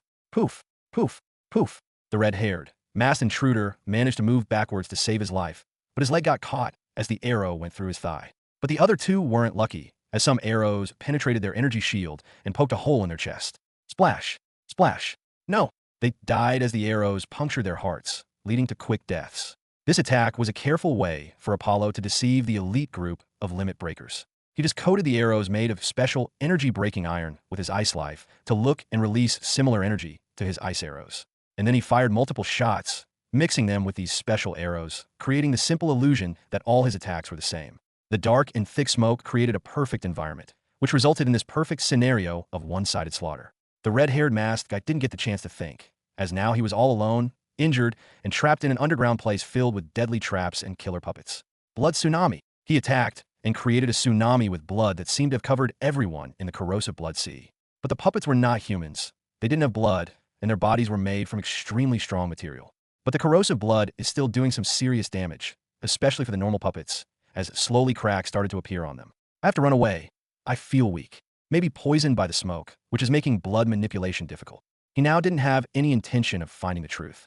He only wanted to run away from here. Only by surviving can he hope for revenge. He's going to survive and come back for revenge for such a humiliating defeat. A red-haired masked guy ran toward the stairs to go upwards. But Apollo, who from some distance was looking at all of this while wearing the weird goggles, couldn't let him leave like this. He fired multiple arrows with the same trick, mixed with special arrows. At the same time, the two purple puppets, who were still able to move, also attacked him. Bang, boom, bang, boom. Apollo and the puppets continued their onslaught of attacks and harassment. The red-haired guy was weak, tired, poisoned, and seriously injured, but his strong will to survive let him go on. But it came to an end as one of the special arrows pierced his back. He was followed by the two purple alchemy puppets, who pounded him to the ground and continued to stab him sometimes, making it a gruesome death. Done. With that said, a shadow walked out from the smoke and came close to the body. Bang! The red-haired man suddenly stood up and slashed with his blade, but what he felt was the clang of metal colliding instead of the tearing of human flesh. Poof! An arrow came from behind and pierced his head, gauging his eyes out before he managed to see that the thing he attacked before his death was just the third purple puppet, not its controller. Now, finally done. As the poisonous smoke started to fade, Apollo appeared from behind. Apollo surveyed the scene, taking in the sight of the red-haired masked intruder's lifeless body. With a resigned sigh, he remarked, "You were quite determined to bring me down with you, weren't you?" But luck wasn't on your side. Even in his final moments, the intruder seemed relentless in his pursuit. Apollo couldn't help but acknowledge his tenacity. As the smoke dissipated, Apollo found himself surrounded by a multitude of puppets, though not all were unscathed. Nearly half of them bore signs of damage, some missing limbs entirely. Among them, 3 were beyond repair, their mechanisms silent. Apollo's gaze lingered on the purple puppet, noting the extent of its injuries from the intruder's last desperate attack. The blade had penetrated several inches into its body. Old Man Argon will be disheartened to see the destruction and harm inflicted upon his beloved puppets. After assessing the condition of the puppets, Apollo proceeded to meticulously search the bodies of the intruders. With caution in mind, he directed each puppet to inspect the intruders' bodies and clothing, wary of any hidden poisons or enchanted items that could pose a threat even after death. To ensure thoroughness, Apollo instructed the puppets to strip the intruders and retrieve any concealed objects. The puppets deftly accessed the space rings and gathered the items, laying them out before Apollo for examination. As Apollo sifted through the loot obtained from this group of intruders across the battle arena, the clash of the Edge Lords intensified. 9 Thunder Dragon Sword, 1000-fold Gravity Slash. 9 Thunder and Lightning Swords transformed into 9 dragons as they moved toward their enemy, destroying everything in their path. To retaliate against such a devastating attack, the Gravity Sword Master used another powerful sword attack. Bang! Boom! His powerful attack destroyed 8 giant thunder and lightning dragons, but one came through and managed to launch a powerful attack on him. Come, let's leave now. Old Man Aragon noticed the change and came close to Master Aaron, pulling him like a doll and leaving the place quickly. What happened? Why are we leaving? Master Aaron didn't understand the rush to leave the place, as he was starting to get into the battle. Someone intruded into the store and triggered the full security measures.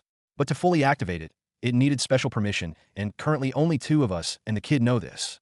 Apollo, yes, only the kid can activate this, meaning he left the battle arena before us and met powerful enemies who tried to even enter my store. So, we have to leave and go to the store and help the kid quickly. Old Man Argon immediately told Master Aaron about his thoughts. Hey, where are you running away? The Gravity Sword Master dealt with the last lightning and thunder dragon and shouted, looking at the running Master Aaron. Maybe later, as I need to go to a very significant place. Master Aaron replied and swiftly continued to run away. However, just as the Gravity Sword Brago was about to follow, someone halted him. Stop those meaningless battles, and let's go to the city hall. They need reinforcement. 2 mysterious guys wearing a questionable pink mask and clothes spoke in a very sassy voice. Hearing these 2, he stopped and shut his mouth as he seemed to remember some horrifying memories. And he quietly followed them as they moved towards the city hall. Master Aaron and Old Man Argon felt relieved to see that the persistent guy wasn't following them. Both increased their movement speed to their best to quickly reach the blacksmith shop. Apollo, inside the underground training hall within the shop, meticulously inspected his loot, which appeared to be the most valuable he had ever obtained. The weapons were all quite good and were at a low-grade transcendent level that can boost different kinds of life force with the correct user.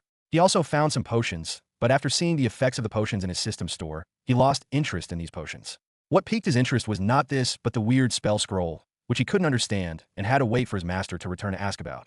The sorcery or the magic intrigue him after knowing about them, as it has a very peculiar power, and few can use it. The last item Apollo discovered on the red-haired individual was an ancient map. Its age was unmistakable. It bore the marks of antiquity. However, due to its extreme age, pinpointing the map's destination proved difficult. Perhaps Old Man Aragon could shed more light on it, given his extensive knowledge of such matters. After this battle, he was also able to earn quite a hefty amount of creation energy points as he killed the red-haired masked intruder and the other two with his arrow. He got about 1,500 creation points just by killing him. It showed how strong he was, but because of bad luck, he still could not do anything and died in an old blacksmith shop. From the other two, he got 500 each. Note, I neglected to mention the creation points Apollo received after his kill in Chapter 63. However, I subsequently edited it. If anyone is confused by the lines above, I apologize for the oversight and recommend revisiting Chapter 63 for clarification. He now had a total of 3,349 creation points because he spent 40 points on a healing potion that he gave to the young Lord Ragnar. With these points, he can purchase some powerful potions for emergencies, such as the potion named Azur's Regian, unusual name for a potion, but it boosts a person's strength by 1,000 for 3 minutes, and also granting the user a special slaughter domain during that time. The only side effect is extreme weakness for 24 hours, which is well worth its effect. There were also some more, but they were above his range for now. And after that, he stopped looking and started to patch things and clean the store. But as he was doing this, somebody came to the store suddenly. When Apollo caught sight of the approaching figures, his eyes sparked with recognition, and an audible sigh of relief escaped him. "Master, old man," he exclaimed. The two figures revealed themselves to be none other than his mentor, Aaron, and the blacksmith, Old Man Aragon, both of whom appeared to have hurried here with great haste, evident in their labored breathing. Apollo swiftly made his way outside to greet them. "Kid, are you all right?" "Where are the enemies?" inquired Master Aaron, concern etched on his face. "Yes, where are they?" Old Man Aragon added, his gaze taking in the disarrayed surroundings. It was evident to Apollo that they had rushed to his aid, a realization that brought him a sense of reassurance. "The intruders have been dealt with. I managed to take care of them with the security measures in place here." "Oh, that's good," Aaron replied with evident relief. "Are you injured, or did you encounter any difficulties during that time?" "No, Master, I'm all right," Apollo reassured him. But the alchemy puppets sustained some damage during the battle. After saying this, he looked at Old Man Aragon, as those puppets were quite dear to him. But today, half of them are damaged and a few were destroyed. Afterwards, Apollo led them to the training hall, where they were confronted with the sight of corpses strewn about and the wreckage of the alchemy puppets scattered across the floor. Seeing this, both of them were shocked. They can only guess how strong his enemies were just by seeing the condition of the alchemy puppets, which are famous for their durability. But when both looked at the corpses and felt the residue energy in the body, they knew the enemy might be stronger than their thoughts, and the battle might not be as easy as he mentioned. Old Man Aragon also felt bad for his alchemy puppets, as it was not going to be easy to fix them. It not only needed the help of a rare expert in alchemy products, but it also required high-quality materials. "Oh, and young Lord Ragnar from City Hall Mansion left something for you, Old Man Aragon." Apollo remembered how banged up the guy was as he made sure that he gave the box to Old Man Aragon. So he didn't waste time and told him about it, as it can be very important. The city lord sensed something here, and even his son came on his own to deliver it. Yeah, and it seems very serious. The guy came in pretty bad condition to just deliver something. Hearing this, Old Man Aragon's expression changed, as it seemed something really bad might have happened for him to deliver an item to him. "Quick, bring me the item that the city lord has sent."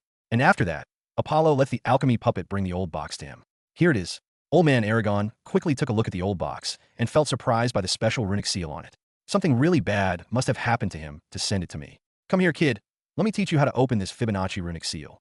Apollo came near him, and he started to slowly decode the runic seals.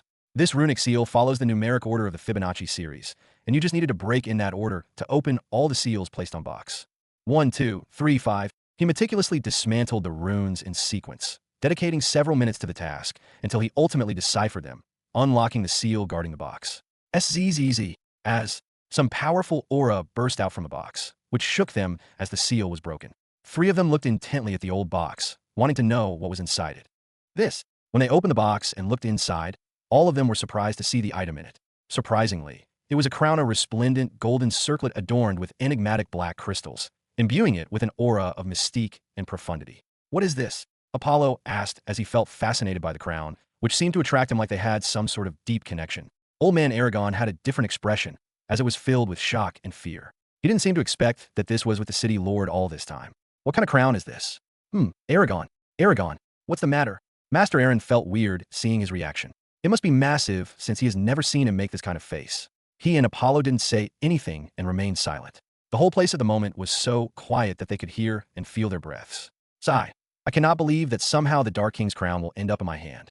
He looked at Apollo and Aragon and said in a complicated mood. For some, it might be an unimaginable treasure, but for most, it is a cursed object that brings death and destruction. Dark King's crown, what's that? Apollo asked, as he already felt the connection between this and the attack. Master Aaron also looked at Old Man Aragon, whom he also didn't know anything about. For to understand it, first you have to know about Dark Heaven Court. Dark Heaven Court.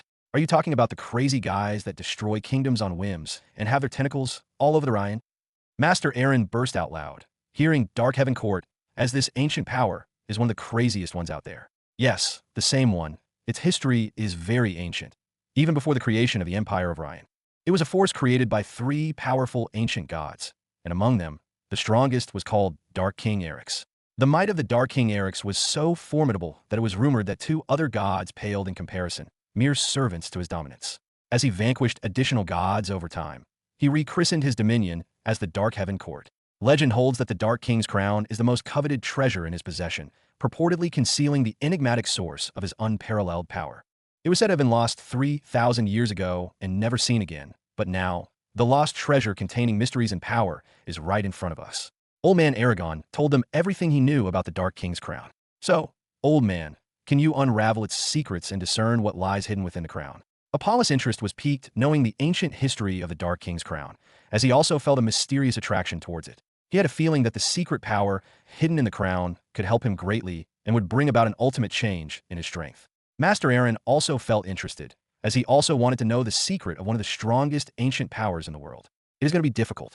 Don't you think others have tried like the City Hall mansion that had the Dark King's crown for who knows how many years, yet still didn't find anything? How can you be so sure they didn't find anything? Otherwise, they wouldn't be in such condition that they needed it to be sent out. Hearing both nodded, Old Man Aragon was right. If they found the mysteries of the Dark King crown, they wouldn't have to let it out like this. Old Man Aragon then slowly moved his hand and took out the Dark King's crown from the box. But just as he touched, a small amount of energy came out and quickly entered Old Man Aragon's head, and new information started to appear in his head. It was so fast that none of them were able to react quickly. Are you all right? Apollo and Master Aaron quickly asked, seeing something coming out of it. For a moment, Old Man Aragon seemed to have lost himself in his inner thoughts, but he immediately came out of it. Yes, I'm all right, just sorting the words that the City Lord left for him. Master Aragon, I wanted to inquire about your exact relation to the City Lord. Apollo couldn't resist posing the question. After all, the City Lord of Frostheld City wasn't just an ordinary individual one could easily come into contact with, let alone someone close enough to deliver such a precious treasure. While I didn't have the pleasure of knowing him personally, my master shares a close bond with him, which facilitates my easy acquisition of the shop. Although my master isn't considered a top expert, his craftsmanship as a blacksmith is unparalleled. He dedicated 2 years to forging a magnificent spear for him, proving his exceptional skill. And even before that, I heard from Master that when they were young, they traveled together a lot of time, so they could be said to be very close friends. Both were surprised that it wasn't Old Man Aragon who had a close relationship with the City Lord. Instead, it was his master, but thinking carefully, it made sense as the City Lord belonged to different generations. So what message did the City Lord leave on this crown?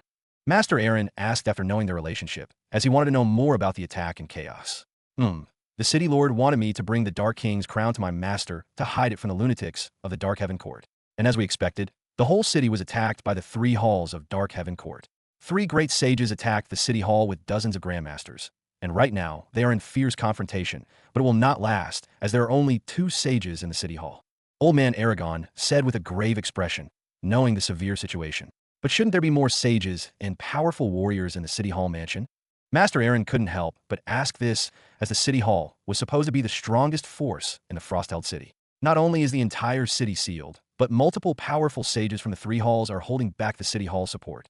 And their timing is perfect. A few months ago, a sky island appeared in the Eastern Sea regions, which led many powerhouses to travel outside and leave the city. It's even possible that the appearance of Sky Island itself is a conspiracy to lure powerful people from all over the world for much bigger plans.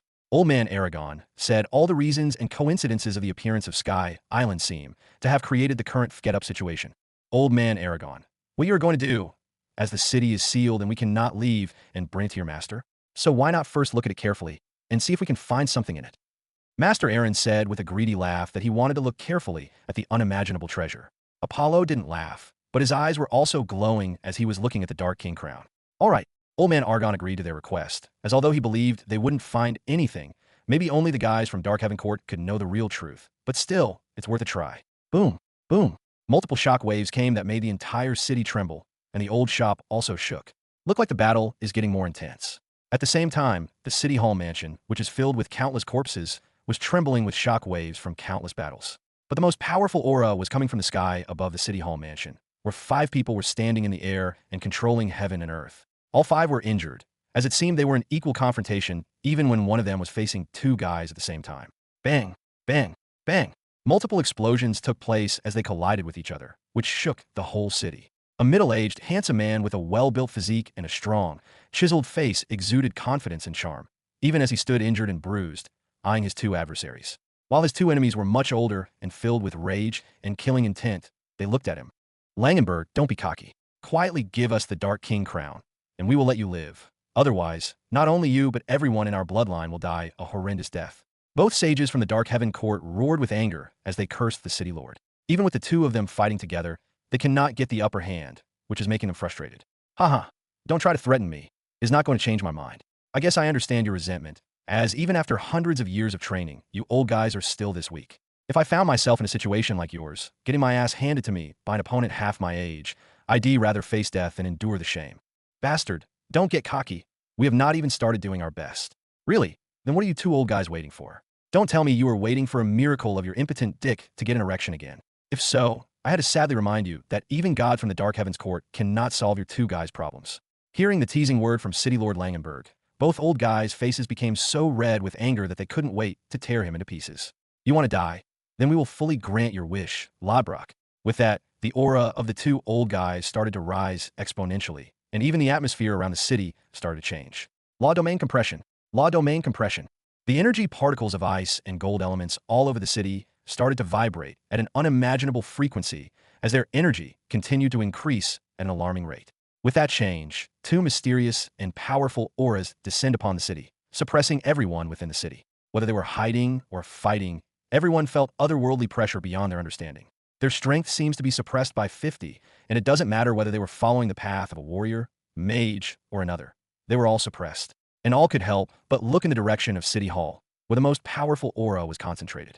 Apollo, Master Aaron, and Old Man Aragon also felt the suppression and were shocked, especially Apollo, who felt the energy particles around them seemed to have changed, and the aura of the gold and ice elements seemed to have become too agitated and difficult to control. Even Apollo felt he lost control over the ice life force because of the mysterious power that covered the entire city. You want to know what kind of mysterious power this was that seemed to strip away others' control over various elements. Law domain. Master Aaron and Old Man Aragon exclaimed as they felt the mysterious power that suppressed the entire city. Law domain? What kind of power is that? Apollo couldn't help but ask his master, seeing the shocked expression on their faces. Master Aaron and Old Man Aragon looked at each other and then spoke with a serious tone. Law domain is power beyond the stage of simple understanding and control of various elements. It is a higher plane of power that directly lets you feel and control the law to create a unique domain dominated by the law. Within the domain, others are suppressed and unable to utilize their energy unless they too comprehend the laws and possess their domain. Not only that, within their domain, they receive a powerful boost. Whether their attack or defense, it gets powered up by the law, reaching a devastating state to affect the environment itself. The increase in power can reach dozens or even 100 times, reaching a level where only the law domain can battle another law domain. After understanding the law domain, it can increase power by 100 times. Apollo was shocked to hear his master's words and couldn't help but feel the horror of the law domain. Even in his half-demon god transformation, his strength increased 10 times only, which was already shocking enough. But understanding a law domain can be done 100 times, 10 times even stronger than his transformation. If he could understand it, and with the half-demon god transformation, what kind of strength would he reach? Master Aaron noticed Apollo's reaction, understood his thoughts, and said something to pour cold water on his thoughts. Kid, stop dreaming. Do you know how difficult it is to understand law and create a law domain? You had to reach the 4th rank limit breaker to usually start coming into contact with the law, not to mention to create a unique law domain. Only the 5th rank great sages can do it. Hearing this, Apollo calmed down and came back to his senses. The 4th rank or even 5th rank limit breaker stage is too far away, as he still didn't break the first limit. But it seems the battle has reached its climax, and the sages have started to show their absolute strength. We also have to leave the shop now, The other friends of guys who previously came in search of young Lord Ragnar might come here and launch an attack here. Old man Aragon said this with an anxious look on his face after thinking about the Battle of the Sages. In the sky above the city hall, the aura of the two old men reached its peak, making the sky tremble. Condense. All the mysterious forces around the city disappeared and were compressed to transform into two powerful domains enveloping the city Lord Langenberg. Two mighty law domains of ice and gold covered the 500 meters in the sky, creating an independent space filled with extreme cold and sharp golden energy. One domain was like a world filled with ice and snow and contained cold energy to freeze all matters, and the other domain was full of countless sharp golden swords that seemed to cut even space. Suppress. Suppress. Both of their law domains erupted, overwhelming city Lord Lodbrok with such force that the space around him began to tremble, and numerous rifts in space appeared. Under the immense pressure, a trickle of blood escaped from his lips as he unleashed his full strength in response. Law domain. Compression. ZZZZ. ZZZZ. Boom. Wind and lightning converge around him, shaking the space as the third domain appeared and pushed the two domains at the same time. A domain of wind and thunder contains powerful wind and destructive thunder that can destroy the world. Bang! Bang! The three started to collide, each trying to dominate the space around them. But the single domain from City Lord was extremely powerful, as it wasn't a simple domain with one elemental law. It alone took on the two other domains of ice and gold, and didn't get pushed back, but instead showed strong power. Damn! Both the sages from Dark Heaven Court cursed, as their domain could not seem to suppress the powerful wind-thunder domain. Frost Storm. 10,000 sword rays. Both of them attacked with the strength of their law domain, creating a power that reached a level that humans could not imagine. Oh, don't shout, you oldies are weak. Wind, thunder, annihilation. Boom, boom. The three devastating attacks that could destroy half of the frost-held city collided with each other in the sky and created kilometers-wide shockwaves that shook the entire city from up to down. Even the other two sages who were fighting in the sky stopped their movement after seeing they used their respective domains, as the battle between the three will decide the true outcome of this war. Slowly, the dust settled, but the aura of the destruction remained in the air.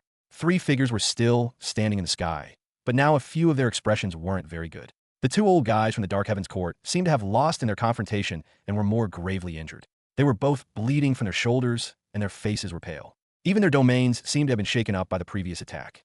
Both were feeling depressed, as both of their domains still seemed to have lost the battle. They were looking at the city Lord Langenberg with complicated emotions filled with awe and hate at the same time. On the other side, Langenberg was also injured, as blood was dripping from his mouth, but he was still filled with a heroic aura and strong momentum. Let's end this. Wind, thunder, sky domination. The domain around him turned into a world of wind and thunder, containing the meaning of the sky, and a boundless aura covered the whole sky above the frost-held city, making the people below feel like ants in front of the boundless sky filled with wind and lightning. What is happening? Countless people in the city felt horrified by the sudden eruption of an aura not good. Both old sages exclaimed, feeling the danger of death. They used all their strength to combine one another's strengths and used both their domains and their best ability to face the danger. Boom! An unimaginable, powerful attack that contained the might of boundless sky destroyed their domain as it penetrated their combined defense and destroyed them. No! No! Both of them roared defiantly, struggling to survive, but the relentless force of the attack proved overwhelming, ultimately extinguishing their lives. Cough! Cough! Despite coughing blood and feeling his aura wane significantly after the attack, City Lord Langenberg maintained a smile of satisfaction, knowing he had killed his foes. The wind-thunder domain around him disappeared, and everything seemed to return to normal. But another sage from Dark Heaven Court, who was looking from a distance, saw this, and his face changed. He wanted to attack the weakened City Lord, but the other sage from City Hall was standing close and was ready to stop him from trying anything. Now, he was in a dangerous situation, as although the other sage from City Hall wasn't as strong as Lord Langenberg, he was still a sage, not to mention the exhausted Lord Langenberg, who maybe is not in full strength. But if he sneaks attacked him, he might also fall here. City Lord Langenberg and the other sage from City Hall didn't attack, as he was in a weak state. A desperate attack from a sage can be fatal to him. The sage from the Dark Heaven clan was hesitating about what to do, but suddenly, the runic transmitter glowed, and a piece of information came into his mind. Dark King's crown isn't in City Lord's mansion. City Lord's son seems to run away with it. Everyone quickly stops fighting and finds him. His eyes glowed, knowing this piece of news, and he immediately flew in a random direction and left the place, surprising the two of them. But in a moment, City Lord Langenberg figured out the situation, and a grave look appeared on his pale, exhausted face. They should have understood that the Dark King's crown isn't with them here. That's why he left without endangering his or our lives for a meaningless battle. Yes, the spies must have gotten the news. Hopefully your kid can survive this. Both of them talked while feeling anxious for Ragnar, but they still believed he had a chance, as they had given him so many treasures for saving lives and running away that even sages could not catch him. After flying a bit far from there, the sage from Darkhaven Court felt safe and immediately contacted other sages who had also come for this and let them know about the strength of the city lord. He then proceeded to join other sages, as after such a long time, today he felt fear of death that he almost forgot after becoming a sage. At that moment, Apollo, Master Aaron, and Old Man came to one of the walls in the corner of the underground training hall. Aragon, what are we doing here instead of going outside to hide somewhere else? Master Aaron asked, as he couldn't understand what Old Man Aragon was going to do from here. Here it is. Old Man Aragon didn't say anything, but he looked at the wall and found something. Bang! The wall got pushed and opened like a secret door, which surprised Apollo and Master Aaron as to how many secret doors or hiding places were in this single old shop. Damn, old Aragon, I didn't expect you to be so into those things like secret place traps and hidden doors. You must have too much free time to do all that. Master Aaron could not help but comment on the behavior of the old man. Old Man Aragon had an expressionless face for the sarcastic words, "Follow me." And Apollo, with 10 alchemy puppets, and Master Aaron silently followed him and entered the secret door. As they went in, they saw large tunnels without ends and couldn't figure out how Old Man could make such big tunnels under the eyes of everyone without noticing. And not to mention, doing this in Frostheld City, filled with strong people and even sages, was practically impossible. Old Man Aragon noticed this and cleared their doubts. You guys don't think that I can create hundreds of miles of wide underground tunnels throughout the city? These tunnels have existed for 10,000 years, created simultaneously with the construction of the city. So everybody knows about these tunnels. Then why are we going through them? Won't it be more dangerous if enemies encircle them here? Master Aaron asked the question since it was not some unknown secret passage. Indeed, maybe not everyone knows about this, but still a lot of people should know about it. But it doesn't change much as these tunnels are extremely complicated, as throughout the history of thousands of years, many changes have been made in these tunnels, making it extremely difficult to know the true layout of these underground tunnels. So, don't worry, there wouldn't be any ambush. At worst, some bad luck if you meet others, and even if we met, it would be other groups' bad luck if they met on the course we're going to take. What do you mean by that, Mr. Aragon? Apollo asked this time. My master, although a good and loving person, still had a little bad hobby where he liked to see idiots die in pain and despair. So, he had quite an interest in alchemy tools and liked to lay traps or other things for fun, and 100 years ago for fun, he tried various things in these underground tunnels that go miles, as it was the perfect place for that. And I had the map of that, which had a marked area as well as its workings. Also, since it is just 100 years old, there shouldn't be much change in it. Hearing this, Apollo and Master Aaron had a weird expression on his face, especially the old man's word of his master being a good guy, but he likes to see people get tortured in various traps. He was clearly a psycho who liked killing people for fun, and Old Man Aragon still labeled him as a good guy. They had to say shamelessness about him being able to say that with a straight face. Don't look at me with that kind of look. Nobody is perfect. Everybody has some kind of problem, just like you, Aaron. You masturbate a little too much about thinking about your first MILF love, which is a serious problem. Master Aaron was going to lash out, but he calmed down, feeling this wasn't the time to talk SHD about each other. The traps in the shop were also based on the master's knowledge. Apollo, you already saw how good they were, and we will be safe if we follow this map. So stop nagging and let's go. With that, all three let go of their thoughts and followed the old man Aragon, who led them into these gigantic underground tunnels that were more difficult than mazes. Outside, the whole city had turned into a mess as all the executives and members of the 3 halls of the Darkhaven Court were searching for young city Lord Ragnar. But they seem to have found nothing, as he seems to have disappeared from the city without leaving any sign. Looked like he went into underground tunnels, and don't worry, sir. Everything is ready on that side. Even with the underground tunnels, he cannot leave the place. The group leader that appeared outside the shop before and was tracking Ragnar looked at the runic transmitter and said, "What about those 4 who went to check the shop? What are they doing and still not coming back?" That brat wasn't cocky about his talent and not giving him the required task, but he still cannot do simple work. He shouted with anger, feeling annoyed by such pathetic subordinates. "Let's go and ask other teams nearby to find them and bring that trash to the meeting point." He commanded the subordinate next to him, who quickly followed the order and contacted the team nearby. Following that, the group hastened their pace, slipping into the underground tunnels through an ancient passage concealed within the city's sewers. Slowly, numerous group friends or enemies were moving towards the underground tunnel, trying to find Ragnar. At that time, within the underground tunnel, a young guy was moving ahead with a grave expression on his face. "I have to leave the city as fast as possible, but damn, these tunnels are like mazes. Even with the best map of these tunnels, it is still difficult. There is still a difference between the map and the actual number of tunnels." The young person was none other than the young Lord Ragnar, who came to the old blacksmith store, but currently, he was not injured as he drank the miraculous healing potion that Apollo gave. Wandering through vast, labyrinthine tunnels with no apparent end, His anxiety mounted as he anticipated the imminent movement of enemies lurking within the subterranean passages. If he gets caught, his life will be in danger. He couldn't help but sigh and think about his father, the situation at City Hall, or what happened to their battle. He continued to go deep into the underground tunnels while thinking about the dangers. Apollo and others on the other side have also moved, but their luck is quite bad as they meet a group of people. Shit. Master Aaron and Old Man Aragon felt movement from a nearby tunnel, and although they were suppressing their aura to hide as much as possible, they couldn't be sure enemies hadn't noticed them. Quick, this way. Old Man Aragon moved quickly, changed direction, and went to the other tunnel to throw those pursuers behind. Apollo and Master Aaron, accompanied by the alchemy puppets, silently followed his lead and swiftly entered the adjacent tunnel. On the other side was a team of 7 warriors who seemed to be searching for Ragnar. What happened? Did you find something? One of the guys seemed to have noticed something and nodded his head. They immediately became alert and then moved forward to face any enemy. But as they moved ahead, they didn't see anyone and looked at the person with sensory abilities. They seemed to have moved ahead in another tunnel, and they seemed to have quite a lot of people in this group. According to the footprints, there are more than 10 people in that group, so it cannot be young Lord Ragnar. Hearing this, all of their expressions became a bit grave, as even if they do not know the individual strength of the group, they still have the numbers, and confronting them head-on could be dangerous for them. Boss, what should we do? Follow or not? The leader started to think, and after thinking for a moment, he made his decision. Don't follow them. Our goal is to find Ragnar. Meaningless confrontation is unnecessary, and inform others about this group moving in the tunnels to be careful about it. Yes. With that, they moved forward and continued their search in the underground tunnels.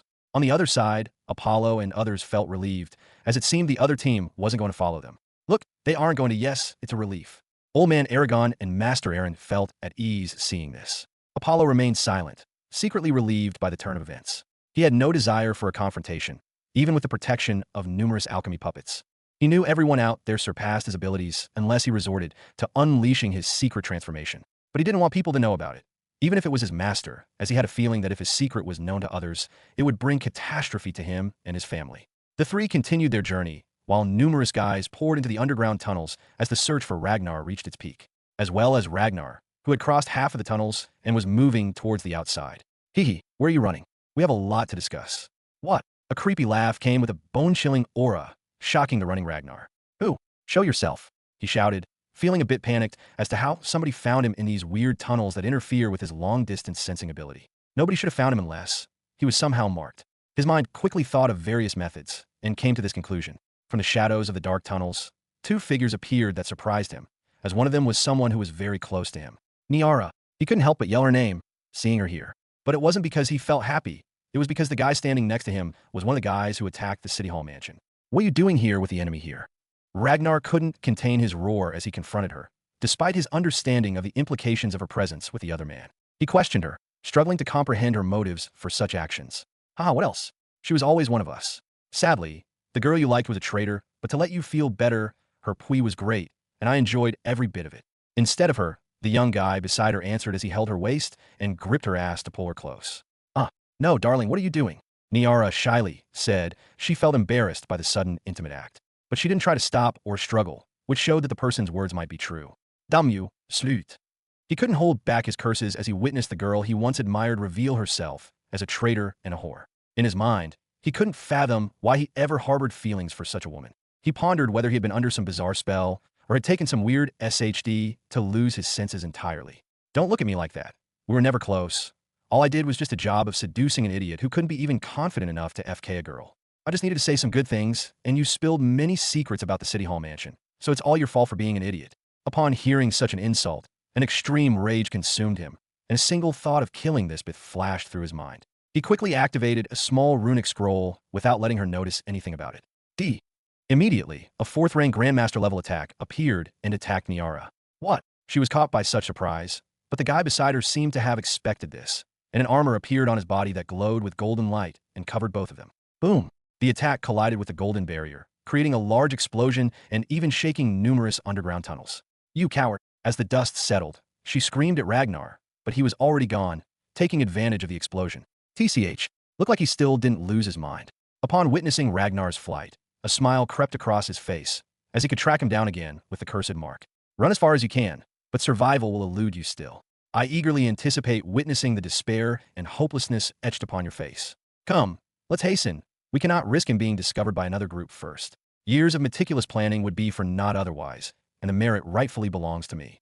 Ragnar appeared at a far distance in some tunnel as he used a special magic scroll to run. He knew that the guy with the bith was strong, and when he appeared in City Hall, his status didn't seem to be low. He should have had many life-saving means and trump cards, so he didn't waste time and ran.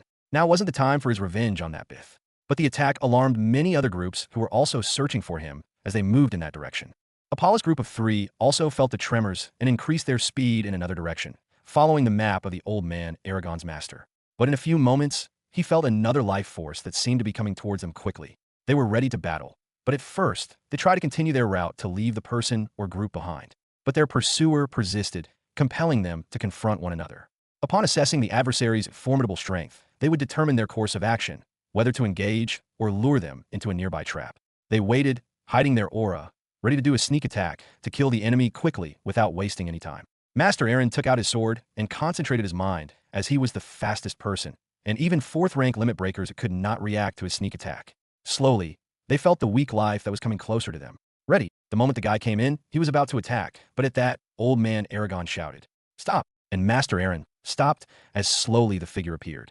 "Ragnar, brother Aragon," both exclaimed, seeing one another in this place, as this was truly unexpected for them to meet. Apollo and Master Aaron also quickly came out and met with the young city lord. "Ragnar, what are you doing here, and why are you following us?" Following brother Aragon? I wasn't following you. I was following the map my father gave me." He quickly took out the map, which was identical to the map old man Aragon had. They immediately understood that the master of old man Aragon must have given the same map to the city lord. And since they were following the same map, it appeared that he was following them. "So, how is your father's situation? Is he all right?" Old man Aragon changed the topic and asked. "I'm unsure. I had to flee early in the battle, and even now, countless people are still pursuing me." Ragnar said all he knew, but since he had to leave early, he didn't know much. Then, although old man Aragon knows that they will have trouble bringing him with them, he still cannot leave him alone. Apollo wanted to say something, but didn't say anything, as old man Aragon had decided.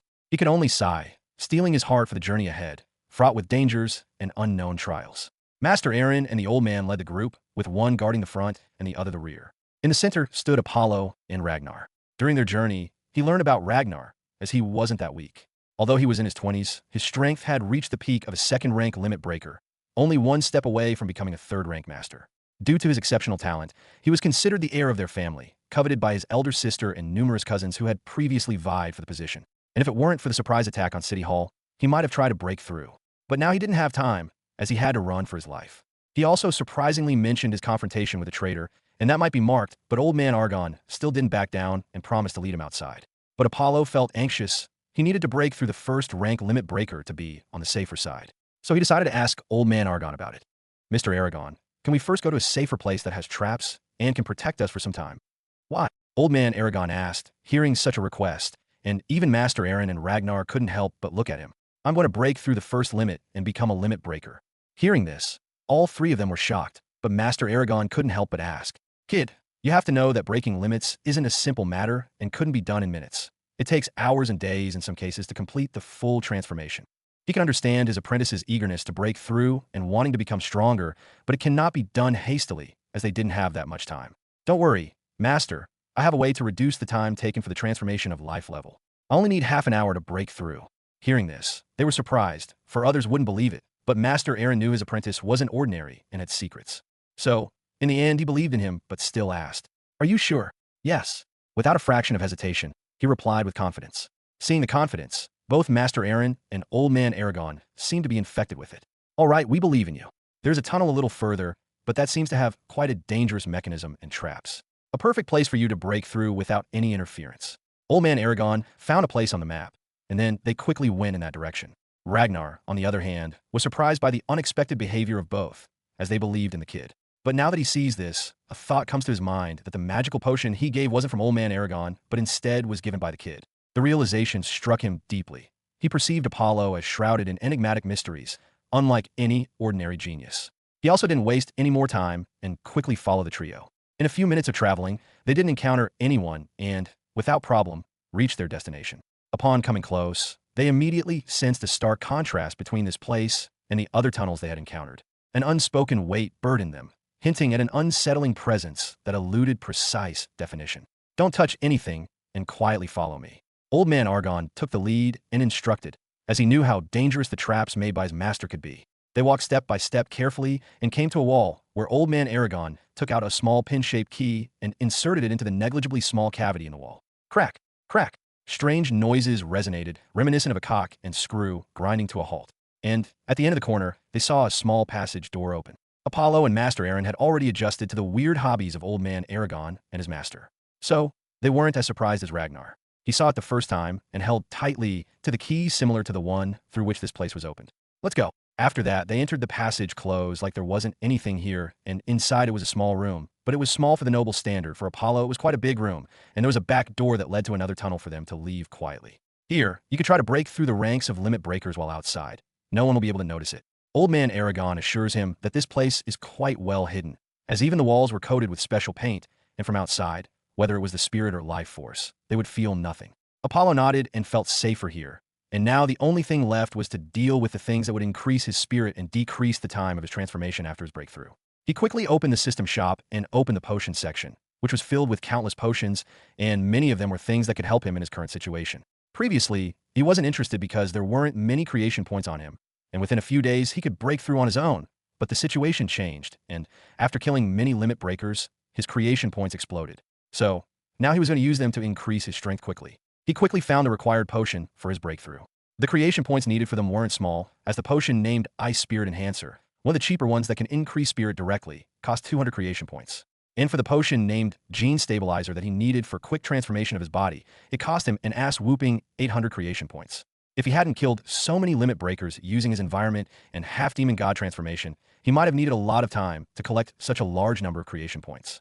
Apollo immediately bought them, and thousands of creation points immediately disappeared, leaving more than 2,000 points. He didn't let the potion appear directly.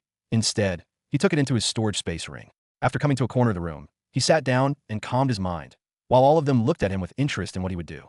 He first took out the Ice Spirit Enhancer as he needed to increase his outmost, which seems to be 50 points in his case. And he was very close to it. He only needed a few points. Hopefully, this potion will let him reach his ultimate peak in human form. Master Aaron and Old Man Aragon looked surprised to see him take out an unknown milky white potion. As he opened the bottle, a mysterious energy gushed out of it, making all of their spirits warm. All their tiredness seemed to disappear, and their spirits returned to peak. Apollo didn't waste a second and drank it in one gulp. Gulp!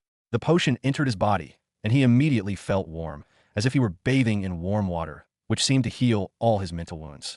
The warm energy after that slowly started to increase his spirit, which was steadily increasing 48 points to 49, and after a few minutes, it reached 50. Boom! There was an explosion within his body, as he seemed to have felt something had broken through. And no barrier is stopping him now. His body, on its own, instantly started to break through his first limit, as he was just one step away from breakthrough, but his spirit was stopping him from taking the final step. But now, it wasn't a problem, so a natural breakthrough came to him. Apollo's aura spiked, and the entire room seemed to be filled with an icy, cold aura that even made Master Aaron and Old Man Aragon feel chill. Their bodies started to freeze, and ultimately, they had to use their life force to counter the cold. Ragnar was in a more severe condition, and even after using life force, he still felt cold. Even Master Aaron and Old Man, who were already numbed by Apollo's shocking talent, couldn't help but be surprised by the intense aura released by him. It wasn't something a person who was breaking his first limit could do. Apollo's life level was undergoing a radical transformation, as every cell within his body began to voraciously consume energy akin to a ravenous beast. Within the underground tunnels, the energy within a few miles radius was continuously drawn into him, swallowed without relent. Yet progress was sluggish, as Apollo sensed it would require a full day to complete the entire transformation. Impatient, he couldn't afford to wait. Without delay, he retrieved the second potion he had purchased from the system store. Even when the potion was in the bottle, it emitted a powerful energy that made every cell in his body go wild, wanting to swallow it immediately. Apollo didn't waste a moment and opened the bottle. Boom! An explosion of dense energy happened as he opened the bottle, which shook every one of them. What kind of potion is this? And where did he get them? Old Man Aragon couldn't help but ask, looking at Master Aaron, who was also surprised by the card shown by his apprentice. These potions weren't ordinary. They couldn't be bought outside. However, considering survival in the depths of the ruins alone, it's possible he acquired these powerful potions from there. When he first encountered Apollo, he could discern something about him, but as time passed, he found it increasingly challenging to see through Apollo's enigmatic demeanor, especially after the latter emerged from the ruins, shrouded in even more mystery. Apollo didn't notice the weird emotions of his master or others. His mind was only focused on the potion ahead of him. Gulp! Gulp! He downed all the potion in a single breath, and instantly, a burst of energy surged through his body like a tsunami, overwhelming him with waves of powerful energy. Immediately, every cell in his body, hungry for energy, became active and vigorously began devouring the endless waves of energy at an unbelievably fast rate.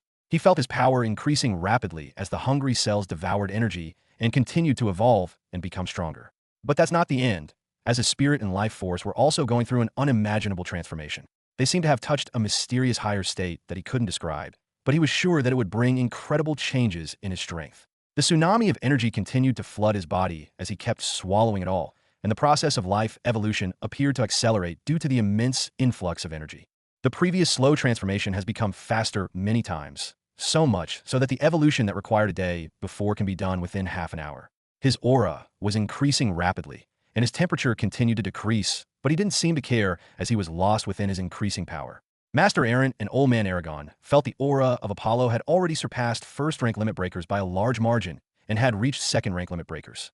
But it wasn't the end, as the transformation was going on, and the aura was still climbing higher, becoming stronger every second. Boom, boom. As Apollo continues, the traitor Niara, accompanied by the young, handsome man and a few others, approaches the tunnel where he is breaking through. Weird. Why did all the energy in the surroundings seem to be gathering at this tunnel? The young guy said it because he felt weird. And not only that, the curse mark seems to indicate Ragnar is also there. Sir, is something wrong? One of the subordinates asked, seeing him thinking. Nothing, get ready. Ragnar is in that tunnel. Don't let him run away.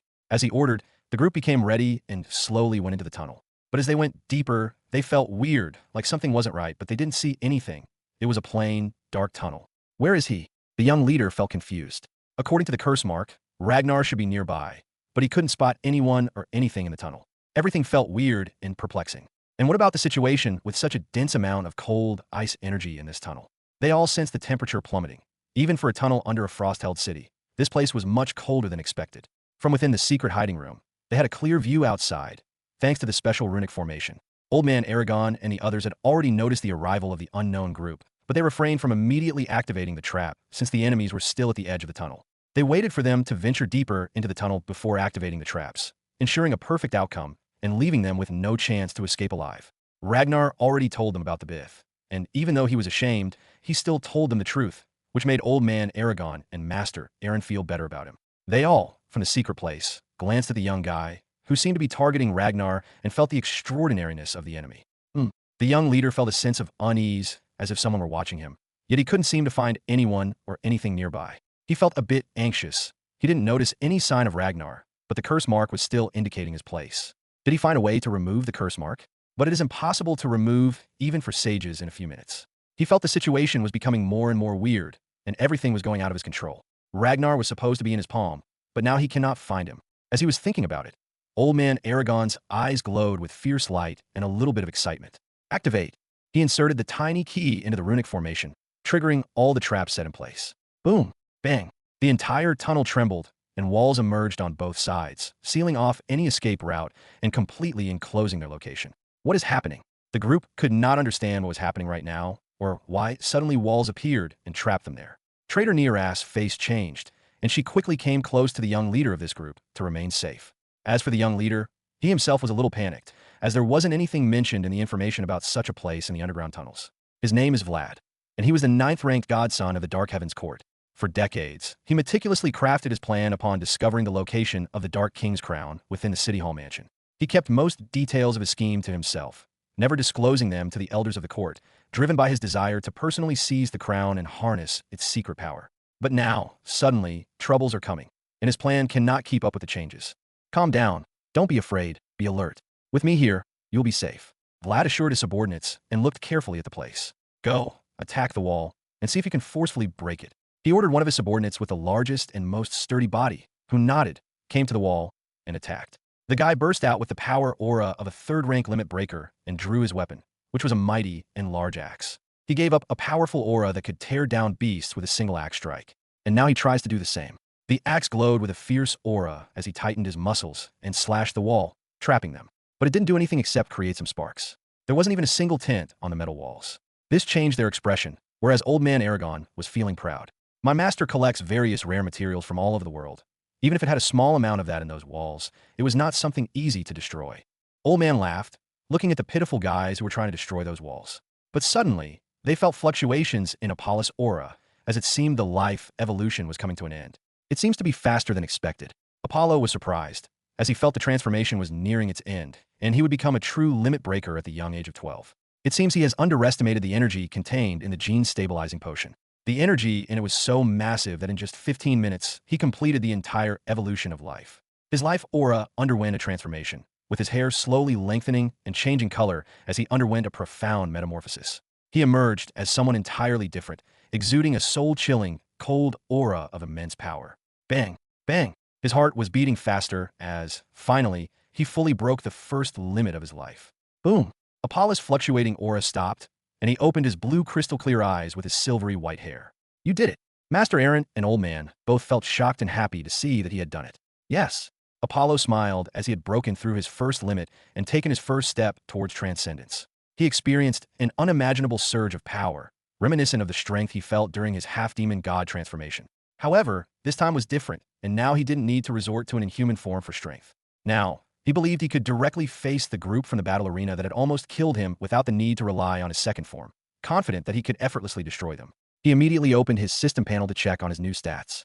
Void Creation System Host, Apollo Fletcher, Human Form, Life Level, First Rank Limit Breaker Status, Healthy Physique, 970, Normal Adult Human 1, Spirit, 220, Normal Adult Human 1, Prana, Life Energy, 10,500 units Law, Ice, 0.2, Death, 0.05, and Devour, 0.01. Skills, Ice Cut, lowest grade. Boost, lowest grade. Ice Nova, middle grade. Blade Storm, middle grade. Sword Ray, middle grade. Creation Energy, 2,349 points. His eyes glowed as he looked at his current strength. He was not weaker than his previous half-demon god form. He became better in every possible way, whether body, spirit, or life force. All three have broken the barrier and increased exponentially. He even noticed new things on his system profile. He wasn't like most limit breakers, which mainly focused on single directions, but he focused on all three categories. Apollo gripped his fist, feeling the strength that could tear metal with bare hands and destroy dozens of meter-tall beasts. He looked at the stat and carefully compared it with his previously transformed half-demon god form. First, naturally, he compared the physiques of the two. Although his physique still hasn't quite matched the body after he changed into a half-demon god, the increase has been substantial. Previously, his physique was far from impressive, but after the breakthrough, it soared to the 1,000 mark. So, while there's still some difference, it's not as significant as before. But it is more than enough, as his physique is already stronger than most second-rank limit breakers.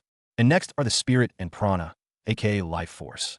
Both have improved more impressively. They not only increased many times, but their essence seemed to have changed and become many times stronger than before. Like previously, if his life energy was 1 point, then his current life force of the same amount would be 10, a shocking 10-time increase. Now, if he uses the same amount of life force, his attack will be 10 times stronger than before. It is the same for Spirit, as he had felt his spirit now interfere with reality. Even though it is very minuscule, it is a great step towards transcendence. But now that he has made a breakthrough and become a limit breaker, he cannot get a reward for clearing all the runic formations on the first floor of Runic Tower. It didn't matter. He needed to break through as the dangers hadn't yet passed. Apollo then glanced at the new additions to his system profile, which left him thoroughly shocked. This was unexpected and took him by surprise, as he somehow seems to have understood laws that usually only 4th or 5th rank limit breakers can understand. During the breakthrough, he felt a strong connection to the law of the ice elements. While he could somewhat accept his understanding of ice law, it still left him slightly surprised. However, comprehending the laws of death and devouring left him utterly perplexed. He never thought he would understand these two laws this early, just after becoming a first-rank limit breaker. After pondering for a moment, he could only conclude that it must have something to do with his half-demon god form. Perhaps his breakthrough had brought him and his half-demon god form much closer to these two rare laws, enabling him to understand them. Although his understanding seems a bit weak, with ice law is the strongest, with only 0.2. But he had the feeling that when used, it would bring him a surprise. As he tried to gather ice on his hand with his ice law, he instantly formed a tiny ice crystal. The ice crystal looked normal without any uniqueness. But Master Aaron and Old Man Aragon were horrified by what Apollo did.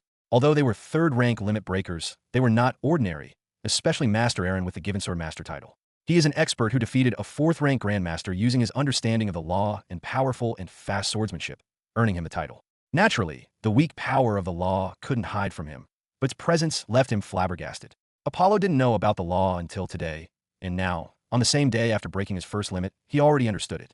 If that isn't horrifying, then there's nothing else that could be. Master Aaron and Old Man Aragon looked at each other, feeling that all the shocking SHD this kid was doing was too much for them. Master Aaron even thought it could be that in the ruins, Apollo's body might have been taken by some god. Otherwise, how is this heaven-defying? They seem to even forget about the enemies outside, as they're not significant at the moment. Ragnar, on the other hand, couldn't comprehend why both of them were displaying such intense emotion. While the breakthrough was indeed surprising and warranted a significant reaction, he found their expressions to be excessively dramatic. Apollo paid no attention to Master and Old Man Aragon's reactions. Instead, he focused intently on the ice crystal he had meticulously crafted using the principles of the ice law he had mastered. At first, it looked like a usual ice crystal, but after looking carefully, he found the difference. He felt large ice energy in it, which is many times colder and purer than ordinary ice. Even he felt it could be used by other ice warriors to increase their life force. And although it was filled with energy, it was extraordinarily hard, better than most weapons. But it cannot be used to increase his life force, as his life force is not less pure than it. He wanted to see how much his strength increased after using the law of ice in his attacks. As for the other two laws of death and devour, he cannot guess much, but he has a feeling those two are not weak. Then he remembered that a team had followed Ragnar to this tunnel, and maybe he could try his strength with them. Boom, boom. Two powerful explosions took place outside, snapping Apollo and others from their thoughts and making them look outside. Old Man Aragon also snapped out of it and looked at the current situation outside. Outside the secret room in the tunnel, Vlad stood before the walls that remained intact despite his two ferocious attacks. Two large dents had appeared on the wall. It was evident that they weren't enough. Unsure of how many more attacks it would take to destroy it, Vlad pondered what to do now. Should I take out the log-raid runic scroll?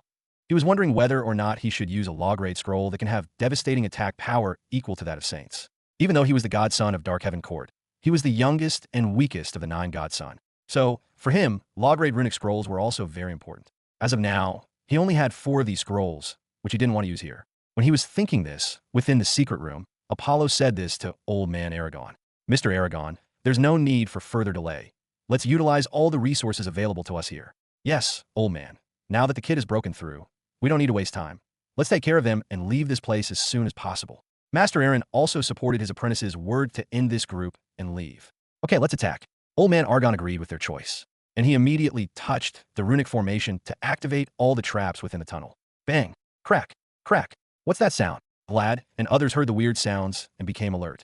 For a moment, they forget that they seem to be trapped, but this noise made them return to reality and let them think about various things.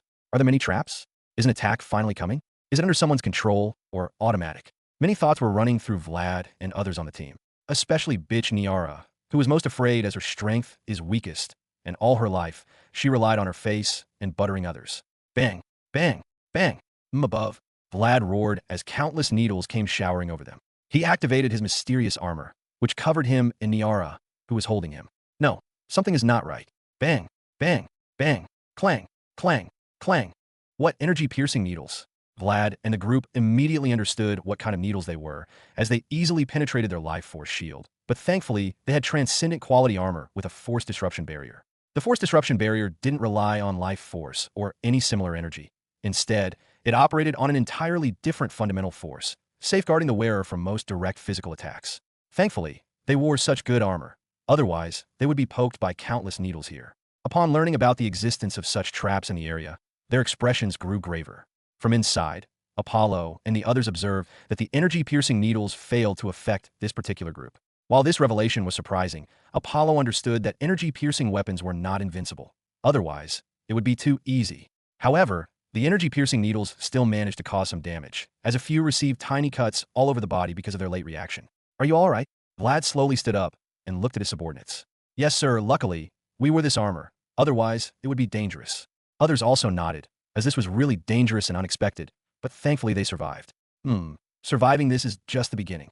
Old Man Aragon's eyes shone ferociously as he looked at the runic formation ahead and continued to activate various traps one by one. Crack! Clang! They again heard a weird noise, became alert, activated their armor, and were ready to face dangers. SZZZZ! SZZZ! Bang! Bang! Bang! This time, movements are not only from the ceiling, but also from the 2 walls beside them. Countless small holes appeared on them, and a barrage of energy-piercing needles formed in 3 directions, showering them with an endless rain of attacks. Hold it! They held onto their armor as they were continuously overwhelmed by countless energy-piercing needles for 30 seconds straight. Niara held Vlad tightly, attempting to evoke pity in hopes of gaining better protection in the current situation. Meanwhile, Vlad focused solely on strategizing his survival and escape, paying no mind to Nearast's thoughts or actions. Finally, stopped. After the barrage of attacks stopped, they sighed with relief, and this time, they were quicker and tackled without getting injured, feeling a little confident that the same time wouldn't work on them. But it didn't last long, as suddenly, without any noise or indication from beneath them, spikes made from unknown metal filled with powerful energy came out. Bang! Bang! What? All were surprised, as they got caught in this and barely survived. They weren't ordinary people, but the metal spikes that came out contained powerful energy and were deadly fast. After Vlad looked at the spikes, he understood what they were and felt that the guy who made these traps knew what he was doing. They resembled harpoons wielded in the pursuit of colossal sea creatures within vast oceans, their design imbued with potent energy to pierce and shatter the thick, armor-like hides of such beasts. Despite their survival, two of them bore heavy injuries. One suffered a clean puncture from spike to his leg, while another had a gaping hole in his stomach. The situation was getting worse, and he could not wait anymore because he had bad feelings about it. He was ready to use a log-raid scroll to blast away this place and leave quickly. But the earth suddenly trembled, and a large hole surprised the group. Grr!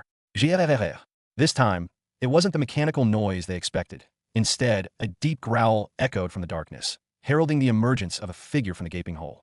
This, not only was the group of Vlad shocked, but even Apollo and others in the secret room were surprised to see the creature coming out from the depths of the earth. They all looked at Old Man Argon, who had a smile on his face, looking at the creature released by him. All present beheld the creature with chilling clarity, a towering, pitch-black tiger-like beast, enveloped in shadow and sporting menacing, blood-red eyes. Its form seemed unnaturally fluid, lacking a fixed shape or mass, resembling more a swirling mass of black ink, depicting a fearsome predator. Shadow Beast.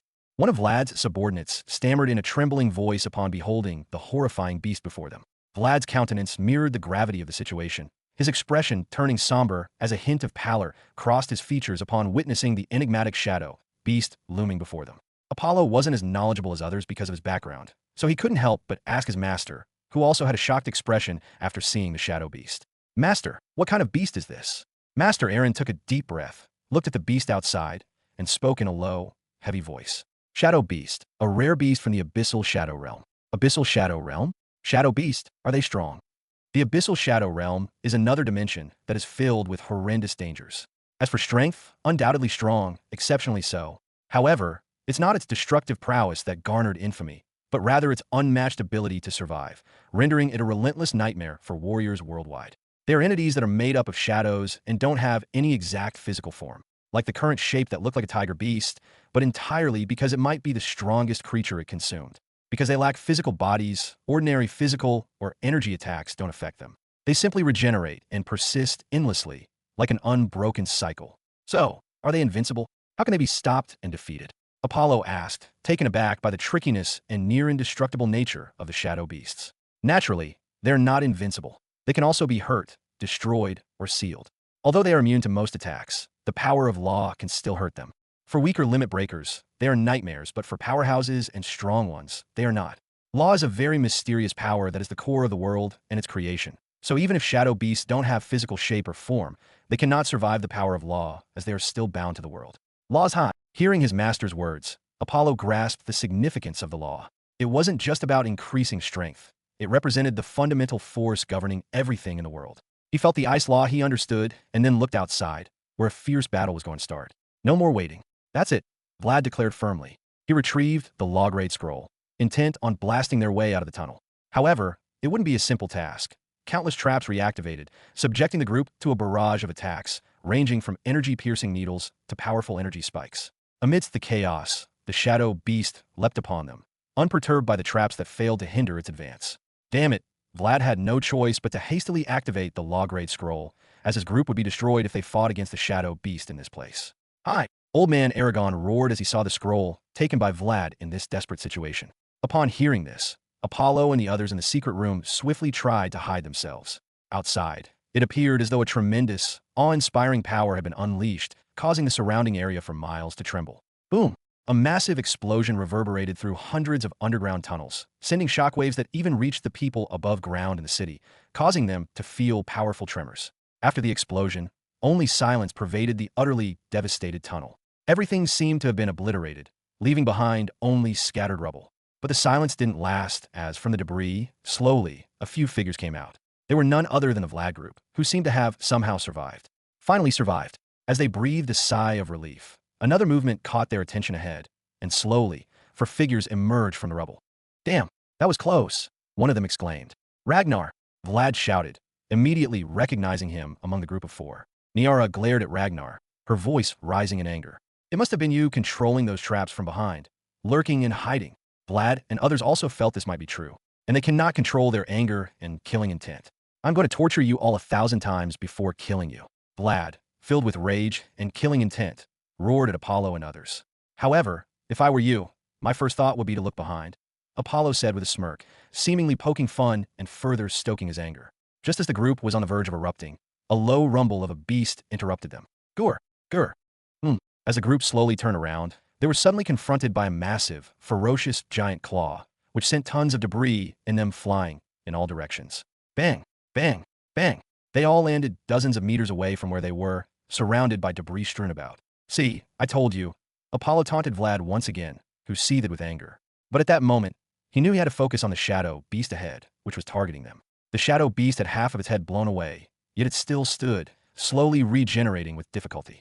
Its aura appeared significantly weakened, suggesting that while it survived due to tenacity, its strength had greatly diminished. The shadow beast lived up to its name as an immortal beast. Even after such an attack, it survived. Only by destroying it fully with the power of laws can it be stopped. Master Aaron looked at the shadow beast, sighed, and couldn't help but ask Old Man Aragon. But why is it only attacking them, not us? Because we have the aura of my master on us, and it didn't dare attack us. Hearing this, all of them were shocked, contemplating the monstrous nature of Old Man Aragon's master. Even mindless, immortal beasts, unafraid of death, were horrified by its mere aura. So what should we do? Apollo asked, considering their options. With the shadow beast preoccupied with Vlad and the others, they had a momentary opportunity. Should they flee or confront them head-on? Of course, we were fighting. They can find Ragnar because of the curse mark, so we cannot run away, and since this guy came with these few people, which means he didn't tell others about him, it's our chance. Master Aaron was burning with fighting intent and wanted to end this hide-and-seek. Yes, let's fight, Ragnar said as he had enough of running, and he wanted to kill the Bith with his own hands. Sigh. Okay, then let's do it. Old Man also agreed that right now was the optimal time for finishing the enemy group. Upon hearing this, Apollo's eyes ignited with fierce determination, eager to test his newfound strength after attaining the rank of first-rank limit breaker. He eagerly anticipated the level of strength he would possess when he engaged in battle, looking forward to the challenge ahead. Afterwards, they were ready to take action. Master Aaron drew his swords, Ragnar brandished his spear, and Old Man Aragon wielded his towering 5-foot hammer. Surprisingly, Apollo opted for his soul-shattering bow instead of his usual sword, ready to unleash its power in the upcoming battle. Preferring a strategic approach, he geared up for long-distance combat, recognizing the formidable challenge ahead. His opponents weren't weak. Most of them were third-rank limit breakers. Master Aaron glanced at the bow in Apollo's hand, but refrained from commenting, silently approving his apprentice's tactical decision. While Apollo's mastery of the law may have rendered him formidable against typical third-rank limit breakers, their current adversaries were anything but ordinary. Most of them were veteran third-rank limit breakers with years of battle experience. They might not have understood the law, but they are not weak. Bang, bang. Vlad and his subordinates, who were fighting the shadow beast, also noticed that Apollo and others didn't run away, but instead seemed ready to confront them. 3 of you, hold the shadow demon.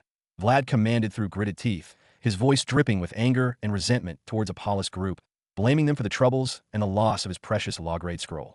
The rest of you, follow me and exterminate those wretched imbeciles. And 4 of them moved in Apollo's direction with the intent to kill. They're coming. Master Aaron surged forward, ready to confront the formidable Vlad head-on, while Old Man Aragon swiftly followed suit, focusing on neutralizing 2 adversaries, leaving one for Apollo and Ragnar to handle together.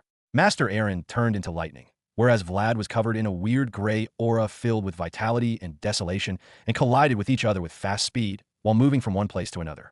Bang, bang, bang. While the Old Man Aragon was covered in an aura of earth filled with immovable power like a mountain, he clashed with the other 2 enemies, who were pushed back in their first confrontation of power. Bang! Ragnar also charged forward, engaging the enemy in close combat, while Apollo provided range support from a safe distance, unleashing precise and devastating attacks with his soul-shattering bow. Together, they coordinated their efforts to overcome the remaining foe. SZZZZ, SZZZ. One after another, Apollo's power arrows streaked through the air, each one carrying a chilling aura that instilled fear in the enemy's heart. He dared not be careless, knowing the danger posed by these soul-chilling arrows, each shot threatening to pierce through his defenses with lethal precision. After his breakthrough, He felt the difference in the power of his arrows using his soul-shattering bow.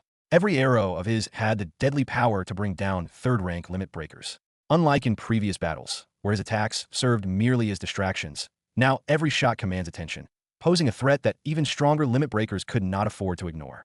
The newfound strength of Apollo's arrows alleviated Ragnar's battle pressure considerably. Despite his prowess as a talented warrior, Ragnar was only at the peak of second-rank limit breaking. However, with Apollo's support, he found himself in the advantageous position of pressing his veteran opponent.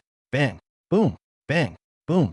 Ragnar was covered in powerful winds, was levitating, and was fighting his opponent with his fast and precise moments. With Apollo's timely support, Ragnar gained the upper hand against his opponent. Their movements synchronized seamlessly, and their timing was honed to perfection like that of a well-trained veteran team. With each passing moment, their coordination improved, amplifying the threat they posed to their enemy and steadily tipping the scales further in their favor. Apollo, on the other hand, was in a very interesting and mysterious state. He seems to be seeing the battlefield in an entirely different way. Perhaps due to his deep understanding of the law and the significant strengthening of his spirit, Apollo found himself perceiving the battlefield with unprecedented clarity. Everything seemed to unfold in slow motion before his eyes, as if he were viewing the scene from a higher plane of existence. This heightened perspective allowed him to anticipate movements with precision and react with calculated efficiency, granting him a distinct advantage in combat. The law gave him a visual and better understanding of the secrets of the world, and let him have a better grasp of his abilities. Like the battle between Master and Vlad, who was fighting with such tremendous power and speed that he still found it difficult to follow their movements. Their movements were swift and unpredictable, as if they could foresee the future. However, he recognized this as a deceptive perception, attributed to their precise understanding of each other's strengths and their subtle movements. He let go of those thoughts and concentrated on his battle, as he seemed to merge with his soul-shattering bow. He started to get serious, wanted to end the battle quickly, and the mysterious power of law merged with his bow and arrows. The soul-shattering bow seemed to feel his master's thoughts and resonated with the power of law. An arrow filled with the power of ice law slowly appeared, freezing the space around him with its chilling aura. The third-rank limit breaker who was fighting with Ragnar felt danger as he felt a very dangerous aura released by a single arrow. At the same time, the only free person, Niara, was looking at Ragnar with killing intent, seeing him fighting valiantly against a stronger foe. Having just broken her second limit and ascended to the status of second-rank limit breaker, she found herself severely limited in her abilities. Not only was she physically weak, but she also lacked substantial combat experience. If she fought, she could only be a burden. Nevertheless, driven by the urgent need to survive, she harbored a newfound determination to launch a surprise attack on Ragnar. She understood that, given his hatred, if given the opportunity, he would swiftly end her life. So, she quietly waited for a chance. With the arrow fully charged, Apollo remained composed as he calmly focused on his target, taking precise aim before releasing the shot. Boom! Boom! The arrow broke the sound barrier, creating a sonic boom as it traveled. The third-rank limit breaker felt danger as his honed instinct was giving him danger signals. But at the same time, Ragnar attacked him with a barrage of wind blades, not giving him a chance to do anything. The arrow was unbelievably fast, or seemed to have merged with heaven and earth, becoming part of the world. He wanted to avoid it, but a powerful, mysterious force seemed to suppress his spirit, making him react slower. Bang! Zzz. Crack! Crack! The arrow effortlessly pierced his shoulder, yet the ordeal was far from over. Mysterious ice laws imbued within the projectile began to erode his body, casting a sinister shadow over his fate. And no matter what he does, whether with his strong body or his large amount of life force, nothing seems to stop it. Within a mere moment, half of his body succumbed to the icy grip, leaving him teetering on the brink of demise. Vlad, Master Aaron, and others fighting also noticed this, and their expressions couldn't help but change. Vlad naturally felt weak of law from this attack, and couldn't help but look at him, feeling shocked. Although Apollo had hidden his strength, and even Vlad couldn't accurately tell, he could still guess with various different indicators that he wasn't a third-rank limit breaker. But being able to understand the law at such a stage was something only super geniuses that come in 1,000 years can do, and every single one of them is rare. The first and second godson of Darkhaven Court were also like this. Vlad couldn't help but feel jealous of such talent, and his intent to kill became deeper. Recognizing him as an imminent threat, he understood the necessity of extinguishing him at the earliest opportunity to prevent any potential future troubles. Ragnar didn't wait and used wind blades to quickly end the frozen limit breaker's life by slicing him in multiple pieces. Damn it, Vlad naturally saw this, could not control his anger, and used powerful large area skills. Die you all, bastard. Forest of death. Boom, boom, crack, crack. His aura surged through the earth, prompting plants and trees to sprout with alarming speed. What in the world? Within moments, the entire area underwent a dramatic transformation, morphing into a dense forest teeming with towering trees and lush vegetation. Everyone grew apprehensive, uncertain of the capabilities of these trees and plants. Attack! In an instant, the myriad plants sprang into action, their countless vines adorned with menacing thorns, launching a relentless assault. These vine-like appendages moved with serpentine agility, their swift strikes overwhelming the group. While perhaps a single vine might have been manageable, they found themselves confronted by hundreds of these formidable adversaries. At the moment, Master Aaron also didn't hold back and exploded with an aura of lightning and thunder. Thunderstorm. He ascended into the embodiment of the god of thunder, the epicenter of the storm's fury. Countless bolts of lightning and deafening claps of thunder tore through the landscape, reducing Vlad's creations to mere ashes in an instant. Witnessing this devastation, Vlad erupted in fury, launching a relentless assault on Master Aaron. Enormous trees, towering over 60 meters tall, loomed menacingly, their branches attempting to pin him down. Simultaneously, the ravaged plants and trees surged back to life, launching a ferocious counterattack against the group, with Apollo and Ragnar bearing the brunt of their wrath, seemingly singled out as primary targets. Apollo, with his newfound vision and sharp senses, evaded strangulation from those vines and seemed to be filled with a weird aura. He couldn't shake the feeling that these vines were anything but ordinary. Their thorns seemed imbued with a dangerous, ominous power. Ragnar was also somehow able to evade those vines with his exquisite control of wind life force. SZZZZ. SZZZZ. Apollo started to use his soul-shattering bow to shoot multiple arrows to freeze those snakes like vines and destroy them. He has a wide view of everything around him, and he uses it to his advantage to not only dodge but also support Ragnar from time to time. Old Man Aragon was troubled a little by the presence of those plants and vines, but still, it wasn't enough to hold him back. He was pushing the two limit breakers with absolute force. Every attack from his hammer was like a mountain crushing that would squash anything in his way. A straightforward and forceful approach that obliterates obstacles with sheer power. All seemed to be going well without much trouble, but it was a prelude to greater danger, as the explosion before and their current battle had led the other groups in this direction. Nearby, a multitude of individuals from Darkhaven Court and City Hall emerged, rapidly converging on the scene. Quick, let go. It was like a race to quickly arrive at the destination, as the chaos in the underground tunnel was rapidly increasing with every second. The first group arrived at the battlefield between Apollo's group and Vlad. "We found him," quickly inform others.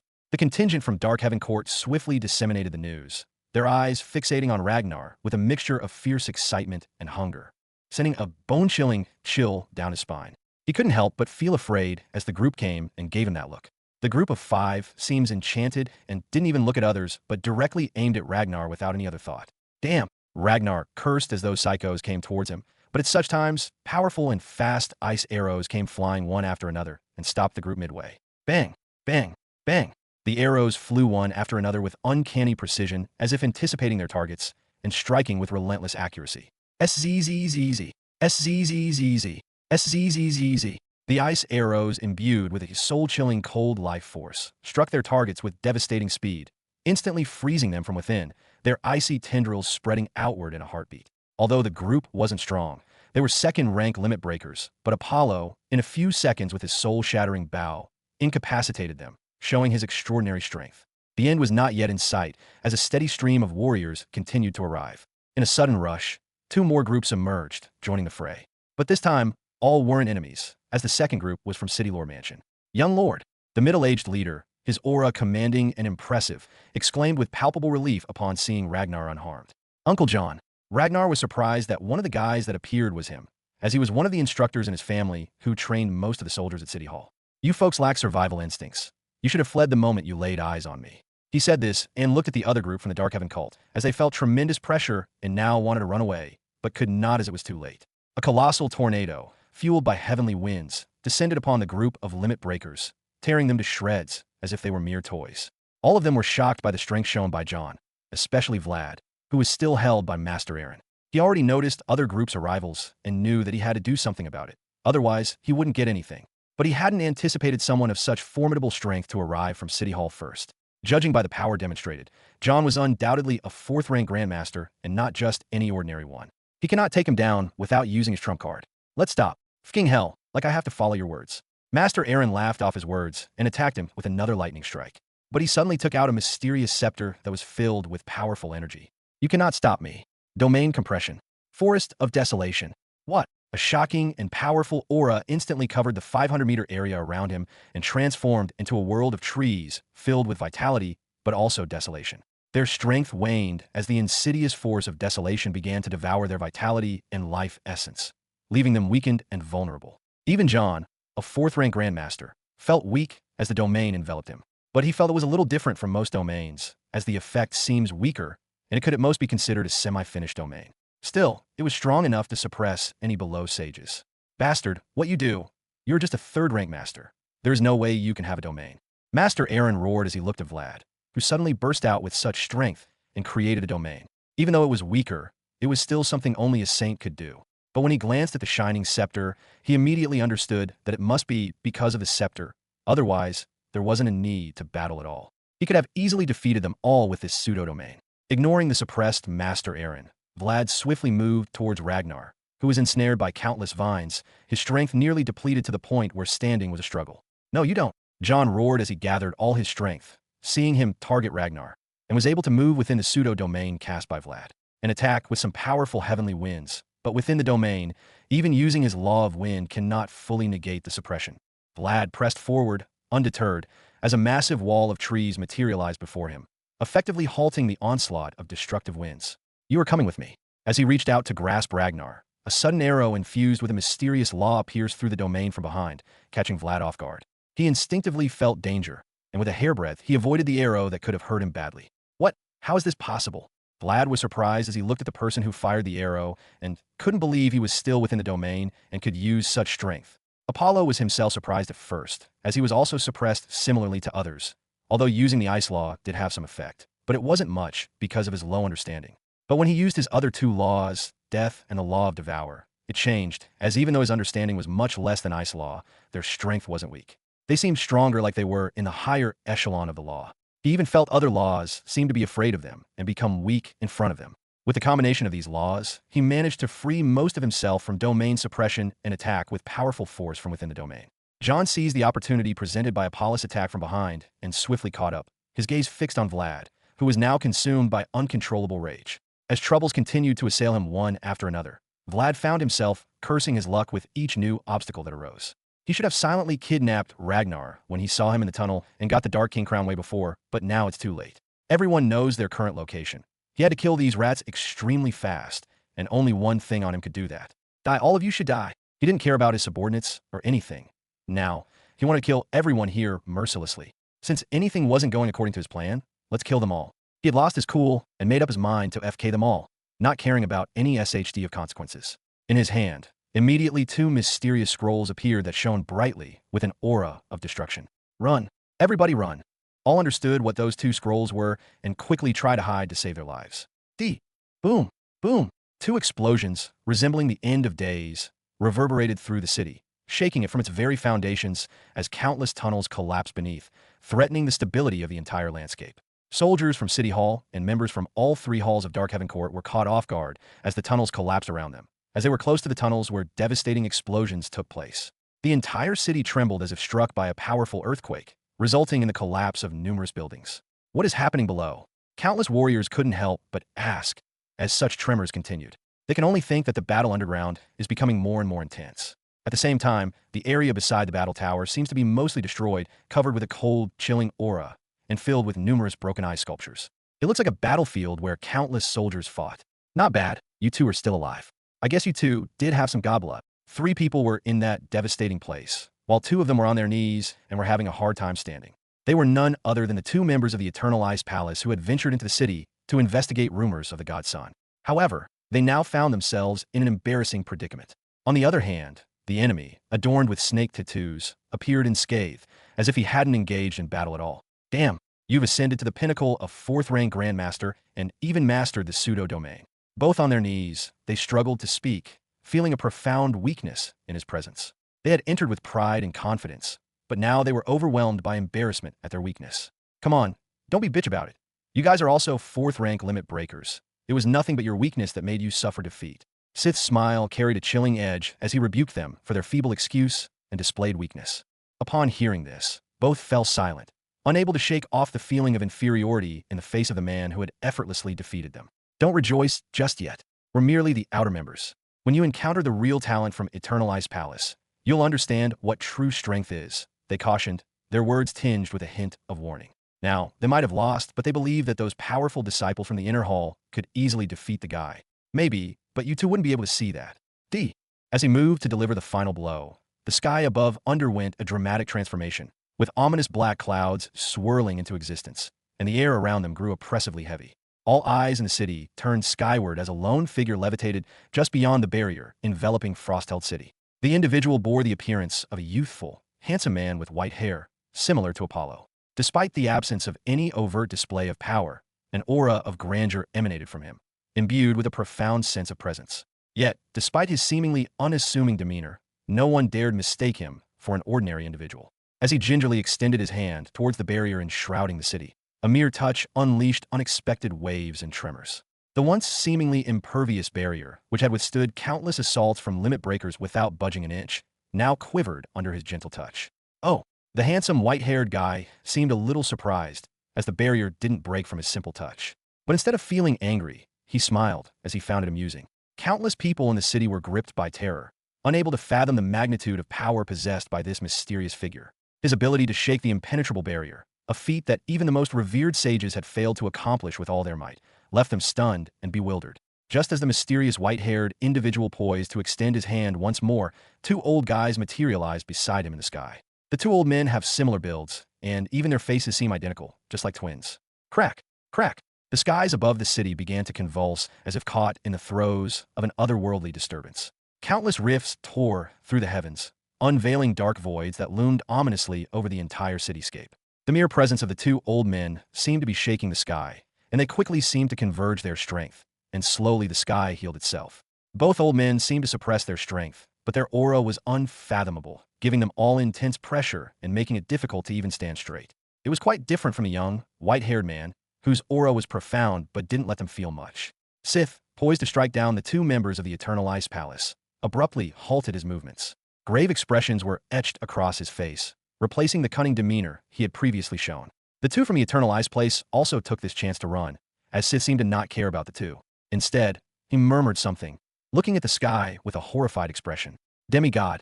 Naturally, the strong people all over the city, whether it was the city lord or any other sage in the city, looked at the sky with horror and reverence at the same time. Oh, it seems you are the ones responsible for this barrier, he remarked with a mix of curiosity and threat. So, are you going to introduce yourselves, or do I have to resort to violent means? Hee. It seems the younger generation of Eternalized Palace has become too proud. Haha. Yes, it looks like it's up to us to teach them how to behave. Both old guys weren't afraid as they laughed upon hearing the white-haired person's threat.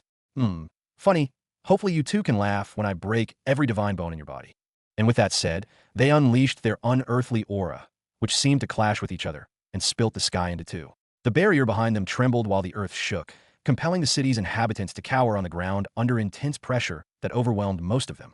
Only a few sages and powerful fourth-rank grandmasters within the city could still stand and look up in the sky as the auras of those three confronted each other and split the sky. City Lord Langenberg, do you know which three demigods were fighting? One of the grandmasters from City Hall asked as they looked in the sky. From the aura, the white-haired demigod should be from Eternalized Palace, while the two old men should be from Darkhaven Court. Langenberg couldn't shake off a sense of weakness, especially with the arrival of a demigod into the fray. He could only hope that the demigod from the Eternalized Palace would prove capable of handling the two old guys. Otherwise, the entire city might find itself buried before the day's end. The white-haired guy was covered in a chilling, cold aura that seemed to freeze the space, whereas the two old men were covered in a grayish aura filled with the gloomy essence of poison and corrosion. Let's see how good you two oldies are. Ice Meteor. Calmly uttering his words, he vanished, reappearing several kilometers away and high in the sky. From the clouds emerged an island-sized meteor with a radius of 5 kilometers, hurtling downward towards the two levitating old men. Witnessing the meteor in the sky, the people of the city couldn't help but gulp, their horror intensifying as they watched the colossal ice meteor descend slowly upon the two twin old men. Brother, look at the kid. He is throwing stones at us. Indeed, the things the kid would do. Both of them smiled and waved their hands towards the meteor. Bang! Their hands, pulsating with an aura of corrosion, clashed with the meteor, causing the sky to warp and generating devastating shockwaves that reverberated through space. Crack! Crack! Slowly, one after another, cracks began to spiderweb across the surface of the meteor until, finally, it shattered into thousands of pieces, descending from the sky like a rain of fragments. Everyone in the city was horrified to see how easily these two old men shattered the meteorite in a single swing like it was some small stone. "See, kid, stop throwing peebles and come with something better." One of the twins said it with an evil grin on his face. The white-haired young demigod wasn't annoyed but smiled. "Haha, then let's see how long you oldies can survive." With that, their battle became more intense as it seemed to shake the northern wilderness. At that time, in the underground tunnels, Vlad was looking at Ragnar, who was still standing as he was covered in a silvery glow with numerous fine cracks on it. "Ah, you survived as expected. You had some means, but it's still a dead end." He was happy to see him survive, as now he can not only get the Dark King crown, but can torture this guy to calm his anger. Ragnar had a grave expression as this attack forced him to use the amulet. He had already used it twice previously when he ran from City Hall, but now he uses it again. Slowly, the barrier that protected him cracked and shattered, with the amulet being destroyed. He looked at Vlad with a troubled expression, as this guy was very strong, even stronger than the average 4th-rank Grandmaster. The difference in their strength was huge, as he could not take on him. The only thing he can do to survive seems to be to run away, but with him focusing on him, he cannot do that. But even then, he will not run, as the battle hasn't ended, because he knows Mr. Aragon won't die this easily. As a disciple of that senior, how can he not have the means to save himself? As he pondered this, a sudden movement caught their attention, accompanied by a low grumble. "Damn those rubbles." Boom! With a sudden burst, numerous rocks and rubble exploded outward, sending debris flying. From amidst it emerged Old Man Aragon, unscathed by the previous destruction. But it was just the beginning, as one another and two more such powerful auras burst from the debris, and slowly, two more figures came out. "Damn, I almost died. Thanks for the life-saving treasure. Otherwise, I wouldn't have survived." The two figures were none other than Master Aaron and Apollo, who survived the destruction. Apollo couldn't help but feel fortunate. Despite the attack not targeting him directly, surviving would prove challenging, and even if he managed to endure, had likely sustained severe injuries. Thankfully, Old Man Aragon had given him a ring before they left the store. This ring had the remarkable ability to create a force field, offering protection to its wearer during sneak attacks.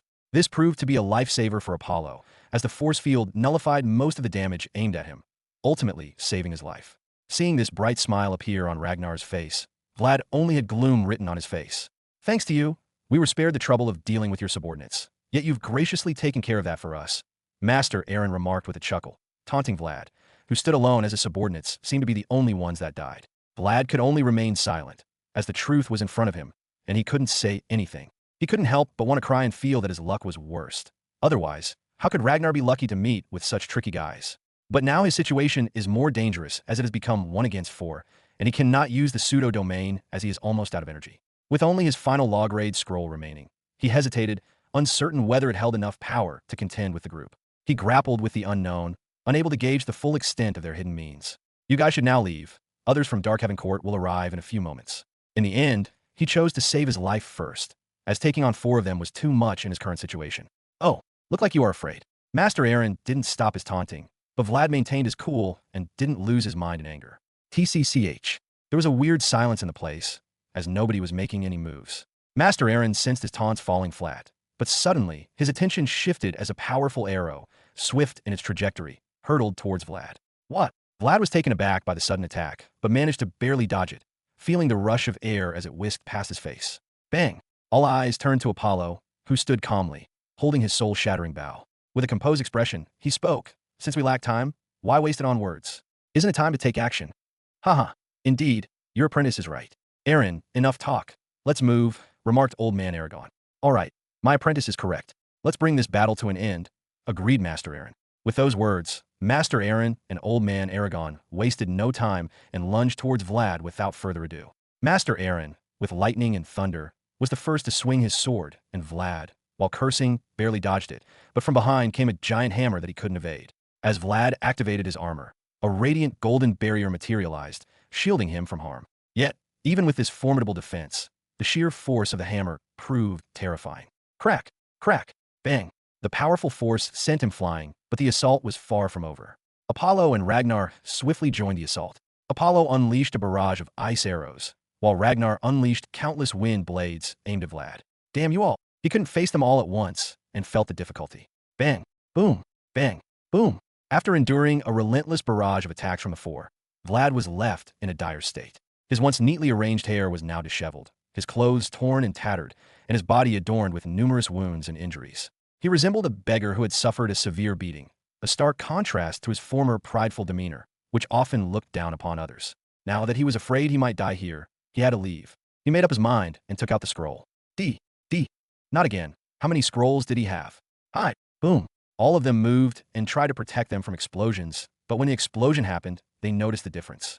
Weak. Although significantly weaker than the previous onslaught, the area was still enveloped in a thick cloud of smoke and swirling dust. No, he wanted to run away. Immediately, they understood what he wanted to do, but it was already late as Vlad had run with all his might. This shame I will remember. I will give it back 10,000 times. Only the words were echoed as he left the place with anger and shame. Slowly, the dust settled, and everything returned to normal. Let him run. Come on, Aaron. It's all right. We already cornered him. And who knows what he would have done if we pushed him to the dead end? Old man Aragon said a few words to calm down Aaron, as he was getting too worked up. Okay, then there's nothing left to do. Let's leave now, man Aragon said. Yes, let's leave, but I really wanted to kill the slutbith with my own hands. Ragnar came to them and said his thoughts, as he still had a lot of hatred for Bith Niara, who used him. But she was killed by her man's attack. Hearing this, Apollos' eyes glowed as he seemed to remember something and look at the large debris. Maybe you still have chance. Apollo said that as he started to look around, he seemed to have found something within the large rubble. Ragnar and the others struggled to grasp his intentions as he scanned the rubble-strewn surroundings. Found it. What found it? Seeing Apollo clearing a few rubbles, they came close to him, but what they saw surprised them. Niara. Ragnar immediately identified the body, but he felt confused about what it had to do with him. She was already dead. Kid, are you interested in corpses? Old man Aragon could not help but feel weird looking at things, thinking they were the same kind of people. No, I mean your revenge, brother Ragnar.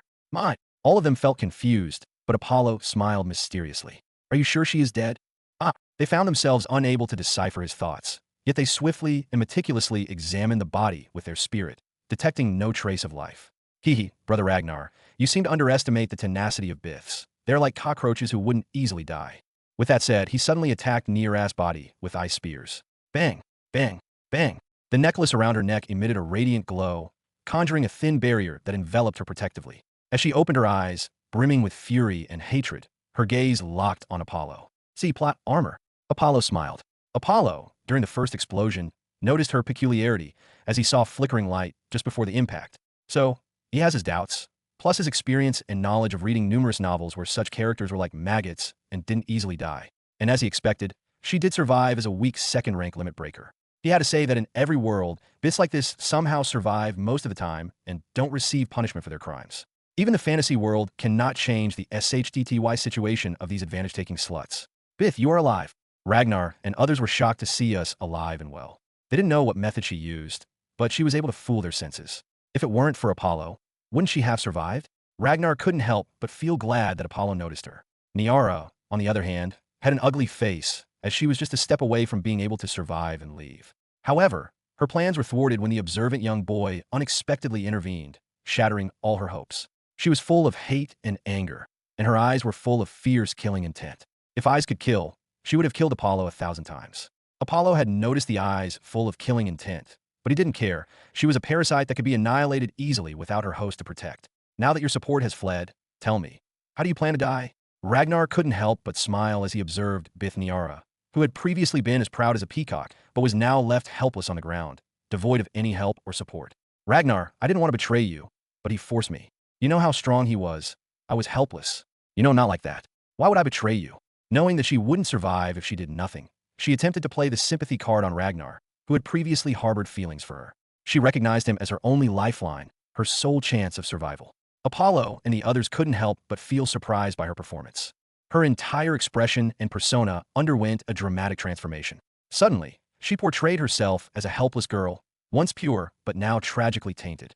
She would have won an Oscar for her performance. But at this moment, it has become meaningless, as no matter what, only a mindless, inhumane, idiotic simp will believe her lies. Nevertheless, he glanced at Ragnar's face to gauge his thoughts, recognizing the potential black magic her words held. But Apollo sighed in relief. It seems he was thinking much as his face remained cold, devoid of any emotion, and words were nothing to him. Niara also sees this, and her face becomes uglier as it seems her acting isn't going to work. Silently, she retrieved an amulet and prepared to activate it, but before she could, a wind blade materialized, knocking her back several meters. She survived, thanks to the protective barrier. How could you? As she was about to say something, one wind blade after another knocked her around like a rag doll. Yet she survived each onslaught, The necklace's barrier kept protecting her at the last moment. But slowly, multiple cracks began to appear on the necklace and its barrier, unable to withstand the relentless barrage of attacks. Bang, bang, bang, crack, crack, crack, boom. Finally, the necklace shattered along with its barrier, leaving her defenseless. She could only watch in horror as Ragnar ceased his attacks and approached her with cold, emotionless eyes. "No, don't do this. I'm your Niara. No, don't come closer." She screamed and attempted to move his body, but her feet felt cold and unresponsive, refusing to budge. Swish, splash. Suddenly, a wind blade came and swiftly cut her hand. It happened so fast that she couldn't process it for a second. "Ah, ah," she screamed and cried in agony, feeling the sharp pain of her hand being severed. Despite her desire to speak, words eluded her. You who sold yourself for some profit didn't deserve words. With those cold words, Ragnar launched two wind blades that first cut her other hand, and the second severed her neck. Splash, splash. Blood spilled onto the ground as Niaras's lifeless head fell in shock. She never imagined meeting her end here, instead of reaping rewards or ascending to greater power. Finally, the end of cause and effect. Ragnar sighed as his cold expression changed and showed a melancholy look at the dead Niara. Apollo and others didn't say until the moment he finished her. They understood that it was something he had to do alone. "Let's leave." Finally, Ragnar snapped out of his thoughts, realizing that the ordeal was far from over. He understood that he needed to leave the city and find a safe place where he could hide for months or even years away from the Dark Heaven Court. Apollo and the other two nodded, then quickly departed, fleeing the destroyed underground tunnels. Moments later, another group arrived, but finding no one, they pressed on with their search. Outside, the world appeared to be turned upside down, with the sky filled with countless fissures in space, crackling with powerful energy. It felt like the end of the world, with fierce winds whipping through the air and dark clouds and storms shrouding the northern wasteland. The battle intensified as they fought with increasing ferocity. With the strength of the demigods, they altered the landscape and even disturbed the atmosphere of the entire northern wilderness. However, determining who had the upper hand remained a challenge. Both sides appeared evenly matched, making it nearly impossible to predict the victor unless they deployed their trump cards or resorted to drastic measures. The conflict seemed destined to stretch on for days, perhaps even weeks, before concluding. Yet the strength of the white-haired man continued to astound everyone, even catching the twin old demigods off guard. Though formidable among demigods themselves, they found themselves astonished by his prowess. He stood alone, battling toe-to-toe without faltering. "Tell us your name." The twin old demigod finally asked his name instead of calling him a kid. "Boreas." He calmly said his name with confidence as he faced two demigods and didn't push back. "Boreas, we will remember it." Afterwards, the twin demigods vanished from the sky, their gaze fixed on the distant horizon. As they faded away, one by one, three world-shattering auras suddenly manifested above Frostheld City. Ran away. Boreas snorted, knowing that the two old demigods had run away. "Haha, Boreas, it seems you're having fun." "What fun? It is a waste of time. You should have ended as quickly as possible." Well, it wasn't his problem. His opponents weren't ordinary. One after another, three figures came tearing a space and started to talk. The first figure emerged as an 8-foot-tall, half-naked man, exuding an aura of boundless strength and unrestrained freedom. Following him, a young girl, appearing to be only 10 or 12 years old, bore a demeanor as cold as ice. Lastly, the third figure seemed the most unassuming, lacking any remarkable features save for a small mark adorning his forehead. "Okay, since they run away, then just clear the place from rats," the guy with the mark on his head said, and the other three nodded. Boreas swiftly swung his arm, and in an instant, the barrier shrouding the city came under assault by an unimaginable force, causing it to tremble. With resounding bangs and cracks echoing through the air, countless fractures marred the surface of the barrier, resembling shattered glass, before it ultimately collapsed. Crack, crack, boom. As the barrier around the city dissipated, a collective realization swept over everyone within Frostheld City and the members of the Dark Heaven Court and its 3 halls. They understood that the reinforcements from the Eternal Ice Palace had arrived, signaling a shift in the balance of power. Even the demigod elders chose to withdraw in the face of this newfound support. With the imminent threat of death looming, they hastened to evacuate. Meanwhile, from another spatial crack outside the Frostheld City, an army of warriors clad in gleaming silver armor and wielding formidable weapons emerged, marching inexorably towards the city. The 4 demigods remained standing in the sky, looking downward, without the intention of hunting some ants from the Dark Heaven Court. The city lord Langenberg and others sighed in relief as they watched the demigod of the Dark Heaven Court depart, while welcoming the support from the Eternal Ice Palace. With the army support, they believed that the city would be under their control quickly. However, Dark Heaven Court plans were thrown into chaos by the unexpected and swift appearance of the other 3 demigods, a development beyond their expectations. All the members of the Dark Heaven Court initiated their escape, fully aware that capture would result in certain death. Apollo and the others reached their destination, greeted by the bright light emanating from the tunnels. They moved faster, seeing the light at the end of the tunnel. Finally out, Apollo and the three finally stepped outside of Frostheld City. They found themselves a few miles away, gazing at the city in the distance. It seems the barrier surrounding the city has disappeared, Master Aaron said as he looked at the sky, still covered in dark black clouds hovering above the city. It doesn't matter, let's leave. Old Man Aragon said that, and took the others in the opposite direction of the city. In the sky, Boreas felt something and glanced toward Apollo and others. What's the matter? One of the demigods asked, seeing his reaction. Nothing. Apollo and his group pressed on with their journey, preparing to depart from the northern wasteland. Within the city, a massacre unfolded as the marching army from the Eternal Ice Palace mercilessly slaughtered every member of the Dark Heaven Court they encountered. Even innocent residents of the city fell victim to the indiscriminate violence, their lives taken without hesitation in the chaos. They moved like relentless killing machines, leaving no one in their path unscathed. The high-ranking members of the Dark Heaven Court and its 3 halls had already fled, leaving behind only a few low-ranking soldiers and weak scrubs to face the onslaught. And they couldn't do anything in front of strong, trained soldiers from the Eternal Ice Palace. Even the weakest of them were at a peak second-rank limit breaker with powerful skills and fighting experience. As the city gradually succumbed to the control of the Eternal Ice Palace, many powerful individuals gathered within the city hall, their combined presence filling the space with intense and palpable pressure. City Lord Langenberg stood alongside the other members of City Hall, yet despite the newfound safety of the city, a sense of unease lingered within him. The troubles had not yet come to an end, dampening any semblance of happiness he might have felt.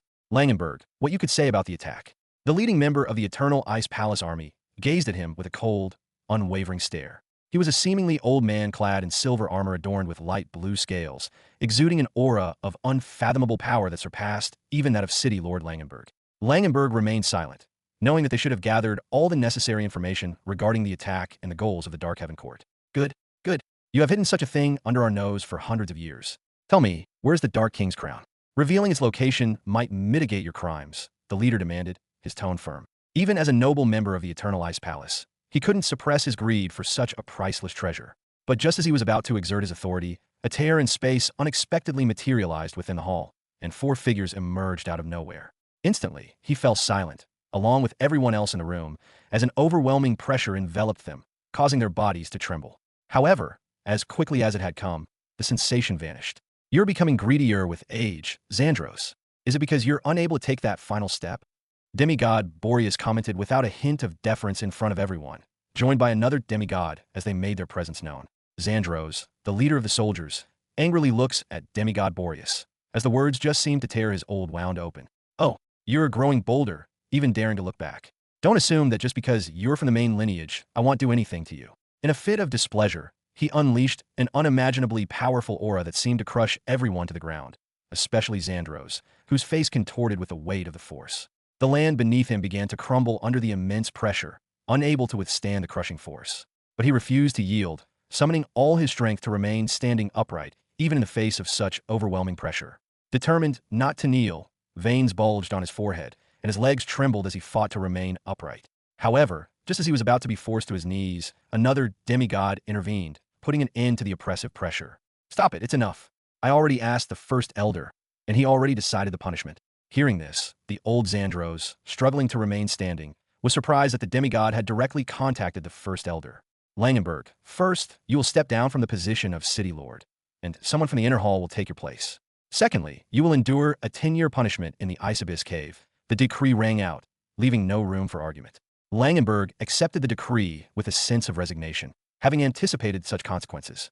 He found solace in the fact that the first elder didn't seem overly interested in the Dark King crown, and that his son would not face any punishment. But still, he should remain outside, as now that the news about the crown has come out, many others will also try to get it from him.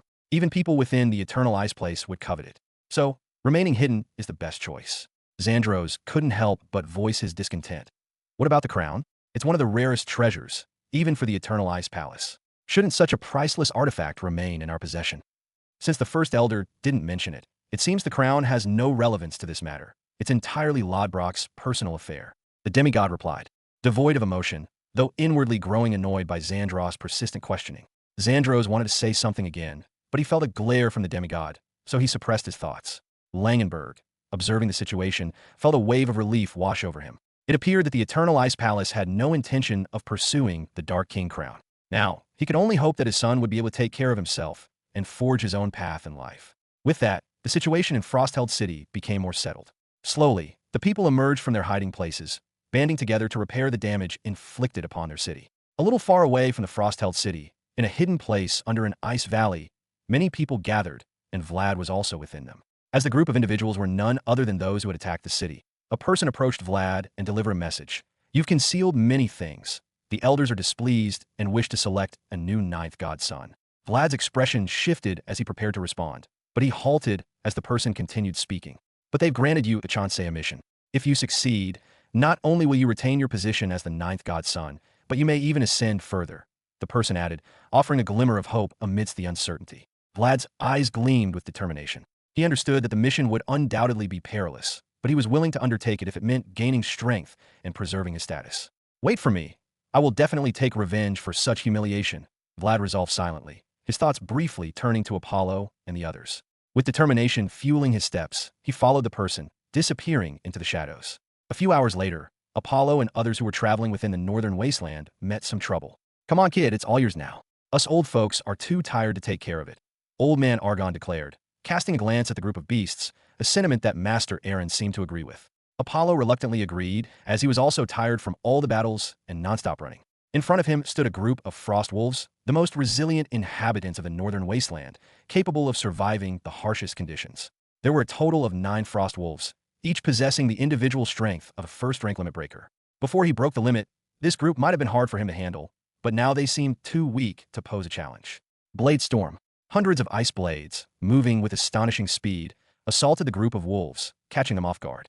Half of the wolves were ensnared in the onslaught, pierced by multiple blades, and fell to their demise instantly. Witnessing the fate of their comrades, the remaining wolves were overcome with fear.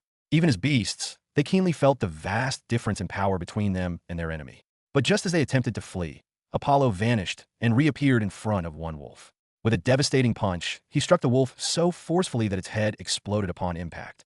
I need to better control my strength, he mumbled unintelligibly before resuming his assault, catching the frost wolves off guard. Their attempt to flee was futile, as the confrontation swiftly came to an end. Let's camp nearby and decide where to go next, Master Aaron said as he saw Apollo coming back covered in blood. They swiftly established their camp ahead. It consisted of a modest tent, while Apollo skillfully prepared a frost wolf for roasting in the unforgiving cold. The temperature plummeted to such extremes that conventional fire was rendered ineffective. Master Aaron ingeniously employed his lightning life force to cook the meat. Ragnar, what have you decided? Where do you plan to go from here? Old Man Aragon asked, looking at the young man, who seemed to be affected physically and mentally by the things that happened in the city. I'm going to the east and traveling through the sea to Gale Island. It seems to be a good training place for wind life force warriors. Oh, Gale Island is indeed a great place. Both Master Aaron and Old Man nodded like they had even visited the place. Master, where are we headed? And when will you begin teaching me your renowned swordsmanship? Apollo inquired eagerly, his thoughts already filled with anticipation of mastering new techniques. Haha, originally, I intended for you to spend a few months honing your skills in the runic tower and facing rigorous battles in the battle arena before achieving a breakthrough to become a limit breaker. However, plans seldom unfold as expected, the master chuckled, acknowledging the unpredictable nature of their journey. Now that you've reached the rank of limit breaker, it's time for you to delve into my swordsmanship, the master declared. Our next destination is Hunter City, located near the Thousand Mountain Forest. Hunter City. Apollo's eyes glowed, remembering some details that he read. This wasn't some hidden place, so he knew a little bit about it. Hunter City is renowned for its proximity to the Thousand Mountain Forest on the border of the Santok Kingdom, where the inhabitants worship the god Santok. Despite its name, the forest does not consist of 1,000 mountains. Rather, it is an endless forest that spans 1/10 of the land of Ryan. The Thousand Mountain Forest is also the home of countless species of monsters, natural spirits, and beast clans. Hunter City, from its name, can be understood as a place where a large number of hunters gather and hunt various monsters in the Thousand Mountain Forest. However, their primary hunting grounds lie along the forest borders and outer regions, as the most formidable creatures dwell deeper within the forest's expanse. There is even a saying that at the center of the Thousand Mountain Forest reside divine beasts that are not weaker than gods. Even the outer is so large that even a veteran hunter who has experienced that place for hundreds of years wouldn't claim to know it fully and its dangers. So, naturally, fewer people would try to enter the inner region, which is said to be 100 times bigger and countless times more dangerous than the outer region. to die in the mouth of ferocious beasts. Apollo knows all of this because the old book he read seems to have been written by some hunter who described such things briefly. He wasn't sure how much of this was true, but he was looking forward to visiting Hunter City. Oh, when we arrive, remember to join the Hunter Guild. ITLL greatly benefit your future endeavors. Master Aaron quickly recalled that the Hunter Guild regional branch was in the city and promptly brought it up in conversation. Yes, Apollo nodded. The Hunter Guild is a loose but quite powerful organization, so joining it has many advantages. Old Man Aragon would also accompany them to the Hunter City, as he still had to craft the weapon Apollo had requested, a task he intended to fulfill there. After a brief rest, the group set out again. After traveling for 2 days, Ragnar decided to part ways with the group. Goodbye. Hopefully, we will meet again, Ragnar said before parting ways with the group. After the farewell, they went their separate ways. Apollo, his master, and Old Man Aragon pressed on with their journey. After a relentless week of travel, they reached their destination. From their vantage point, they beheld a lush forest teeming with diverse plant life and towering trees. The city ahead was encased within massive walls, dozens of meters high, crafted from imposing stones. It appeared majestic and impregnable, with countless guards stationed around its perimeter. As they arrived at the gate, they joined numerous others who had also come to visit Hunter City. With ease, they entered the bustling city after paying a few coins. The streets teemed with diverse vendors peddling an array of goods, from food to monster materials to curious oddities. Merely a few steps into his stroll, he sensed the city's prosperity, palpable in the throngs of people engaged in business from various regions. The stark contrast between the city and Frostheld struck him immediately. Here, countless mortals of varying strengths roamed the streets, a sight unheard of in the icy confines of Frostheld, where the biting cold ensured only the most resilient could endure. He saw numerous children running away with their friends, eating or playing with them.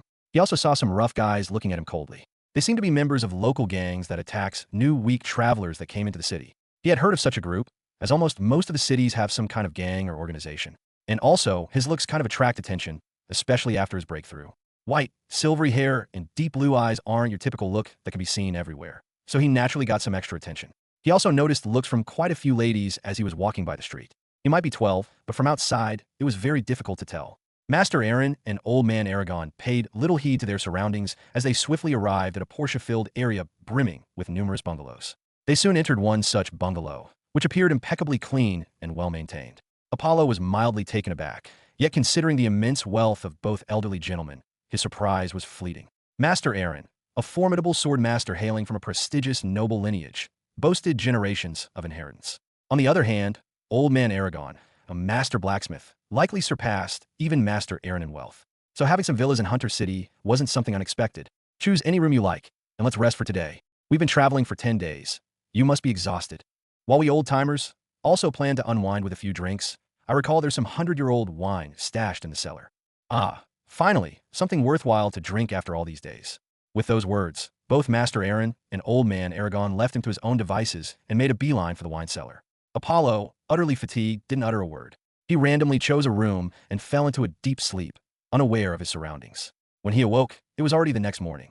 Feeling refreshed, he emerged from his room to find Master Aaron and Old Man Aragon, both inebriated and sprawled out in different corners of the house, fast asleep. He sighed, seeing this. Knowing that they might not wake up early, he decided to go out and look around the city. When he went outside, he saw bustling crowds. Here, he only saw humans, as the city is within the human kingdom. He also saw numerous slaves, as it seems to be a prominent business in the city. Among the slaves, he saw quite a few members of the Beast clan. It made him feel a bit disgusted, as slavery was something to loathe, especially since he still had memories and education from his previous life. But it wasn't the same world. Here, with power, everything is possible. Slavery is just the tip of the darkness hidden in this world. Looking at the human slaves, or the slave from the Beast clan, he sighed, but didn't think or do anything here, as he wasn't some good guy who would help people randomly and frankly wasn't rich enough to buy slaves. He moved forward, leaving his place, and went to different stalls and vendors to try different delicious foods, as he was quite hungry. Being a human city, gold coins were the standard currency, and fortunately, he had some money with him that his grandpa had given him when he departed from the Fletcher family. As he was eating happily, he noticed someone was following him, but Apollo didn't behave differently, as he felt the person's strength was weak. It wasn't even a limit breaker. Judging from the aura, the person's strength seemed to be on par with someone who had opened 3 or 4 prana circuits. Now, capable of dispatching hundreds of such individuals without breaking a sweat, he allowed the person to continue following him, curious to see what their intentions were. He strolled around and ate happily at different stalls, not caring about the person trailing him. Having satisfied his hunger, Apollo changed direction, veering towards the deserted corner alleys where there was no one around. He intended to give the mysterious follower a chance to attempt something foolish. Apollo approached the deserted corner, ensuring no one was around, providing the follower with the best opportunity. The follower also seemed to notice and made his move. Instantaneously, a mysterious figure attacked Apollo from behind. The attacker anticipated a painful outcome as his dagger moved to pierce Apollo's back. However, his hopeful expectations vanished when Apollo turned around and effortlessly caught the dagger between two fingers, preventing it from moving an inch. What? How is this possible? The attacker couldn't believe what he was seeing. He started to panic and wanted to run away immediately, but Apollo wasn't about to let him escape. He seized the man's head as though he were a feeble child attempting to flee. The strength difference was massive. The man tried everything, but he couldn't budge Apollo's grip. Okay, stop it. It's no use, Apollo said in a low voice as he began to tighten his grip even further. Ah. The man felt a gruesome pain as if his skull were about to be crushed. No, please stop. Stop. He couldn't endure the pain any longer and started screaming with all his might to make Apollo stop. Shut up. If you scream again, then I will crush your skull, Apollo shouted, threatening to silence the man, who was now crying and screaming like a frightened cat. Upon hearing this, the horrified man immediately stopped.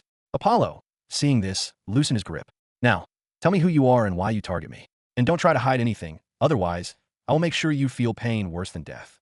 He observed the sneaky young man, who appeared to be around 19 or 20 years old, with ordinary facial features. The guy fell to the ground as Apollo released his grip, feeling horrified and covered in sweat as he looked into his cold eyes. He realized he had encountered a big boss, knowing that his life depended on the answers to the questions asked. He didn't dare to hide anything and said all he knew. I'm known as Blend because I excel at hiding and blending into my surroundings. I belong to the Saber Tiger Gang, which is one of the city's for major gangs. I was simply following orders to follow you quietly, to possibly rob you and take care of things quietly. Why target me especially? Apollo asked again coldly. Because you resemble a child from a noble family. Yet upon entering the city, you were accompanied by two elderly servants, both frail, without any guards, and one of them even short. We thought you were part of the noble group that ventured in a 1,000-mountain forest to hunt, but returned fleeing after the party was decimated by ferocious wild beasts. Upon hearing this, Apollo also recalled that they bore the appearance of survivors of a disaster. They had endured many days of harsh weather conditions during their travels, which could be perceived as such from another perspective. It could certainly result in a misunderstanding. After pondering this, he couldn't help but chuckle at the thought of Master Aaron and Old Man Aragon. They would be livid once they discovered they had been mistaken for servants by those ruffians. He looked forward to witnessing the leader of the Saber Tiger Gang's reaction upon seeing those two old men in action. So, it was just robbery, nothing else. No hidden reason or twisted reason, like jealousy in my handsome young face. No, Blend couldn't help but feel weird about the last few questions, but he resolutely told the truth all he knew. I guess it wasn't some lousy scheme from a young master or anything. Upon hearing this, he concluded that it was simply bad luck for the Saber Tiger Gang that had targeted the wrong person. Frankly, he was a bit disappointed because now that his strength had increased, he had wanted to indulge in some face-slapping, much like the ones in the novels he had read. Now, he was in a hunter city, not in Frostheld, where countless strong individuals roamed. While there were certainly strong individuals here as well, it didn't quite compare to the caliber found in Frostheld City. Having considered all this, Apollo began to weigh his options. Should he retaliate and show the Saber Tiger Gang how mistaken they were across him, or should he let it slide? But Apollo wasn't one to let things slide, especially when he had been targeted.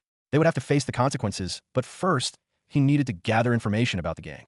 Considering it was a gang, there had to be someone backing them, or else they would have been eradicated long ago. He needed to ascertain the strength of their backer. If it proved to be a formidable adversary, he would have to discreetly eliminate them. For that, he needed a spy, and the person was right in front of him. Come here. Blend was afraid, but slowly came close to Apollo. Apollo then quickly touched his finger on his forehead, and immediately a cold, soul-freezing, mysterious energy penetrated his mind. What? He shivered as an unimaginable coldness momentarily froze his body and mind. What did you do? I did nothing. I just infused a bit of my ice energy into your spirit to prevent you from doing anything foolish. Apollo smiled, satisfied with his success. After breaking through his limits, his spirit had become significantly stronger, capable of influencing reality. Now, to exert control over the guy before him, he used his spirit to transmit a small amount of his ice-cold life force, which he could detonate at any moment, instantly ending the man's life. I now control your life and death, so don't think about betraying, otherwise, your death wouldn't be pretty. Blend's face was pale as he felt chills in his mind and couldn't help but curse his bad luck to meet a big boss and lose his freedom. Now, he can only quietly follow the orders and hope not to die suddenly. Your only job is to inform me of any significant developments regarding the Saber Tiger clan, particularly if they take action against me. Also, I need you to gather information on the leader's strength and identify the silent backers supporting the gang. Apollo told him what his job was and what to say and find information about within the gang. He nodded, as only by following the orders could he survive. After he left the deserted corner street, Apollo stood alone with a mysterious smile on his face. Let's see what happens next. Apollo murmured to himself, then took a stroll before returning to the villa, where he found that both of them had finally woken up. Master and Mr. Aragon, you have finally woken up. I thought I would have to wake both of you up. Apollo couldn't help but comment upon seeing both of them, as he couldn't imagine what kind of wine they had consumed to become so intoxicated. After breaking through every limit, their bodies would evolve, making usual alcohol feel as light as water to them due to their incredibly strong immune systems. But still, both at the third-rank limit breaker stage were drunk to the point of being senseless. No matter what, it must be a priceless wine. My head feels like it's going to explode. Aragon, I told you not to drink so much. What nonsense are you talking about? You were the one who drank more. Both of them were feeling awful, as they were having some serious headaches. Kid, it looks like teaching you swordsmanship will have to start a little late. Master Aaron said, holding his head. Yes, Master, it's all right. Apollo didn't mind waiting a few more hours. After all, he had already waited many days. A few hours seemed insignificant in comparison. So, kid, it seems you ventured outside. What are your thoughts on the city? Old man Aragon asked, settling onto the couch as his head was still spinning. Hunter City is great and is full of people and prosperity, but I accidentally encountered something interesting. Oh, what interesting thing happened on your first day? Hearing this, old man Aragon asked, as he felt curious about the Apollo encounter. Apollo smiled mysteriously and then told them everything that had happened when he went outside. What the hell? How do those puny bastards dare? Master Aaron, sitting beside him, couldn't help but roar at hearing all of this. A few puny low-life gangs dare to target his disciple. Looked like those dirtbags' actions were getting bigger and bigger. Old man Aragon was also a bit surprised by the lawless behavior of those gangs. It seems Hunter City is in a mess. You were right not to directly attack those gangs. There must be the hands of a noble clan behind them for them to be this bold. And dealing with a noble clan won't be simple. Master Aaron and old man Aragon agreed, with Apollo's approach to how he dealt with things. As he did a great job, Apollo waited until the evening when Master Aaron was feeling well and ready to teach him swordsmanship. They headed to the villa's backyard, which offered ample space for his training. Are you ready? Master Aaron asked.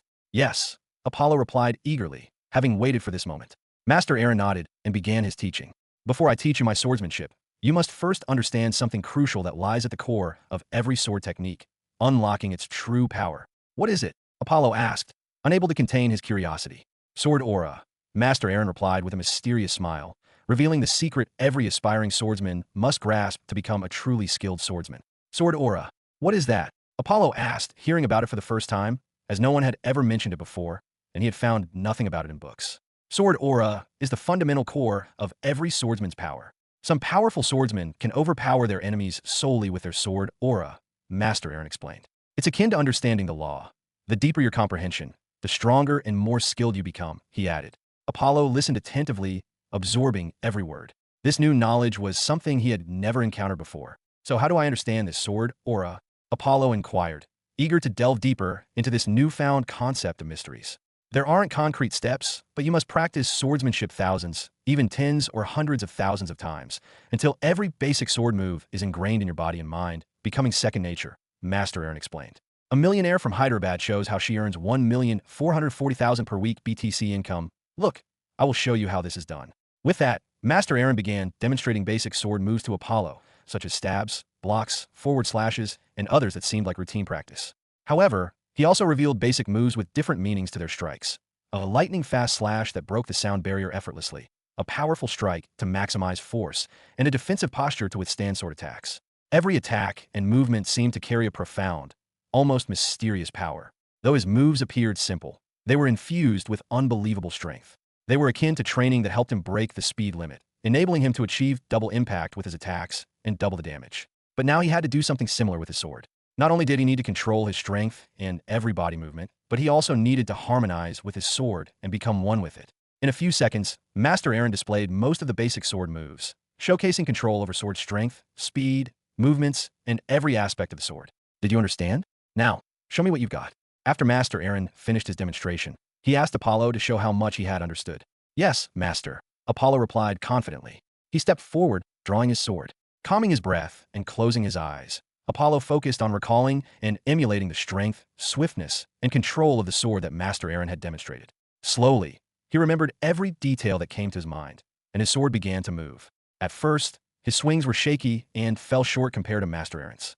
However, as he continued steadily, his movements improved. Gradually adjusting and adapting to his physique, Apollo's swordplay became smoother and more precise. At first, Master Aaron found Apollo's display normal, but as time passed, Apollo began to exhibit his inhumanely extraordinary talent. However, this time, Master Aaron wasn't as surprised as before. Having seen it many times, he had become somewhat accustomed to his apprentice's godly talent. He might have been more surprised if Apollo hadn't demonstrated something truly unbelievable. Apollo was lost in his swordsmanship, feeling improvement with every swing. Each cut cleaved through the air, allowing it to flow with his strikes. As his sword danced in harmony with the wind, he sensed himself drawing closer to the essence of the sword. His progress accelerated not only due to his talent, but also because he had broken through his limits, transcending into a being that evolved in a profound sense. After his breakthrough, Apollo's spiritual resonance with the essence of the world increased significantly. This heightened connection accelerated his understanding of various mysterious forces many times faster than before, meaning that his already unbelievable talent became even stronger after his breakthrough. He felt something as he continued to swing his sword. He seems to have approached a mysterious force, realizing his sword was not just a weapon, but a vital partner.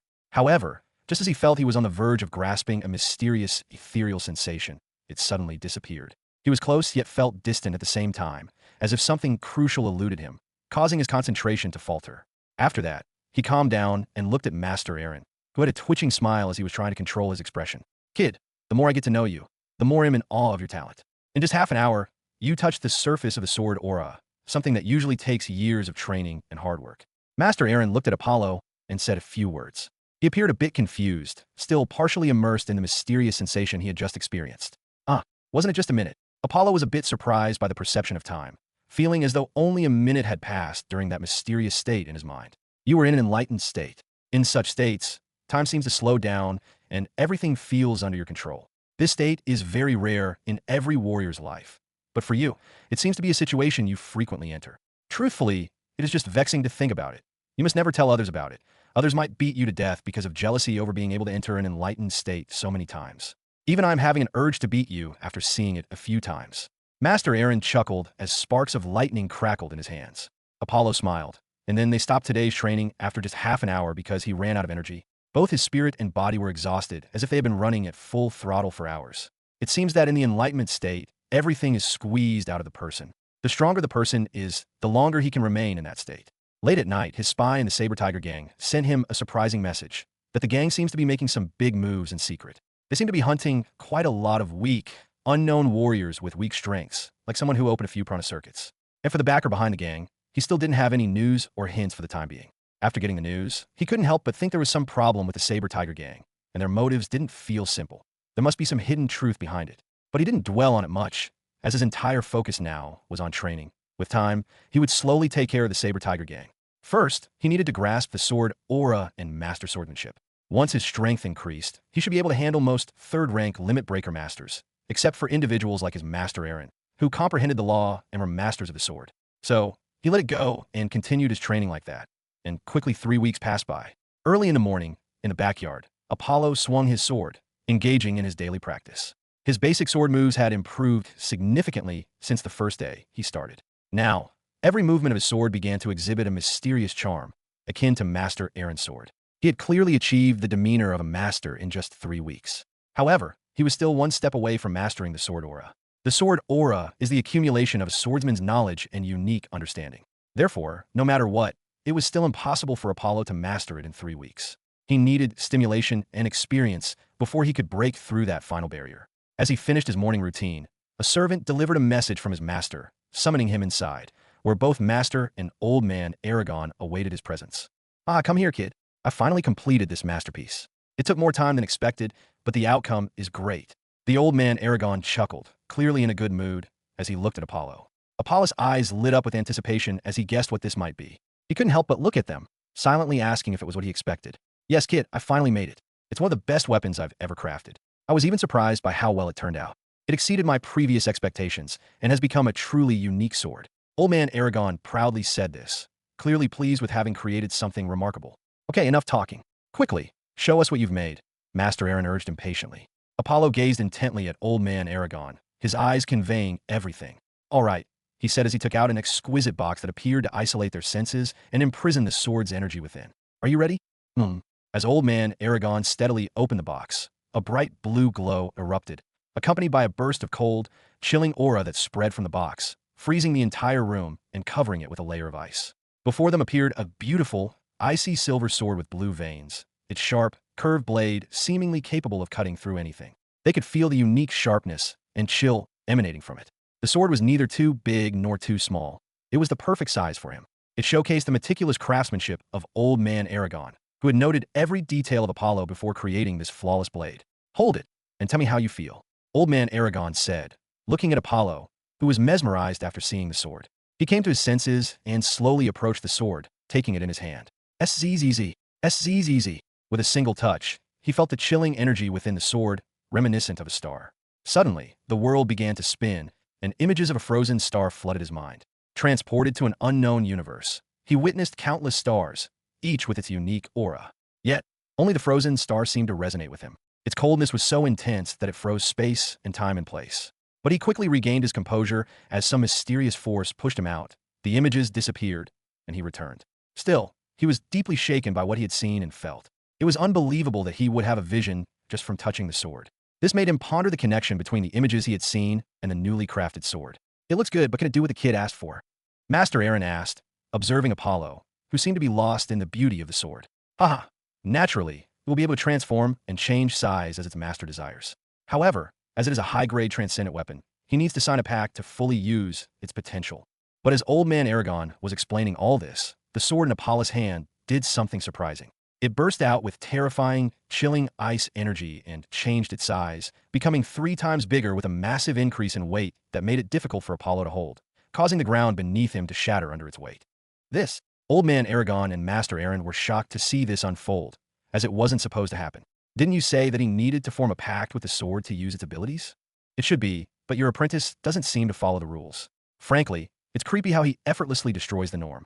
Old man Aragon quickly remarked, observing the strange phenomena surrounding Apollo. Hearing this, Master Aaron also shut his mouth, as he knew the situation better than anyone else, and looked at his apprentice while sighing. Apollo, on the other hand, was feeling the power of the sword increase its weight significantly. He found that he could handle up to about 30 tons of weight with his current power.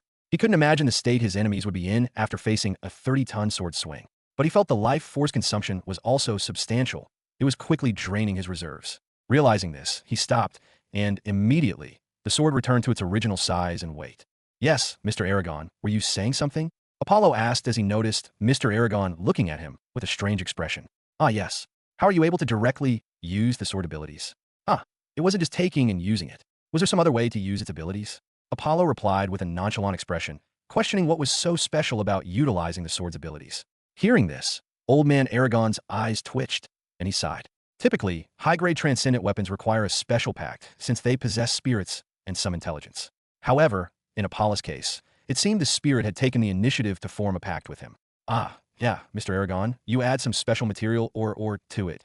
The cold ice energy in it is a bit different, Apollo asked, remembering the various images he saw first when he held the sword. Oh, kid, you figured it out. Indeed, I used many rare and exceptional materials in the creation of this sword. If you're asking about its powerful and vast ice energy, it's because I used a meteorite, old man Aragon explained. A special meteorite that fell from the sky, entirely different from most meteorites. Instead of having the properties and energy of flames, it was cold and filled with an unbelievable, chilling aura. I spent a lot of money to buy it, so be grateful, old man Aragon added bluntly. Apollo nodded, his thoughts lingering on the fragment of the meteor. He had a feeling it was something out of the ordinary. Nevertheless, with the sword, his strength increased once more. Even in his half-demon god form, he could wield the sword instead of relying on his fists in battle. He was looking forward to seeing what kind of devastating power this sword would unleash in his half-demon god form. Kid, come on, quickly give it a name. Master Aaron urged him to give this extraordinary sword a fitting name. Hearing this, he began to ponder what could be an appropriate name for such an extraordinary sword. Since it used a meteorite from beyond the sky and seems related to a frozen star, its name shall be Frost Star. The sword will be called Frost Star, Apollo declared with conviction.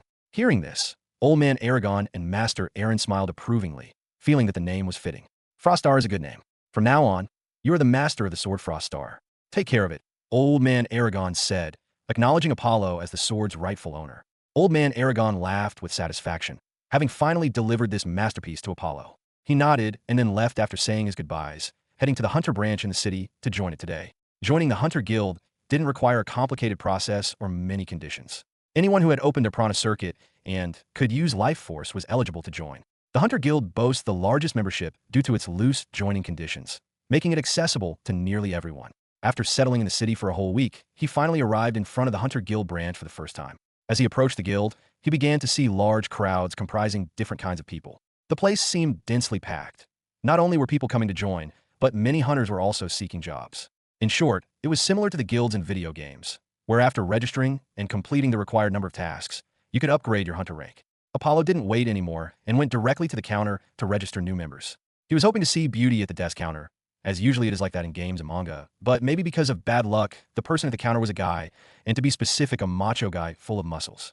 Frankly, he found it difficult to imagine such a large and muscular guy working here. It seemed challenging even for him to fit in such a tight space. It was as if he might break through the glass if he moved even a little. "Hello, how can I help you?" The person asked in a sissy voice that caught him off guard, causing him to glance at the guy a few times. The person seemed to notice this and asked, "Is there a problem?" No, he quickly replied, trying to dismiss any concern or misunderstanding. "Then what do you want?" the person asked straightforwardly. "I wanted to register as a new hunter." Apollo quickly explained the reason he had come, momentarily forgetting about the surprising voice of the person. "Yes, then quickly fill in the details." He quickly filled out the details requested, providing minor information such as his name, sex, speciality, and any unique abilities he possessed. After a few moments, the macho guy handed him his new hunter ID card, displaying his basic information. It was simple, without much detail to mention. At the corner of his hunter ID was a single star, symbolizing his rank. The hunters in the Hunter Guild are divided into ranks according to the number of stars. Single-star members are the most numerous and considered the weakest, as they are newly joined and are classified as one-star hunters. Two-star hunters represent an elite group within the guild. They're the main force actively taking on various jobs worldwide. Many of them have surpassed their limits and become limit breakers. Three-star hunters are crucial figures within the Hunter Guild, wielding enough influence to hold positions across its various branches. They are typically formidable, boasting strengths akin to those of second-rank limit breakers. Four-star hunters are influential figures who wield complete control over operations, finances, and resources within the guild. They are masters of numerous guild branches throughout Ryan. In terms of individual prowess, most are formidable, having achieved the status of third-rank limit breakers. Five-star hunters are revered elders or powerhouses within the guild, commanding immense authority to access the guild's extensive resources for acquiring rare and elusive items. They operate beyond conventional rules and intervene only in critical and dire circumstances. Few individuals in the Hunter Guild attain such status, as it demands not only exceptional strength, but also significant contributions to be promoted to Elder. Additionally, their strength must at least reach the level of fourth-rank limit breakers. Lastly, the six-star hunter is the pinnacle of strength and authority within the Hunter Guild. Only a six-star hunter can ascend to the position of guild master, making them the most authoritative figure in the entire organization. The total number of six-star hunters in the Hunter Guild is unknown, but 33 known individuals hold this rank. Each of them oversees the activities of hunters within their respective regions. Without question, only those who have achieved the strength of fifth-rank limit breaker sages can ascend to the esteemed rank of six-star hunter. After receiving his hunter ID, Apollo headed towards the job description board, which was teeming with hundreds of other hunters seeking job opportunities. For many hunters, securing a job and completing it before others can be challenging. Typically, guilds grant access to 3 individuals or groups, depending on the job, to undertake the same task. The first individual or group to complete the job receives the reward. So, becoming a successful and renowned hunter isn't as simple as joining and expecting to earn a hefty sum. It demands strength and cunning to rise in the ranks and establish oneself in the profession. And now he was looking for a job, not for money or increasing fame as a hunter, but because he needed to hone his swordsmanship. Master Aaron tasked him with facing numerous enemies using only his basic sword skills, prompting him to search for a hunting job providing ample combat opportunities. Human opponents were skilled adversaries, but finding them from nowhere was difficult, as he couldn't randomly attack others. Therefore, he decided to test his sword against wild, ferocious beasts instead. With that in mind, Apollo began scanning the bulletin board, which was crowded with thousands of job descriptions. After a quick survey, he located the section designated for 2-star hunters. Hunters can undertake tasks 1 star higher than their current rank, although it's uncommon for 1-star hunters to possess significant strength. Not everyone joins the Hunter Guild immediately upon gaining the ability to wield life energy and open their prana circuit. Many young talents join later when their strength has grown stronger. So there wouldn't be any fuss or trash talk like, "You're weak," or other nonsensical drama that often happens in anime. There were fewer jobs available, with less competition, as these jobs required a certain level of strength and ability to undertake. After carefully perusing the jobs in this section, he finally came across a task that seemed like a good training session. The task involved hunting earth bison to obtain their horns, which were prized materials used in crafting potions, weapons, and armor due to their exquisite quality. He decided to take on the job because earth bison traveled in groups and were renowned for their thick, earth-armored skin. Their defense was so formidable that even first-rank limit breakers couldn't harm them. Even first-rank limit breakers needed to hunt earth bison in groups, and it took hours just to bring down a single one of them. With their powerful defense, they will be good opponents for him to train in his basic swordsmanship. He approached the counter, where this time a beautiful lady was seated and requested her authorization to take on this job. The lady stole a few glances at him, charmed by his handsome face, before swiftly handing him a small receipt to accept the job. Afterwards, he quietly left the Hunter Guild and sought out a guide, knowing he might not be able to locate a group of earth bison on his own in such a vast forest. There were quite a few guides in Hunter City who had lived and survived in the dangerous jungles of the Thousand Mountains forest. They might not have been the strongest, but they knew their way around the forest. Following his master's instructions, he went to the designated place to find his guide. Apollo went to a small store situated not in the city center, but on the outer corner of the city. It appeared to specialize in selling herbs and various natural medicines. He entered the shop and, seeing no one, called out, "Hello, is there anyone here?" A few moments later, a young guy appeared and looked at him, asking, "Sir, what do you need?" "I don't need anything, but someone sent me here to find a good guide who knows well about the Thousand Mountain Forest," Apollo calmly said to the young man, who appeared to be in his early 20s. Guide." The young man in the shop seemed a bit surprised to hear that Apollo had come there to find a guide. "There is no guide here. Please leave." The young man asked him to leave. This was unexpected, as his master had assured him he would find a great guide here. Unable to contain his surprise, Apollo repeated himself. "My master sent me here. He said this place has the best guides." "No, we're not. Please leave," the young guy from the shop insisted, claiming there were no guides available. Just as Apollo was about to leave, a voice from inside the shop interrupted. "Stop. Who is your master?" An old man came out from inside the shop and asked. "My master's name is Aaron, Swordmaster Aaron." Apollo calmly spoke, looking at the old man, who, though appearing at the peak of the mortal stage with 9 prana circuits open, seemed to have little time left to live. "Mr. Aaron, so you are his apprentice. Time sure does pass by. Now even Mr. Aaron has taken on apprentice." Sigh. The old man sighed, seemingly lost in memories and feeling melancholic, and said, "As you can see, I am old now and cannot guide you in the forest," the old man admitted with a touch of regret. Hearing this, Apollo couldn't help but feel disheartened. It seemed his master had overlooked the passage of time. Typically, those who didn't break their limits could only live 70 or 80 years, like most ordinary humans. And the old man in front of him had surpassed 80 years. That's why he had started to become weak. But just as he was thinking he was in trouble and wondering where he could find a good guide at such a time, the old man spoke again. "Although I cannot be your guide, my grandson can guide you in the Thousand Mountain Forests," the old man offered.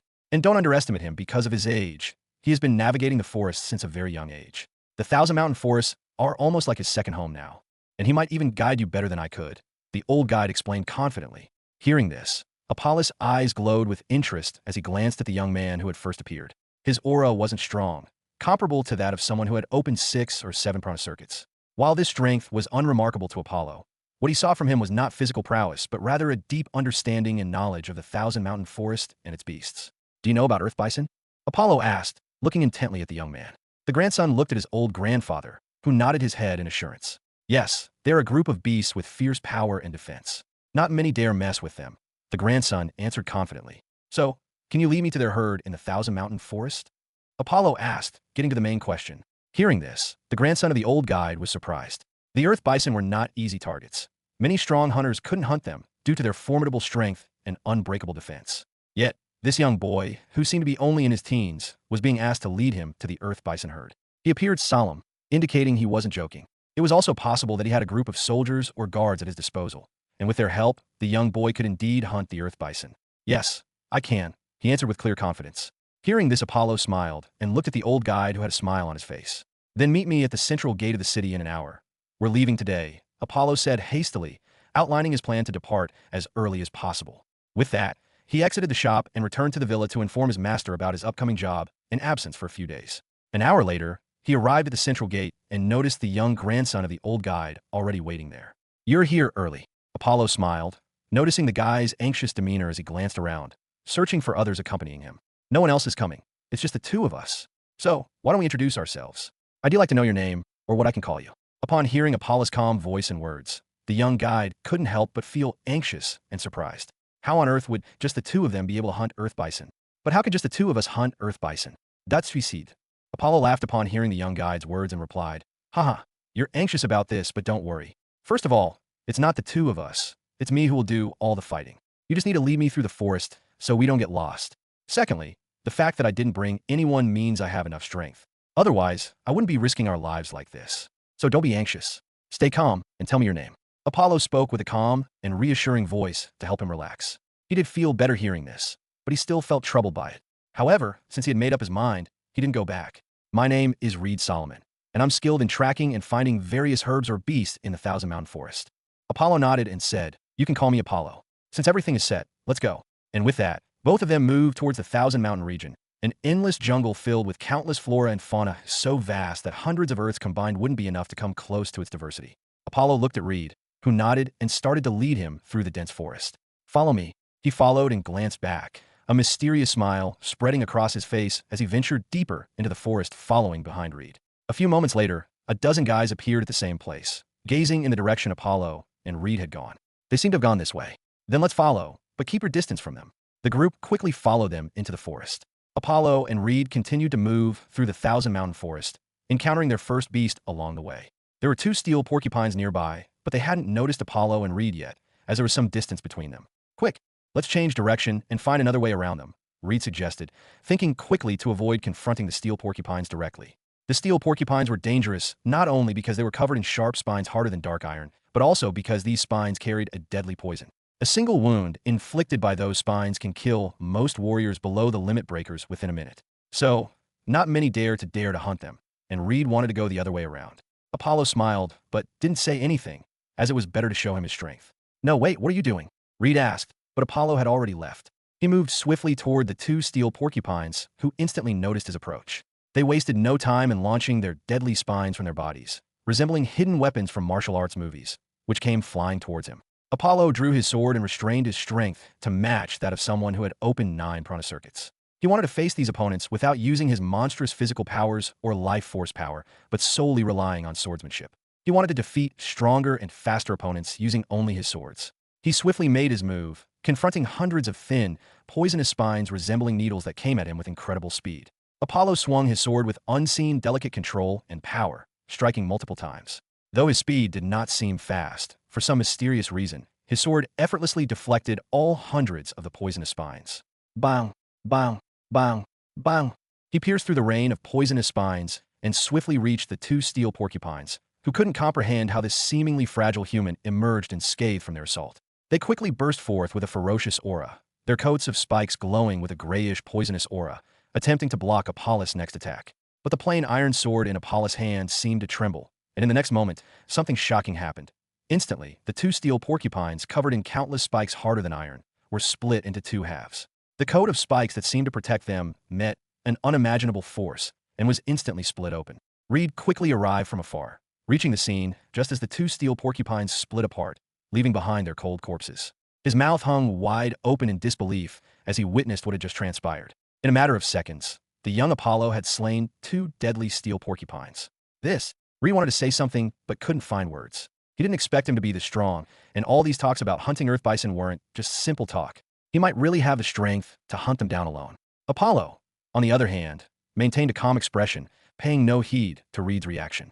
His focus was on his swordsmanship, striving to perfect it further. He could sense that something was missing in his swordsmanship, preventing him from fully grasping his own sword aura. But he was determined to discover it quickly and become a true swordsman by mastering the sword aura. Initially, he hadn't held much interest in swords or becoming a swordsman. Swords were merely tools for battle or to dispatch foes, not necessities.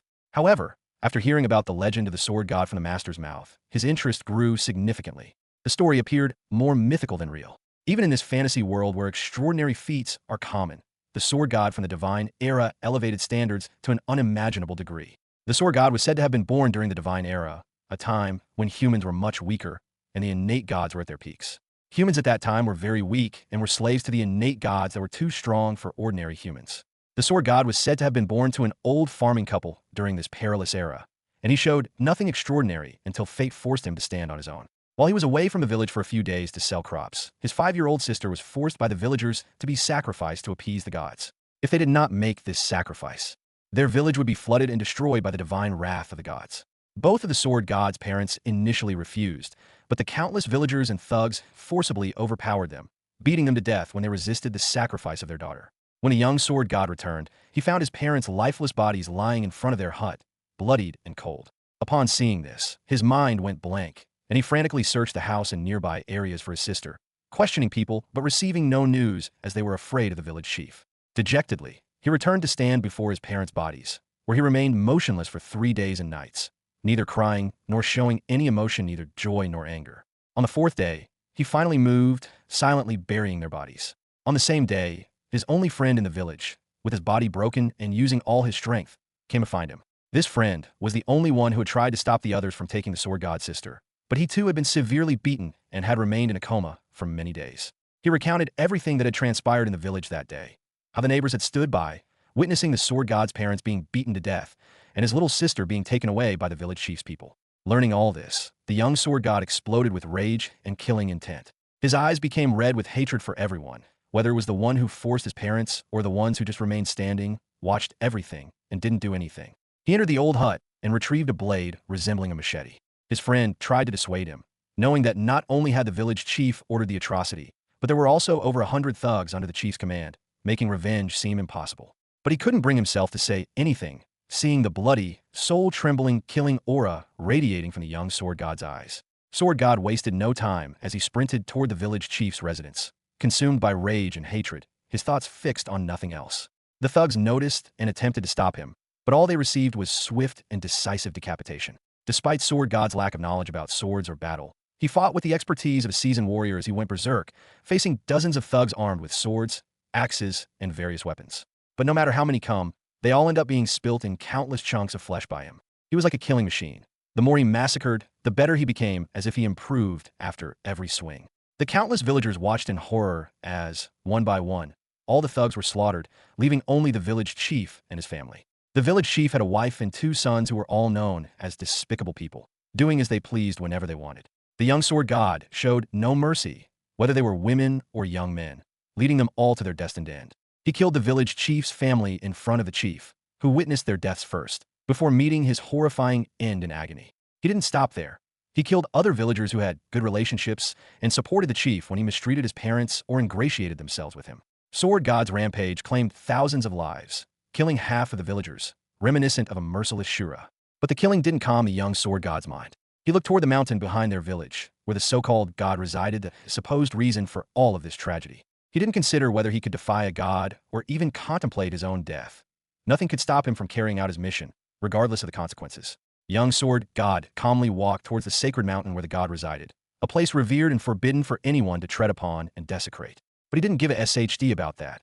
He swiftly entered the mountain and ventured deep inside. The remaining villagers were horrified to see him going there. They started to panic, fearing that the god would surely destroy their village in anger. In their terror, the surviving people began to run and flee the village quickly, leaving behind only sword god's injured friend, who didn't run. The young sword god came across a majestic temple constructed from various precious materials. Suddenly, a 12-foot giant emerged from within the temple, casting a disdainful look at the sword god. He wasted no time, showed no fear, and didn't care if it was a god that couldn't die or was a mortal standing before him. All that mattered was that he was going to make him pay the price. But just as he was about to attack, a powerful, mysterious, unknown force descended upon him, immobilizing him for a moment. But through sheer willpower, he forced himself to move forward and continue towards the so-called god. The so-called god was surprised that this insignificant human was able to move within his powerful aura, but it also filled him with anger to be defied by what he considered an ant. He flickered his fingers and shot energy beams that moved at incredible speed, but Sword God instinctively somehow deflected them with an old blade, further enraging the god. He attacked even more fiercely beyond Sword God's mortal body limits, sending him flying dozens of meters and shattering countless bones in his body. His body was seriously injured, and he was fortunate to still be alive. In this dire situation, he laughed and showed more emotion than hate, gazing at the so-called god with a murderous aura. A massive change was happening within Sword God's body, and the world seemed to sense it. The sky darkened, and powerful gods across the world sensed a disturbance, feeling that something significant was about to occur, but unable to discern its nature. It was the first time young Sword God came into contact with a mysterious life force. Despite multiple broken bones and internal injuries, He felt the essence of life and instantly understood it by opening his first prana circuit on his own. And surprisingly, it wasn't some mutated life force or anything special. It was a normal life force without anything special. He felt the flow of mysterious life energy within his body, slowly healing his wounds and strengthening him. Instantaneously, the seemingly unbeatable god appeared to weaken. Young sword god immediately understood that gods are not omnipotent. They're simply stronger beings, and he can fight them. He quickly stood up and moved many times faster than before, slashing with his old blade infused with his newfound power. The god was shocked to see this, but with a single finger, he stopped the sword. But young sword god wasn't disappointed. Instead, he became even fiercer. Each time he attacked, he grew stronger and more proficient with swords, opening more prana circuits. The usual calm expression on the so-called god disappeared as he realized the puny human was becoming stronger at an astonishing rate. He lost all enjoyment and tried to end the fight quickly, sensing that young sword god was already capable enough to challenge him. He continued to grow stronger and stronger, his blade movements becoming trickier, fiercer, and faster. In a short time, he had become a master swordsman. With each increasing number of prana circuits, he grew so powerful that the 12-foot god couldn't quickly defeat him. Sixth prana circuit, seventh prana circuit, ninth prana circuit. Boom! A sense of ominous foreboding filled the air as the 12-foot god experienced unprecedented terror. Young sword god finally broke through his first limit and embarked on the path of transcendence. In just one day, within an hour, a mortal farmer who had never trained or used a sword opened 9 prana circuits one after another in a single battle. Breaking the final barrier, he became a limit breaker, a feat unprecedented and incomprehensible that changed the world. His swordsmanship also changed, infused with a unique power stronger and more mysterious than life force itself, seeming to defy the natural order of the world. The sky felt it, the old mighty gods felt it, and every sword in the world trembled, sensing that an anomaly had been born.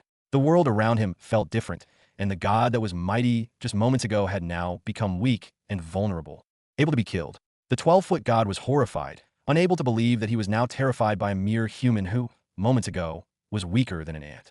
He couldn't comprehend what he was feeling and seeing what kind of human he had underestimated. He wanted to run, but an intense and mysterious power enveloped him, rendering him immovable. The power dynamics had shifted drastically, reducing him to the status of an ant before this human. With a swift swing of a young sword god's old blade unfolded in what felt like slow motion before the god's eyes, who could only watch as the blade descended upon his neck. Bang! The simple swing contained unimaginable power and profound mysteries, cutting not only through the god but also the entire mountain. The injured friend stood alone in the village, witnessing a shocking scene as the small mountain split and collapsed before his eyes, horrifying him.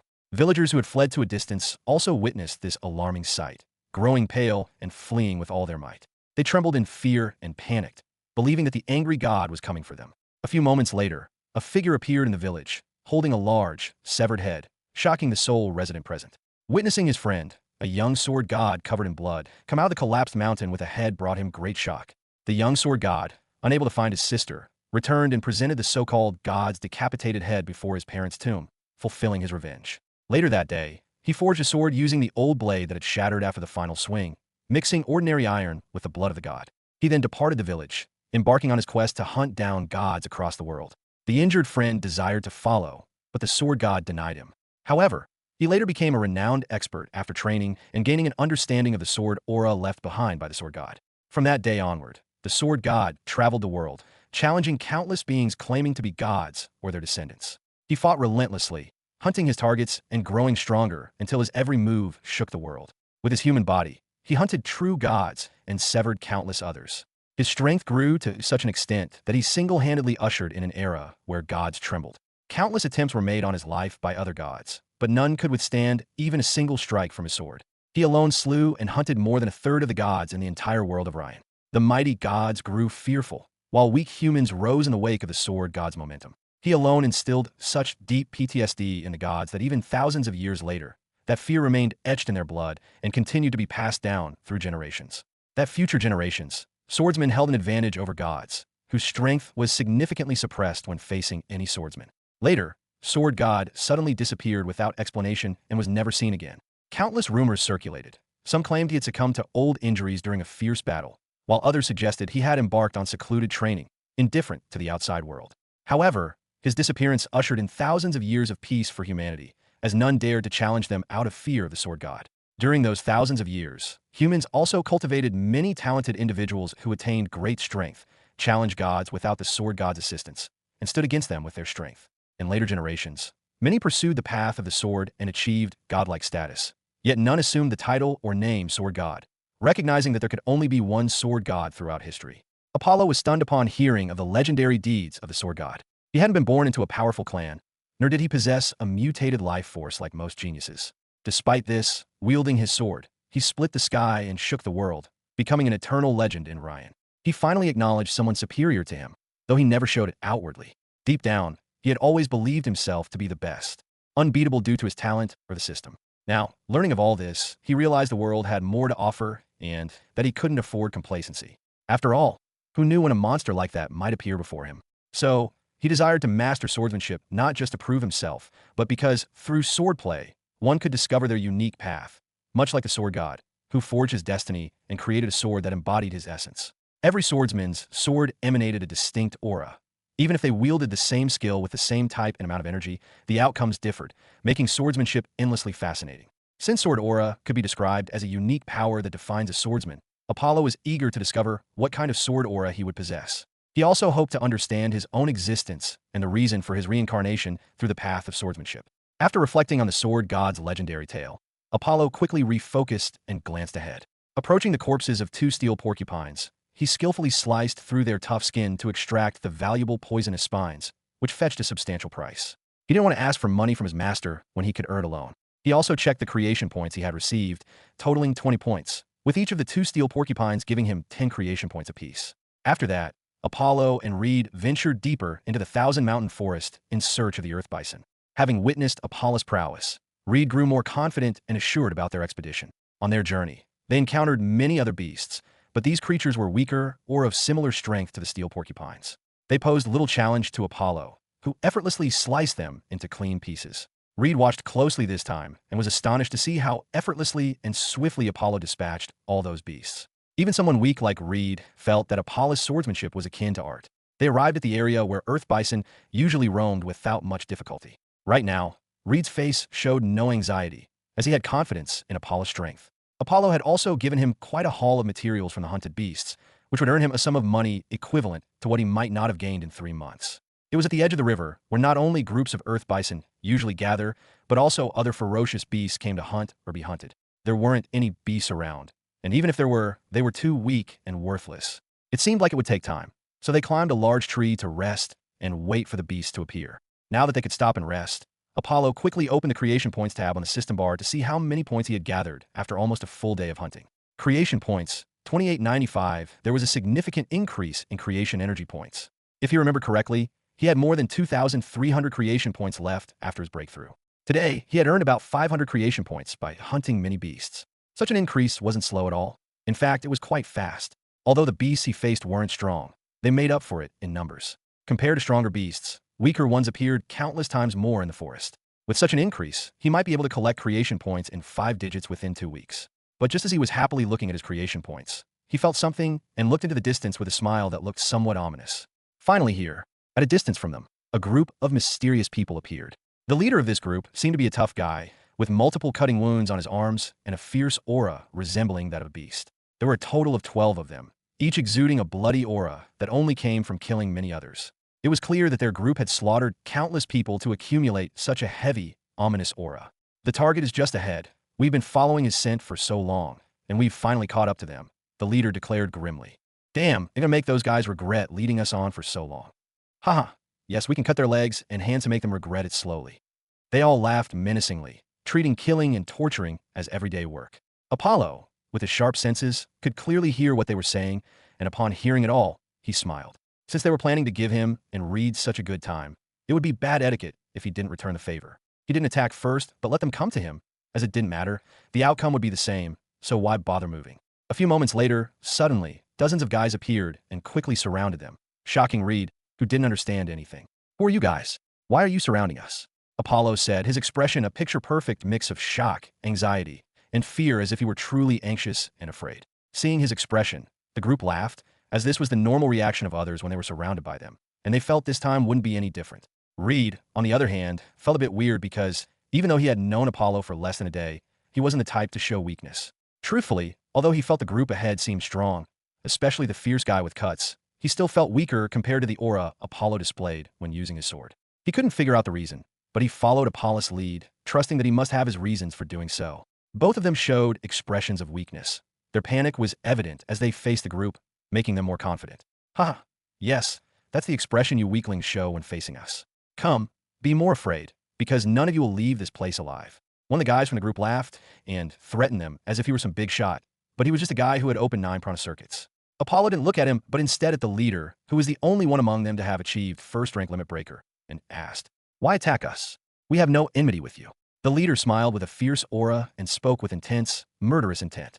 "Because you are weak and a fat sheep, especially you, white-haired kid, we came here for you." Apollo, with his brilliant acting, showed a horrified expression and exclaimed, "Me? What? Haha, naturally. We know you're a noble's child and live in a luxurious villa in the center of town." One of the guys from the group answered, laughing. "So you were following me from the beginning. If you want money, I can give you all of it. Why kill? Aren't you afraid of my family's revenge?" Apollo asked, wanting to know where their confidence came from the hunt nobles. Just as the talkative guy from the group was about to say something, the leader stopped him from saying anything. "That's enough talk with a dying person. Go, and quickly kill them, but be careful not to badly damage their bodies. We need perfect corpses." Immediately, the guy following the order stopped talking and quickly attacked Apollo. But just as he came close, he saw Apollo become calm and a bit cold, showing no emotion and murmuring a few words. "Why stop at the important question?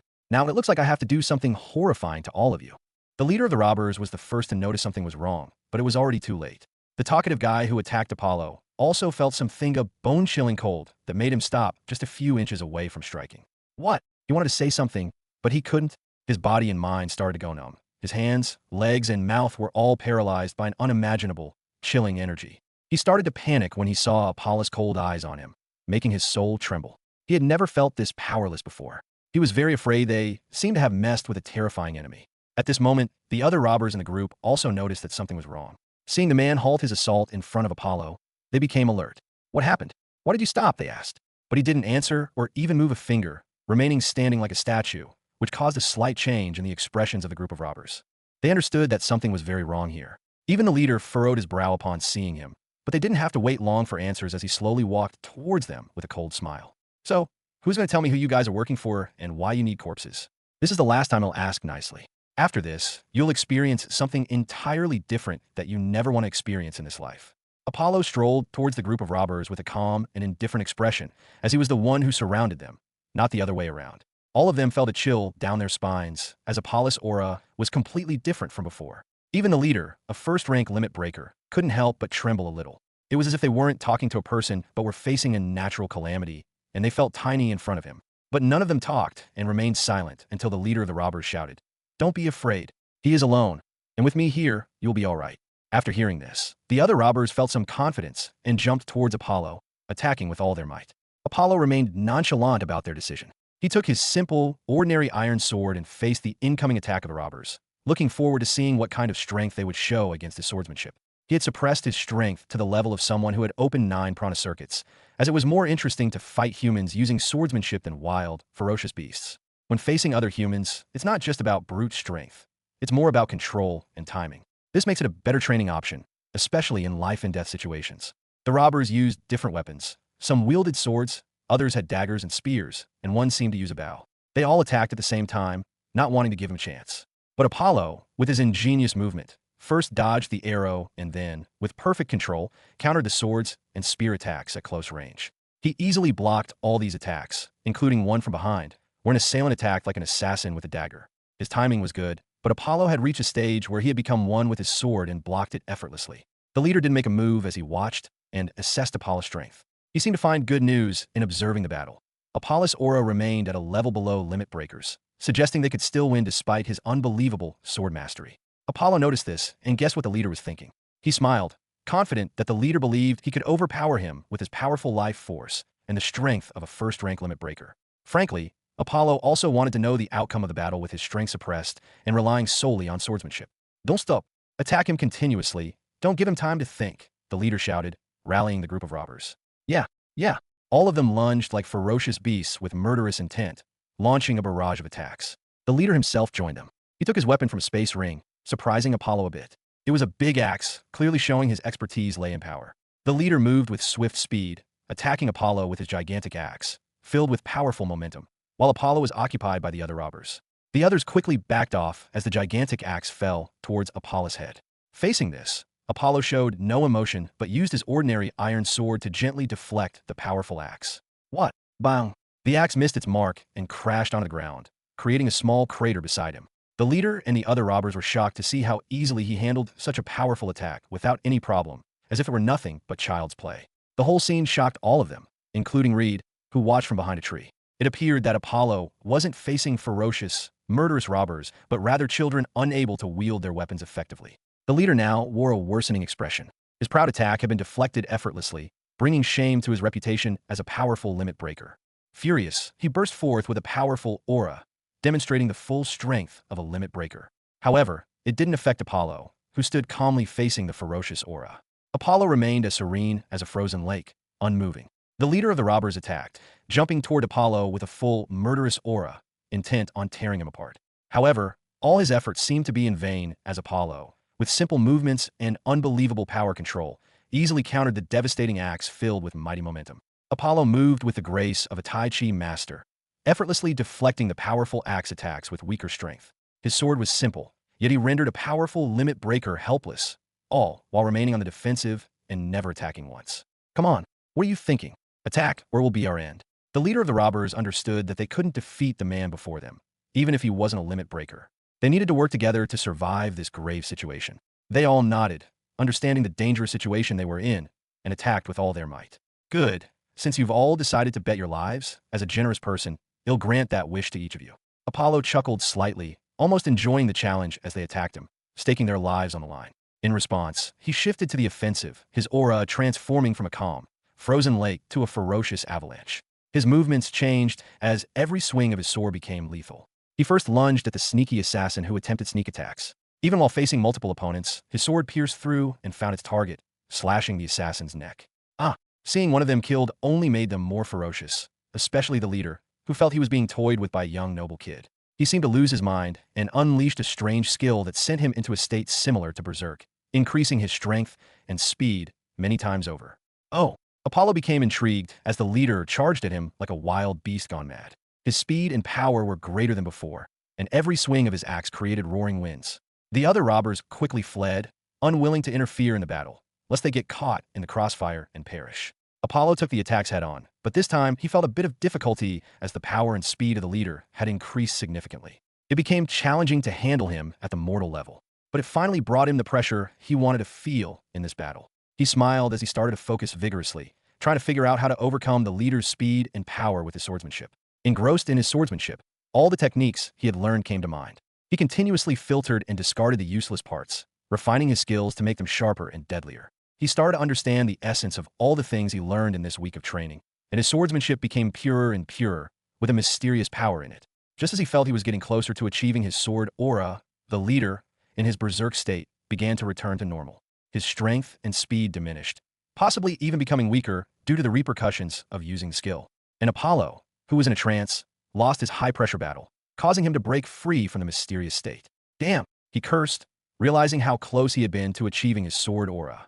Because the robber leader couldn't maintain his berserk state, Apollo lost such a great opportunity.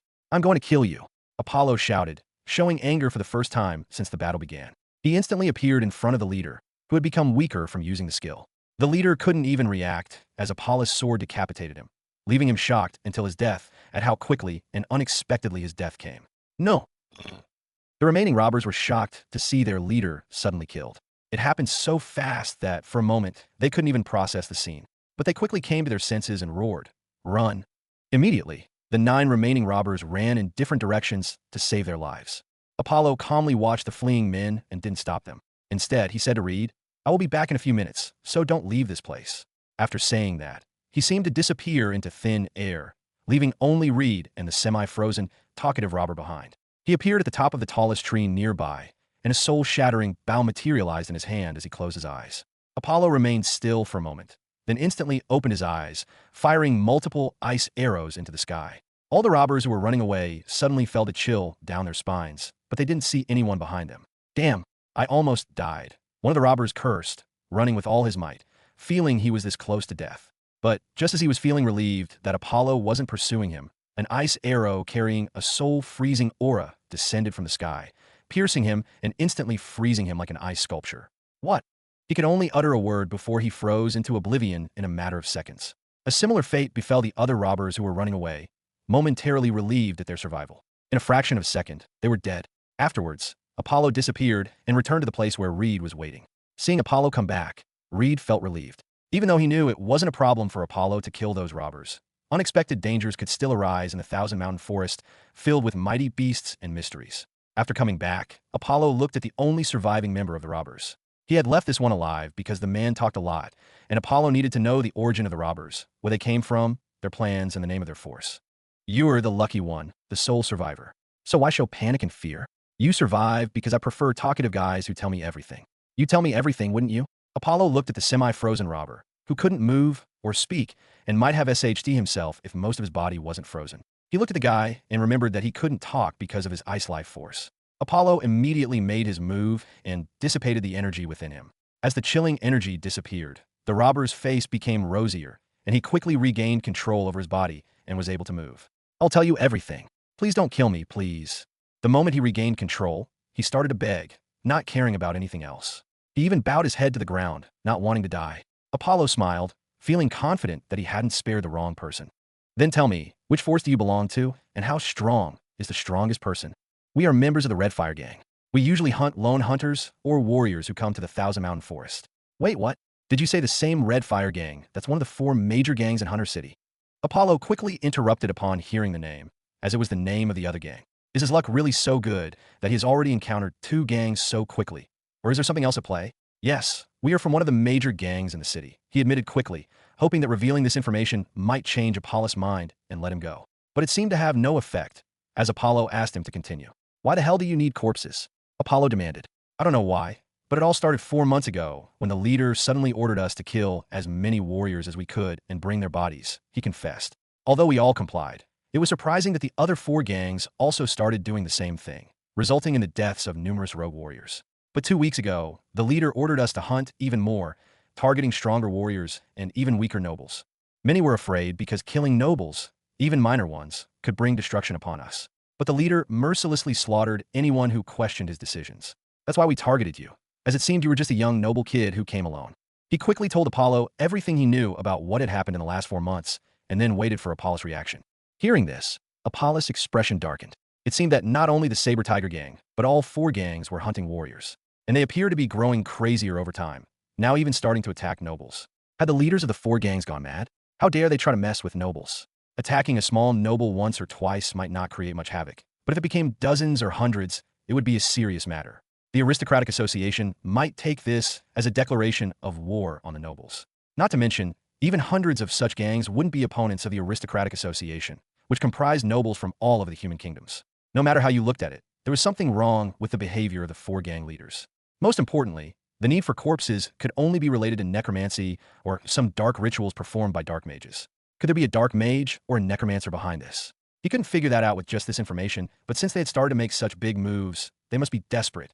The authorities in the city should have also begun to notice this weird behavior of the gangs. How strong is your gang leader?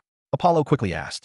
The leader was previously at the peak of the 2nd rank limit breaker, but 2 weeks ago, he showed power many times stronger than before, which led us to believe that he has broken through his 3rd limit and become a 3rd rank limit breaker master. The robber from the Red Fire Gang answered quickly. His life and death were in Apollo's hands, and he didn't want to make him angry.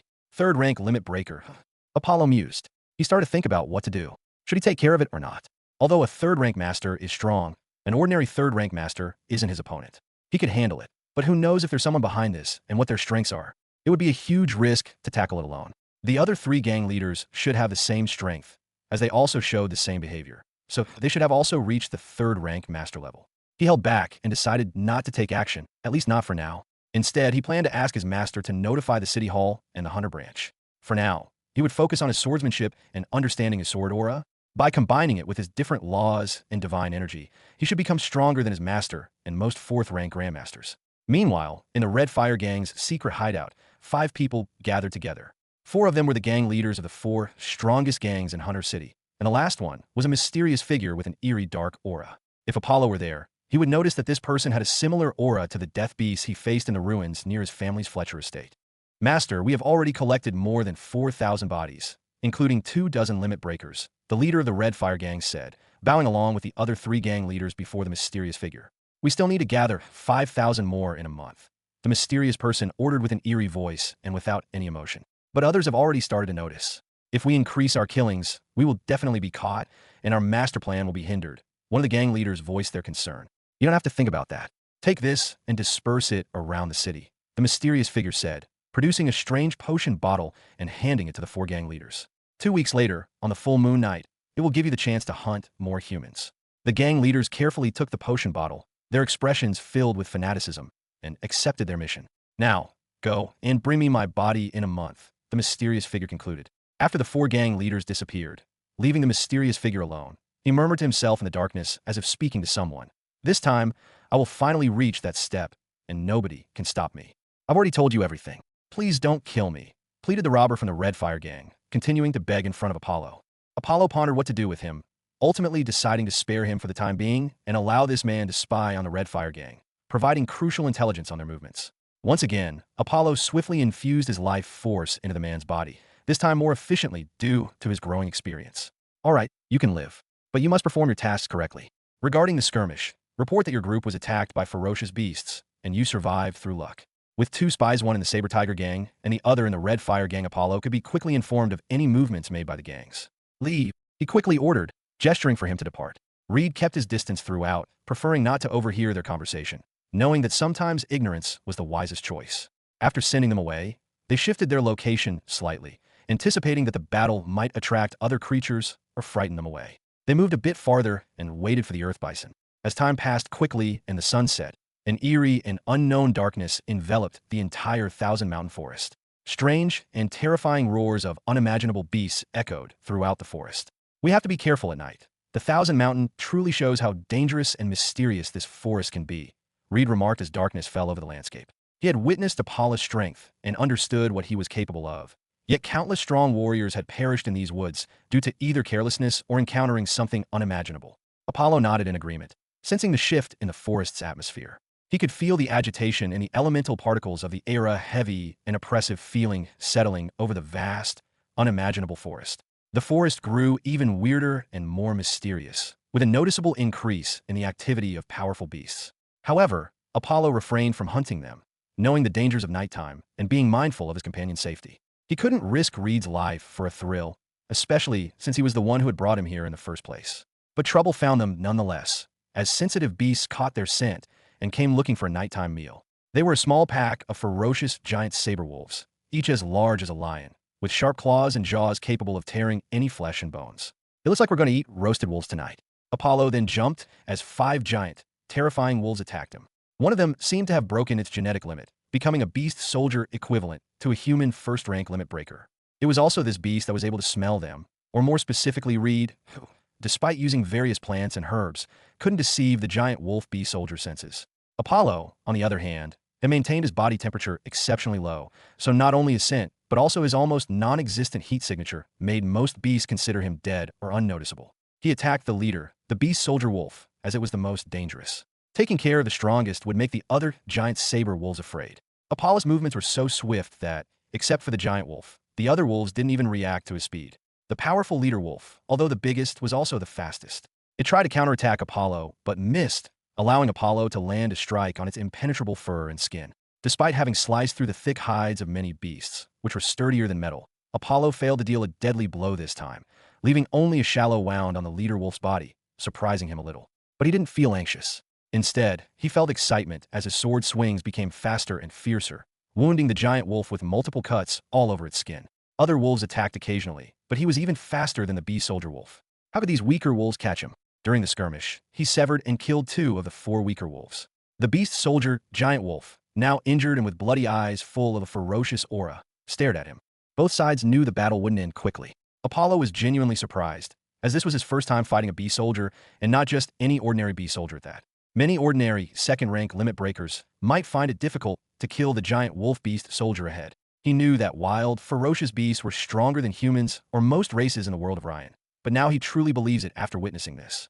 The limits of beasts are much stronger than those of most humans, so when they break through, they become significantly more powerful. Their physique is completely off the charts compared to humans. If it weren't for the wisdom that allowed humans to create skills and items, it would be very difficult to defeat these ferocious beasts. Although the beast was strong, it wouldn't be too difficult for him to kill it if he used his life force and other skills. However, it was challenging to kill it with just his current swordsmanship. Unless he mastered sword aura, their battle could go on for hours. The beast seemed to understand as well. After becoming a beast soldier, it had grown slightly smarter.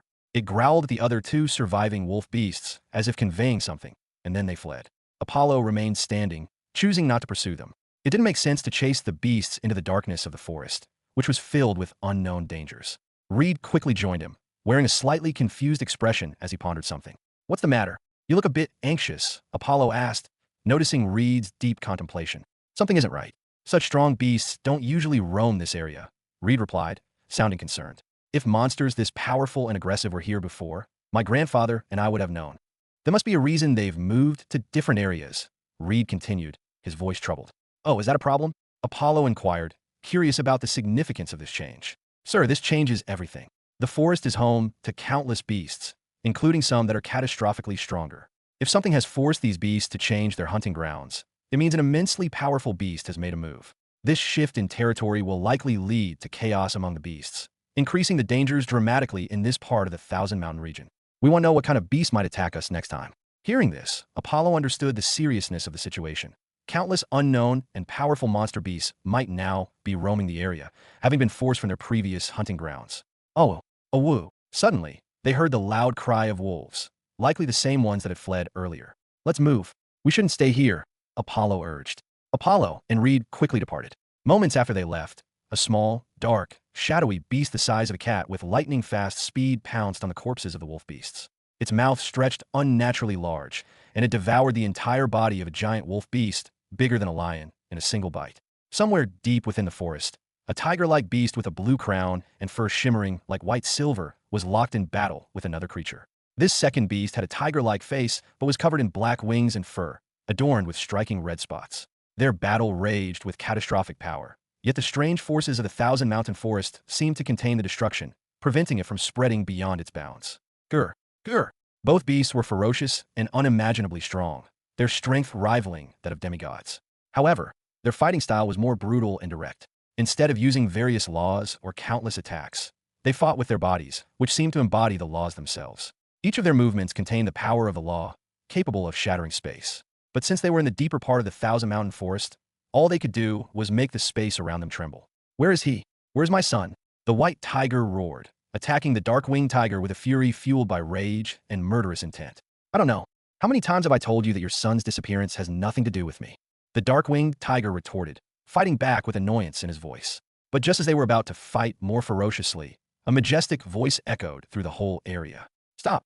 That's enough." A figure bathed in bright golden light appeared, its face and form obscured by a mysterious power that defied perception. "We welcome the Majesty Ouroboros." Both tigers immediately ceased fighting and bowed before the enigmatic figure. "White Tiger, stop fighting. Your son is not with the Darkwing. I have already sensed it. Your son is in the outer layer of the Thousand Mountain Forest." Apollo didn't know what was happening deep within the Thousand Mountain Forests, but he and Reed were running to find a hiding place. The forest had become far more dangerous than usual. Even as they ran, they encountered some troubles, but Apollo quickly took care of them, knowing they weren't as formidable as the beast soldier wolf. "Here, I remember there's a cave where we can hide for the night and leave early tomorrow morning." Reed quickly led him to a small cave concealed in the forest. The cave was nestled among large bushes and trees, offering ample space for more than two people to hide comfortably. They quickly went in to hide. Reed used various plants and slightly poisonous herbs, spreading them outside the cave so the beast wouldn't approach the area. "So, what do you think made powerful beasts leave their territory?" Apollo asked, unable to contain his curiosity as they rested. This was Reed's area of expertise, after all. It is difficult to say. Those beasts haven't shown such unexpected behavior for decades, at least since I started coming here.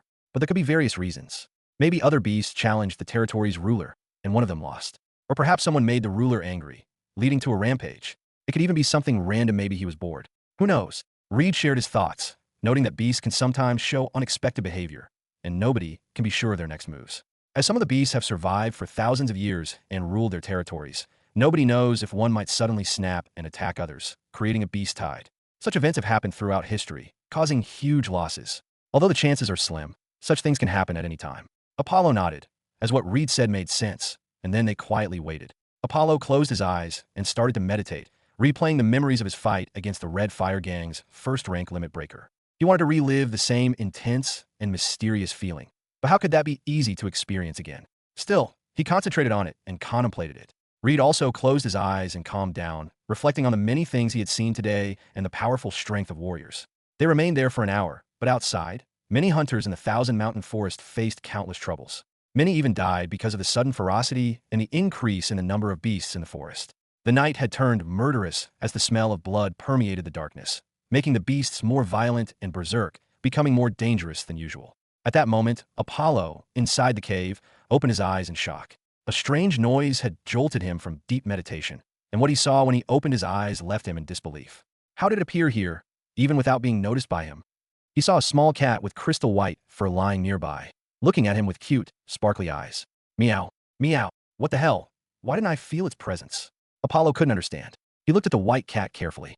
No matter what, even while concentrating on his meditation, he never let his guard down and maintained part of his mind under surveillance.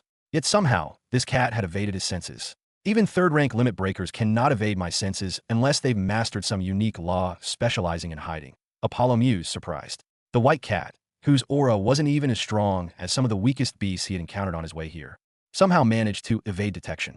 Meow, meow. Reed, awakened by the sound of the cat, couldn't help but look at the cute white feline beside him. Why is a cat here? Did you bring it, Mr. Apollo? Reed asked, feeling confused. I didn't bring it here. It came on its own. Do you see what kind of beast or cat this is? Have you ever seen a cat like this? Apollo asked, hoping Reed, who had been moving through these forests for many years, might know more about the white cat. Reed carefully observed the cat and noticed that it was different from typical forest cats. It had a noble aura, and its fur was spotless, without a speck of dirt on it. It didn't look like a wild cat that lived in the forest.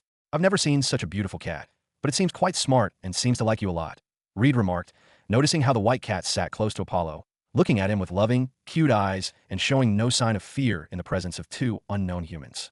Apollo had already noticed the cat's peculiar behavior, but he felt weirded out by why the cat was looking at him like that or why it seemed to like him. He wasn't narcissistic enough to believe that even beasts would fall for his charms. He knew it wasn't an ordinary cat. Although he couldn't tell precisely, it had deceived his senses, which wasn't something an ordinary cat could do. Moreover, its survival in the Thousand Mountain Forest with such a weak aura indicated there were more problems at play. After thinking about it, Apollo tried to throw the cat outside, but it immediately returned to him. He tried 2 or 3 times, and each time the small white cat came back. In the end, he had to admit defeat. He wasn't sure about the white cat, but killing it seemed too extreme, so he let it stay with him. However, if he sensed any problems from the cat, he wouldn't hesitate to throw it far away. He closed his eyes and resumed his meditation, and Reed also closed his eyes to meditate and gather his strength, knowing that the morning wouldn't be easy. However, neither Reed nor Apollo noticed the strange glow in the white cat's eyes or the humane expression that appeared on its face when they finally let it stay with them. Haha, I, the one and only mighty white tiger lord, am a great genius, easily fooling the stupid humans with my divine skill of cuteness overload eyes. But who is this human kid? Why did I feel the faint primordial breath from him? The white cat muttered to itself, a cunning smile on its cute face. I have to follow him and find out the relationship between them. Maybe by taking advantage of this era, I can surpass even all the divine beasts. With that, the white cat lay on the ground, and slowly, time passed by. The whole night, loud noises, howls, and roars of different beasts reverberated throughout the forest. Even when the sun rose, the smell of blood and the ominous aura covering the forest didn't diminish much. Let's go. Apollo and Reed, followed by the cute white cat, left their cave early in the morning and headed out of the Thousand Mountain Forest. The previous night, Apollo had sensed quite a few powerful beast auras, stronger than those of the beast soldier wolf. The dangers within the forest had become extremely high, so leaving directly was the best option, even if it meant giving up his hunting quest. They moved fast, with Apollo carefully observing the white cat, which was nimble and quietly following them. Frankly, its behavior wasn't like that of a mindless beast. It seemed very smart, almost similar to that of a sneaky human. But since the white cat didn't make any suspicious moves, Apollo couldn't determine if it was dangerous or not. As they ran, they encountered and killed any beast that attacked them along the way. Boom! Growl! Growl! Roar! A powerful and ferocious aura erupted in the outer region of the Thousand Mountain Forest, causing nearby beasts to tremble in fear. The pressure was so intense that most of the beasts couldn't move. Apollo and Reed felt fortunate that they were close to the edge of the forest, where the pressure wasn't as strong. Still, it caused Reed to tremble, and for the beasts, the aura directly affected their bloodlines, making it even more effective against them than humans. but the weird white cat around them didn't seem to be affected at all. The ferocious beast aura that brought most beasts in the outer region of the Thousand Mountain Forest to their knees had no SHD effect on the seemingly weak, cute white cat at all. Apollo was growing increasingly curious about the cat's origin and the secrets it held. Damn, they've already sent them to find me. It must be the king's power. Only he can track me so quickly. Fortunately, I was faster, and they were still one step behind. Haha, the mighty white tiger lord, and the best in the world. Even one of the 10 great kings of the divine beasts couldn't catch me. The white cat felt proud as it looked at the forest. After running for some time, it followed Apollo and Reed, and they finally emerged safely from the Thousand Mountain Forest. They didn't wait there, but quickly headed towards Hunter City. However, upon their arrival, they sensed that the city was already on high alert. It appeared that news of the Thousand Mountain Forest had reached and alerted the authorities. Numerous soldiers, accompanied by powerful warriors, patrolled the streets. The city was prepared for war. They arrived at the Hunter Guild branch, which was more crowded than ever due to the recent developments in the Thousand Mountain Forest. Apollo wanted to learn more about the situation, but it seemed even the Hunter Guild was unaware of anything. They sent powerful elders to make contact with the monster beast generals. Becoming a beast general is equivalent to transcending the 4th rank limit breaker of the human path. These beasts are capable of direct communication, much like any other intelligent being. He also learned that all jobs related to hunting or exploring in the Thousand Mountain Forest were canceled. So, Apollo and Reed went to the Hunter Guild's trading post to sell the loot they had collected. They were greeted by a beautiful young woman who looked a bit surprised to see a cute white cat with them. But she remained professional and didn't ask any questions. Because their loot was quite substantial, they were led to a separate room. Apollo quickly unloaded everything he had acquired: horns, fur, claws, and more surprising, the female worker. So much, she exclaimed, surprised by the quantity of things. I will need some time to sort through all of this. Sir, would you like to wait for some time while I sort out all the things here? All right, we will wait, Apollo and Reed replied. They followed her as she led them to a fully furnished, extravagant waiting room. Sir, please wait here. We will do everything as quickly as possible. After that, she left them in the waiting room. The room was filled with the sweet fragrance of drinks and various expensive fruits that were difficult for many people to obtain.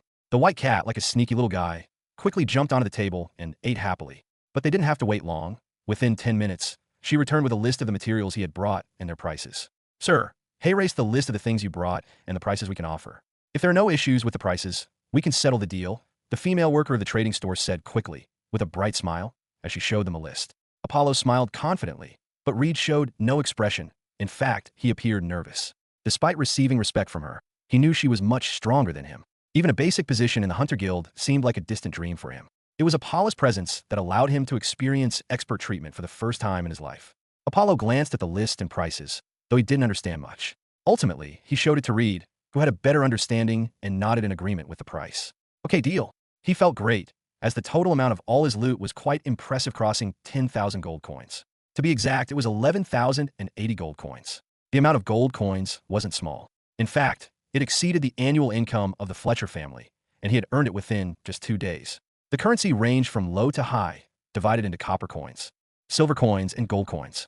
100 copper coins equaled 1 silver coin, and 10 silver coins equaled 1 gold coin. To put in perspective, you could buy a piece of bread with just 5 copper coins. Therefore, possessing more than 11,000 gold coins was an astronomical sum for most people, even for nobles. After they silently left the Hunters Guild, having completed selling their goods, he gave 1,000 gold coins to Reed and bought a potion from the system shop using 10 creation points. This potion would help him open more prana circuits, increasing his strength during such a tense time. Thank you, Mr. Apollo, for the money and such a precious potion, Reed said gratefully.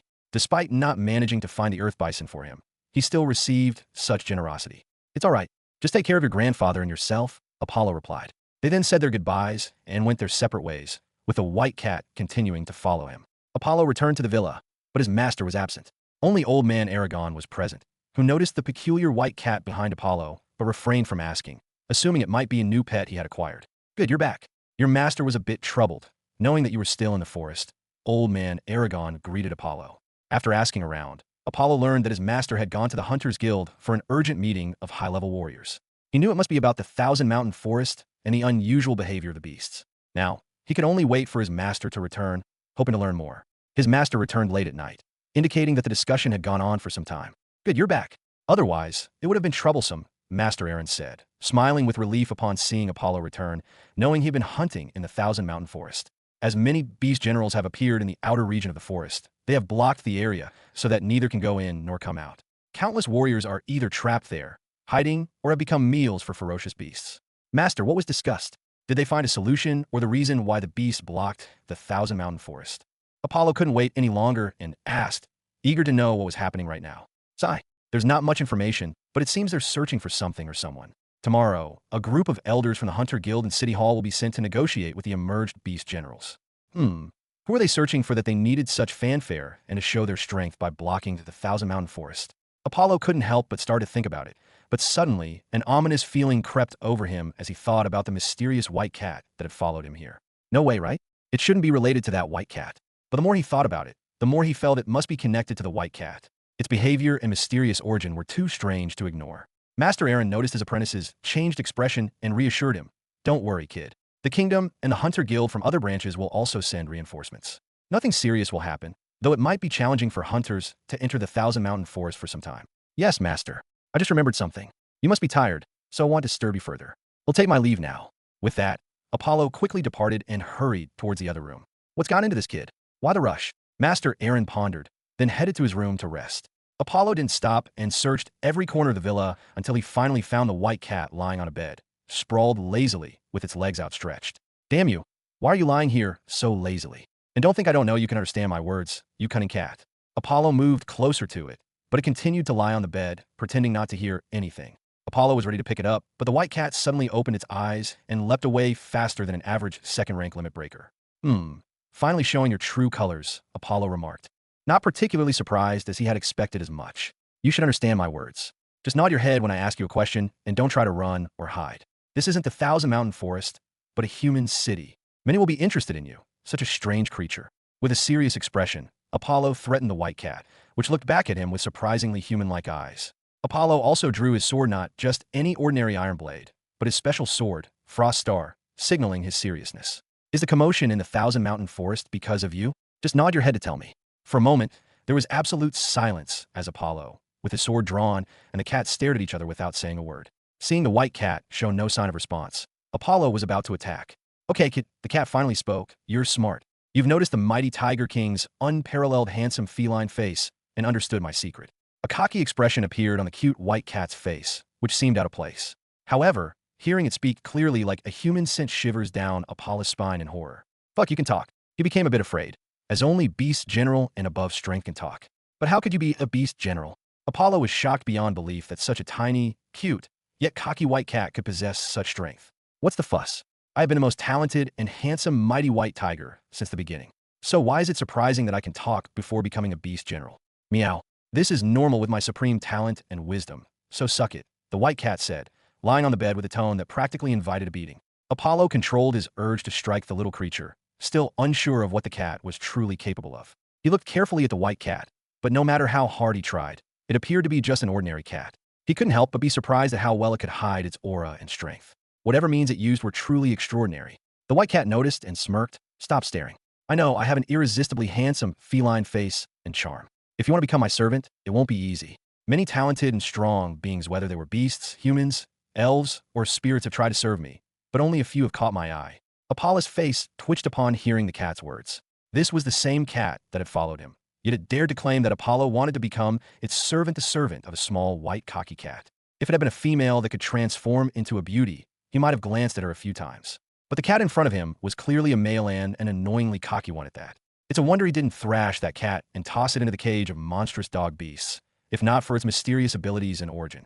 Stop talking nonsense, and tell me who you are and why the beasts of the Thousand Mountain Forest are trying to find you. He didn't entertain the white cat and asked the important question directly.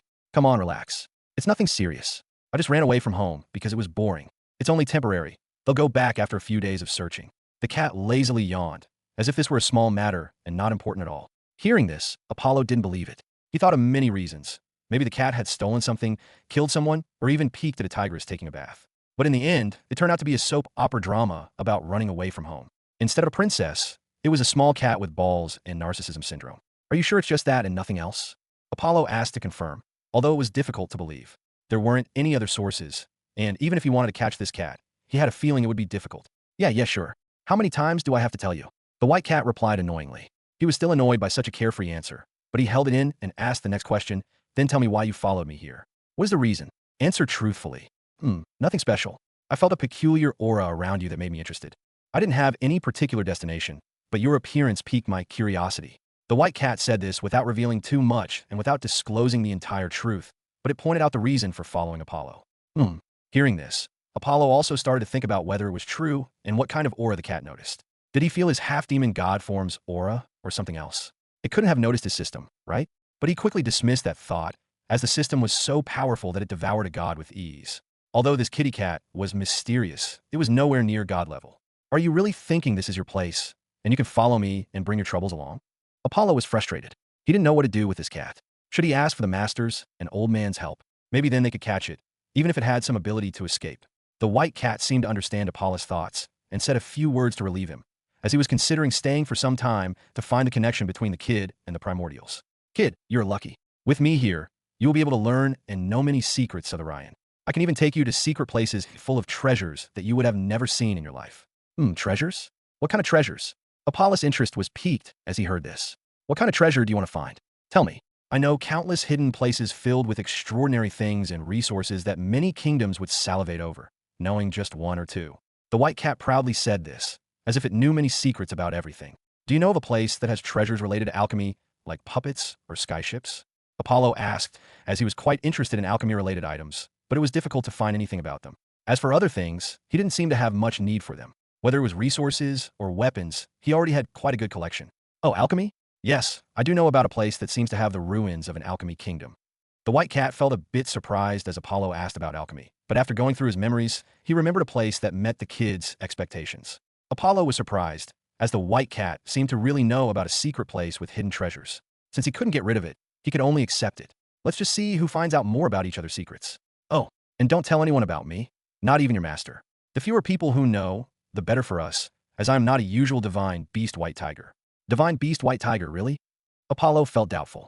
No matter how he looked at it, the cat seemed like a domestic feline. Even when the cat claimed to be a tiger, Apollo had his doubts. But now that it was saying it was a divine beast white tiger and not an ordinary one, even among divine beasts it seemed utterly unreal. Come on, don't lie. Aren't you just some mutated cat beast who somehow awakened wisdom? Apollo said teasingly, as the cat didn't look anything like a majestic divine beast white tiger. It is my hidden form, as it is easier to move around like this. Otherwise, if I transformed into my true form, you might SHD your pants. So be grateful that I, the mighty white tiger king, am taking care of your weak ass. The white cat said proudly, as it looked at him as if it were helping him. Apollo didn't have any words to say to this narcissistic cat, and could only admit his bad luck since meeting it.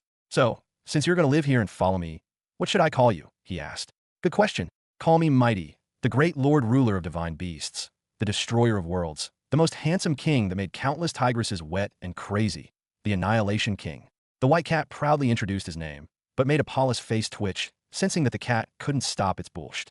That's too long. They'll give you a simpler name that matches your nobility and status as a divine beast. Oh, tell me, mortal kid, what name do you think matches my charm and power? You should be called Pussy King, the divine being that is the king of all pussies. Apollo smiled with a devilish grin as he named the annoying white cat. The white cat heard it, but didn't feel the name was good, and Apollo's evil grin made him uncomfortable. Just as he was about to say something, Apollo left, grinning. Take rest, oh great Pussy King, Apollo called back, leaving the cat in a state of annoyance. He didn't look back, but went to his room, thinking about the words the white cat had said and its extensive knowledge of various secrets. It could be very helpful, but he couldn't be sure of its motives, given its annoying personality. Time passed, and the next day arrived. The city, which was once flourishing with hustle and bustle, had become gloomy with tension. Today, a group of elders and leaders were going to the Thousand Mountain Forest to discuss the closure of the forest and the various attacks on hunters nearby. A group of mysterious and powerful individuals had gathered in the Hunter Guild. I've left it to Elder Solaris to decide what to do according to the situation, a middle-aged man with red hair and a mighty, burning aura said, addressing the group of 10 people who were preparing to talk with the beast generals. With purposeful strides, the group of elders departed the city and headed directly towards the Thousand Mountain Forest, shrouded in an ominous and oppressively heavy aura. They halted just at the edge of the Thousand Mountain Forest range. Without a word, they erupted with a mighty aura that caused the air nearby to tremble, shaking the nearby beasts. The commotion alerted a group of formidable beasts and the mighty beast generals who controlled the forest. Humans, it seems they have arrived. Let's go and greet them. In the dark caves, many voices echoed before they vanished, moving towards the group of human elders. In a matter of seconds, one powerful and ferocious aura after another began to appear and emerge from the Thousand Mountain Forest. Their auras started to collide with the mighty humans' auras, creating countless gusts of strong wind and shockwaves. Humans, why have you come here? No one is allowed to enter the Thousand Mountain Forest. One of the beast generals, who resembled a minotaur with horns and the body of a bull, said as he looked at the group of humans that had suddenly appeared. We didn't come here with the intention of fighting. We just want to talk and understand what the ruler of the Thousand Mountain Forest desires. The leader and elder Solaris of the human negotiators said calmly. What our king wants has nothing to do with you humans. Go back, and don't think of stepping into the Thousand Mountain Forest while we are here. The beast general, with his domineering and ferocious aura, commanded the humans to leave. He didn't seem to care about them or respect them. Instead, he displayed the ferocious and dominant nature of the beasts, where everything is settled by strength. Elder Solaris' face remained unchanged, as he had expected this kind of behavior from the beast generals. It was widely known how they behaved, and he knew that the only way to possibly talk with them was by demonstrating some strength. It looks like I've shown something good. You guys back off, Elder Solaris said with a smile, gesturing for the others to clear the area. The beast generals understood and also backed off, creating ample space for the impending battle. Ah, you want to fight? Then let's fight. I want to see what you can do. Moo. The Minotaur beast general laughed uproariously, unleashing a fierce and frightening aura that seemed to contain unimaginable power.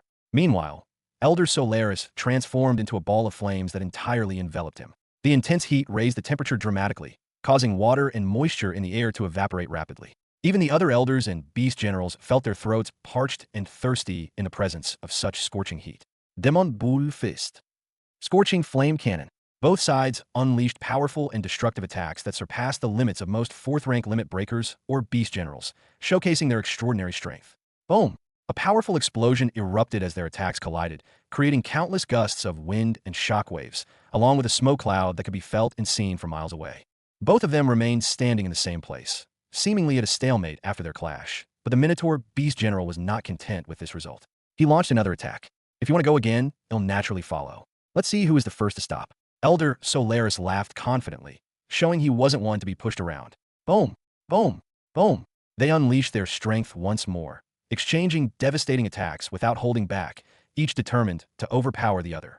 They didn't stop, and the fight became more intense as they continued to clash, neither having any thoughts of stopping early. One explosion after another occurred, ravaging the plants, trees, and land nearby. Their attacks seemed to have surpassed the level of fourth-rank limit breakers or beast generals, even touching the Sage rank or Beast King level. Both humans and beasts were shocked to witness the extraordinary strength displayed by the two combatants. Bang! Bang! Bang! The shockwaves they produced started to make the space tremble, as their attacks were powerful enough to affect the very fabric of their surroundings. However, the fight was still a stalemate. To decide the outcome, it seemed they would have to use their trump cards, which neither of them wanted to reveal. Both of them stopped at the same time, looking at each other intently. Finally, Elder Solaris spoke. Fighting like this won't do us any good. We didn't come here to battle. We just want some answers. He halted the battle and addressed their concern, wanting to know what the Lord of the Thousand Mountain Range desired.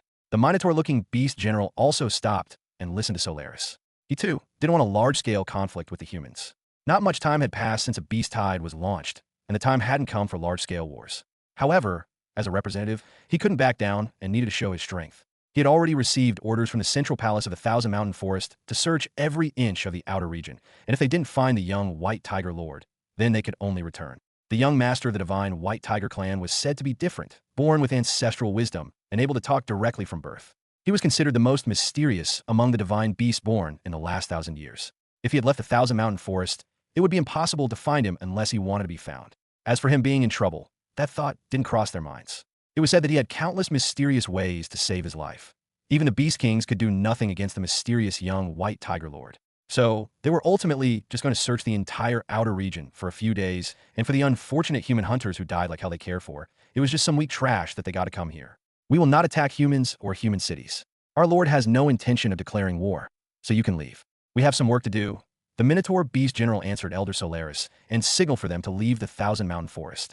But how long will all of you remain here? Elder Solaris asked again, his concern evident as they couldn't sleep peacefully knowing so many powerful beasts were stationed there and could attack at any time. What we have to tell humans about what we are doing in our territory. Don't be cocky, humans. Now scram, otherwise I don't know what I will do with you. With anger, the Minotaur Beast General threatened them to leave, frustrated by their persistent questions that he didn't wish to answer.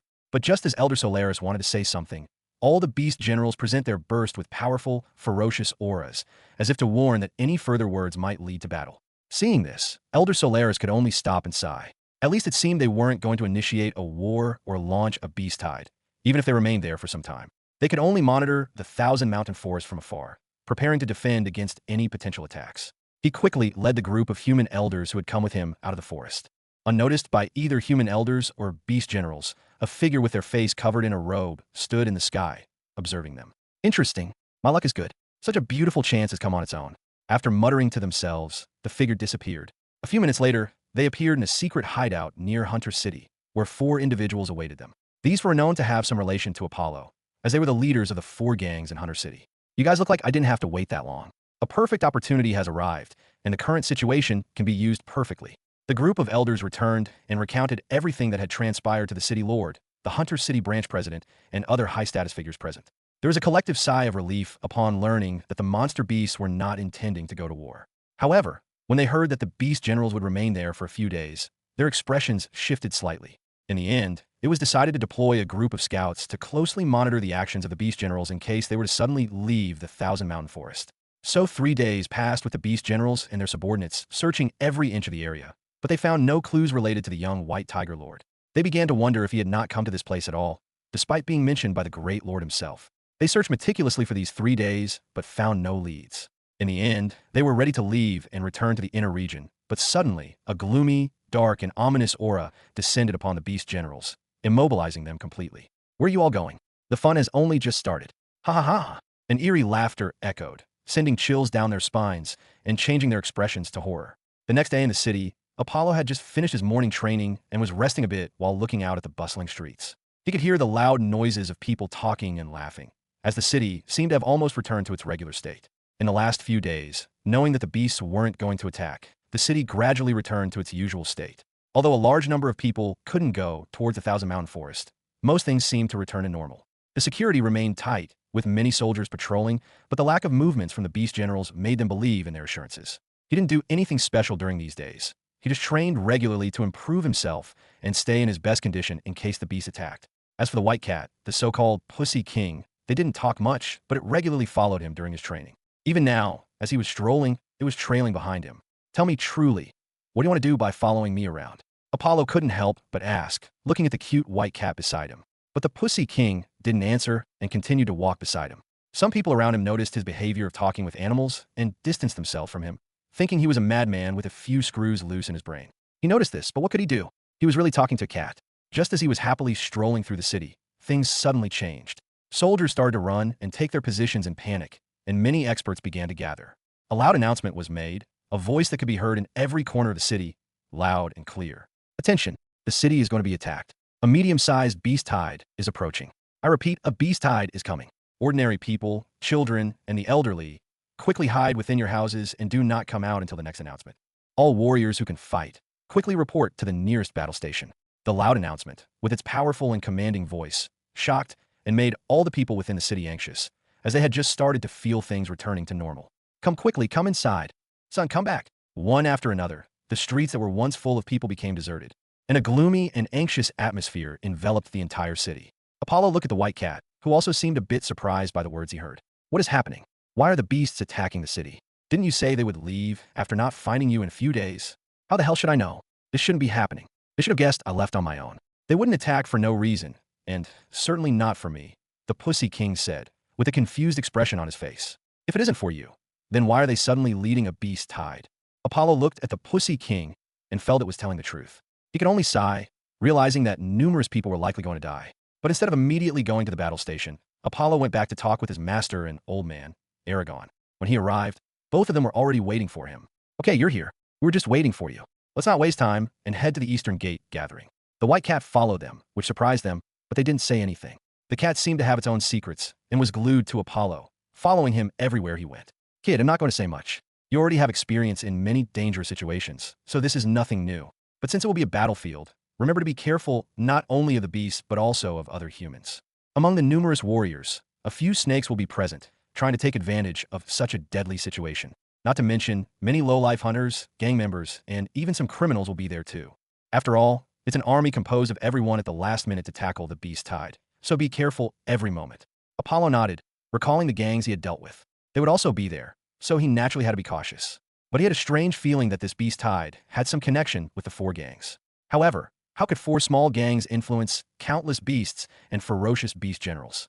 He also remembered they were gathering corpses, and a beast hide would be an excellent place for gathering corpses.